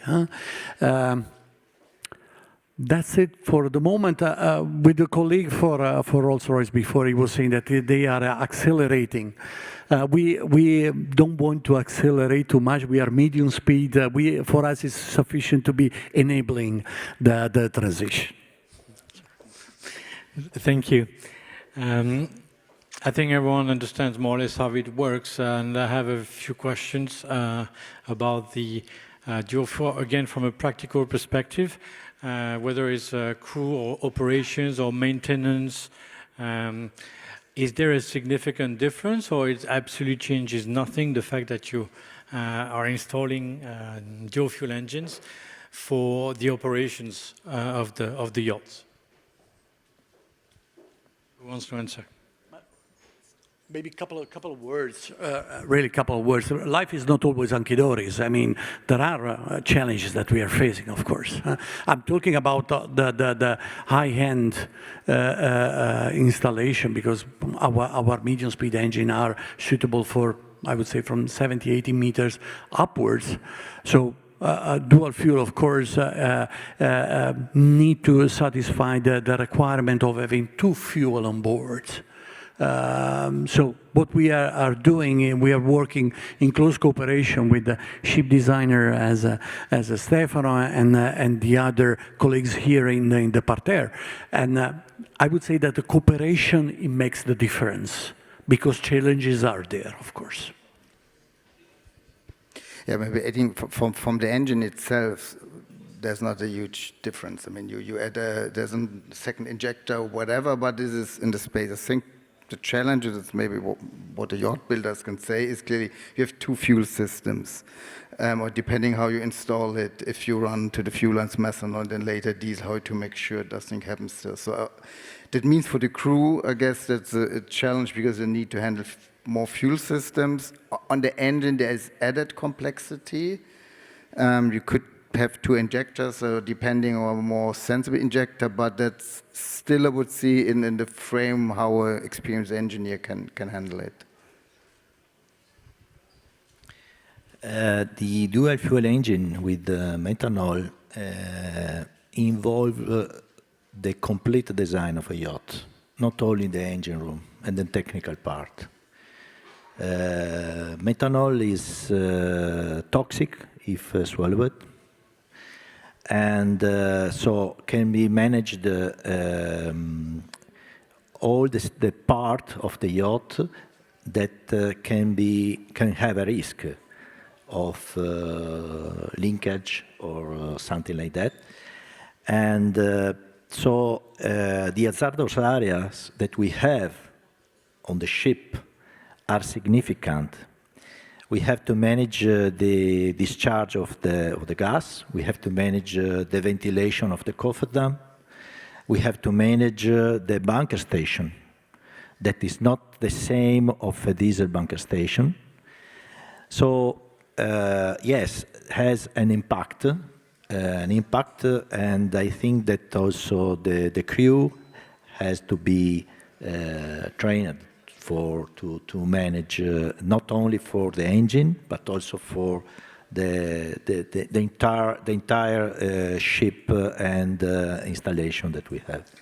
So which means that dual fuel installation, when you talk about dual fuel using methanol, in terms of implementation, as retrofitting on yachts is not a simple process. It's not something that can be considered, and therefore the dual fuel solution is, I would say, only for new boats, new yachts? No, can be done, but of course the impact on the space that you lose of an existing yacht is important. We have done a project some years ago that has been approved in principle by RINA in 2023 of a motor yacht of 65 meters with the dual fuel propulsion with methanol, with a range with methanol at more or less 20% of range. And we saw that we lose space. We lose a part of a garage, for instance. Alternative is to have a yacht that is 10% longer at the same condition. It's difficult because we know that the volume that requires the same energy content, methanol is higher, 2.5 times more than diesel. And we need also cofferdam if it is in contact with some other space that is not the water sea. So it's possible, but it's more difficult. Francesco, a quick one. Yeah, just reinforcing what colleagues already said. From engine standpoint, what I personally see as a developer is basically that with methanol, there are a lot of, let's say, corrosion problems to be of course, fixed. But of course, our target is to guarantee the full reliability to the final user. Okay, so it should be really transparent to the final user. But of course, on the other side, there is a big effort in the development phase for methanol for corrosion. When we talk about hydrogen, we are facing with a lot of issues in terms of compatibility with the lubricant, with oil. That again can have an impact on reliability. We have some important partnerships with oil suppliers to develop specific formulations for oil. But again, the final scope is to guarantee the completely transparency to the final user. So this is something that is in our current job. Okay, thank you. So from what we've spoken about, and this was also touched upon in other conferences, flex fuel, dual fuel, our solutions for the transition. Obviously, it works a lot on the big ships or big yachts. How do you see that combination, or not any combination, between dual fuel engines, hybrid systems with electric motors, especially on smaller units? Is that something that makes sense, that doesn't make sense? How do you see that?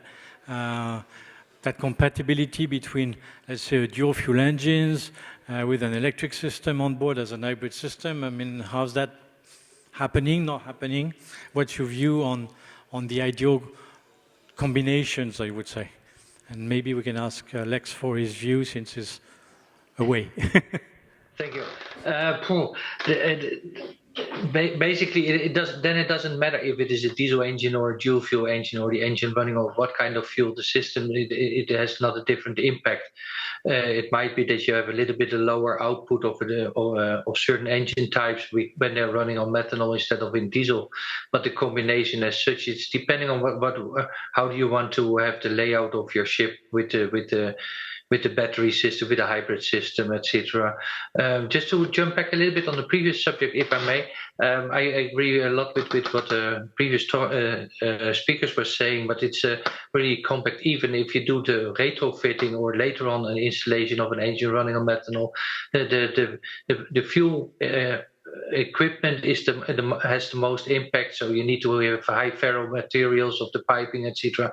But also on the engine, some modifications, especially also with sealings, because methanol is very aggressive as a liquid, so you need also to have some impact on all kind of sealings and as I say, double wall piping, ventilation, and so on. That is the biggest impact.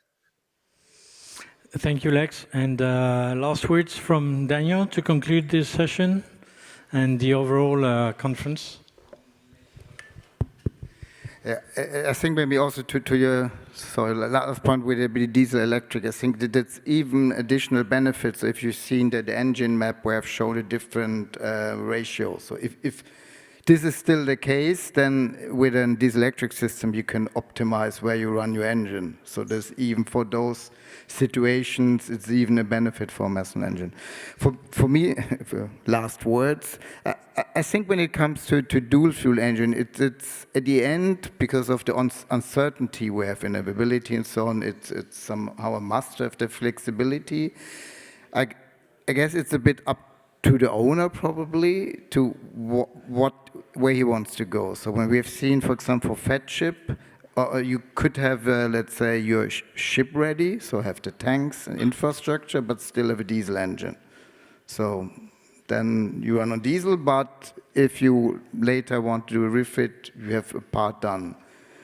Other concepts are I think what you also a bit described is you have in principle somehow the room for the tanks, which is in a larger refit, or you go even the way you install a dual fuel engine, which might have even some compromises. And where the optimum is, it's a bit, I guess, a decision or how bold you are. But I think to have that flexibility is just instrumental because to now overcome the period where you have not all the fuel available everywhere. So this is, I think, just instrumental that methanol gets also its way in this sector.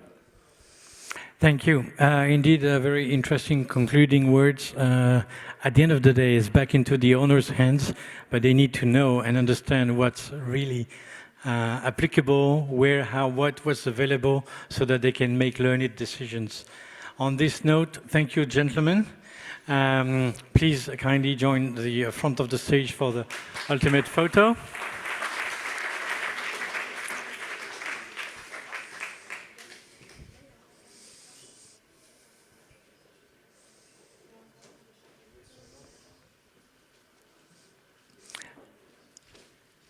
Thank you again.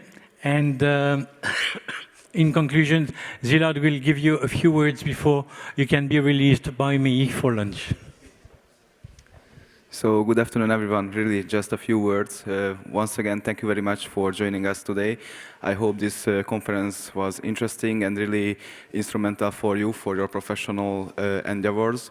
And please, I would like to welcome you all to join us for a nice networking lunch. And after, I would like to remind them that the future is happening just right out there. So you don't have to go far. Just after lunch, please visit the paddocks, visit the quayside. And if you wish, you can also visit the YCM e-dock with the electric and hydrogen units. And if it's available, you can also hop on them. So once again, thank you very much. And I think this is the sound that everyone wants to hear. Thank you.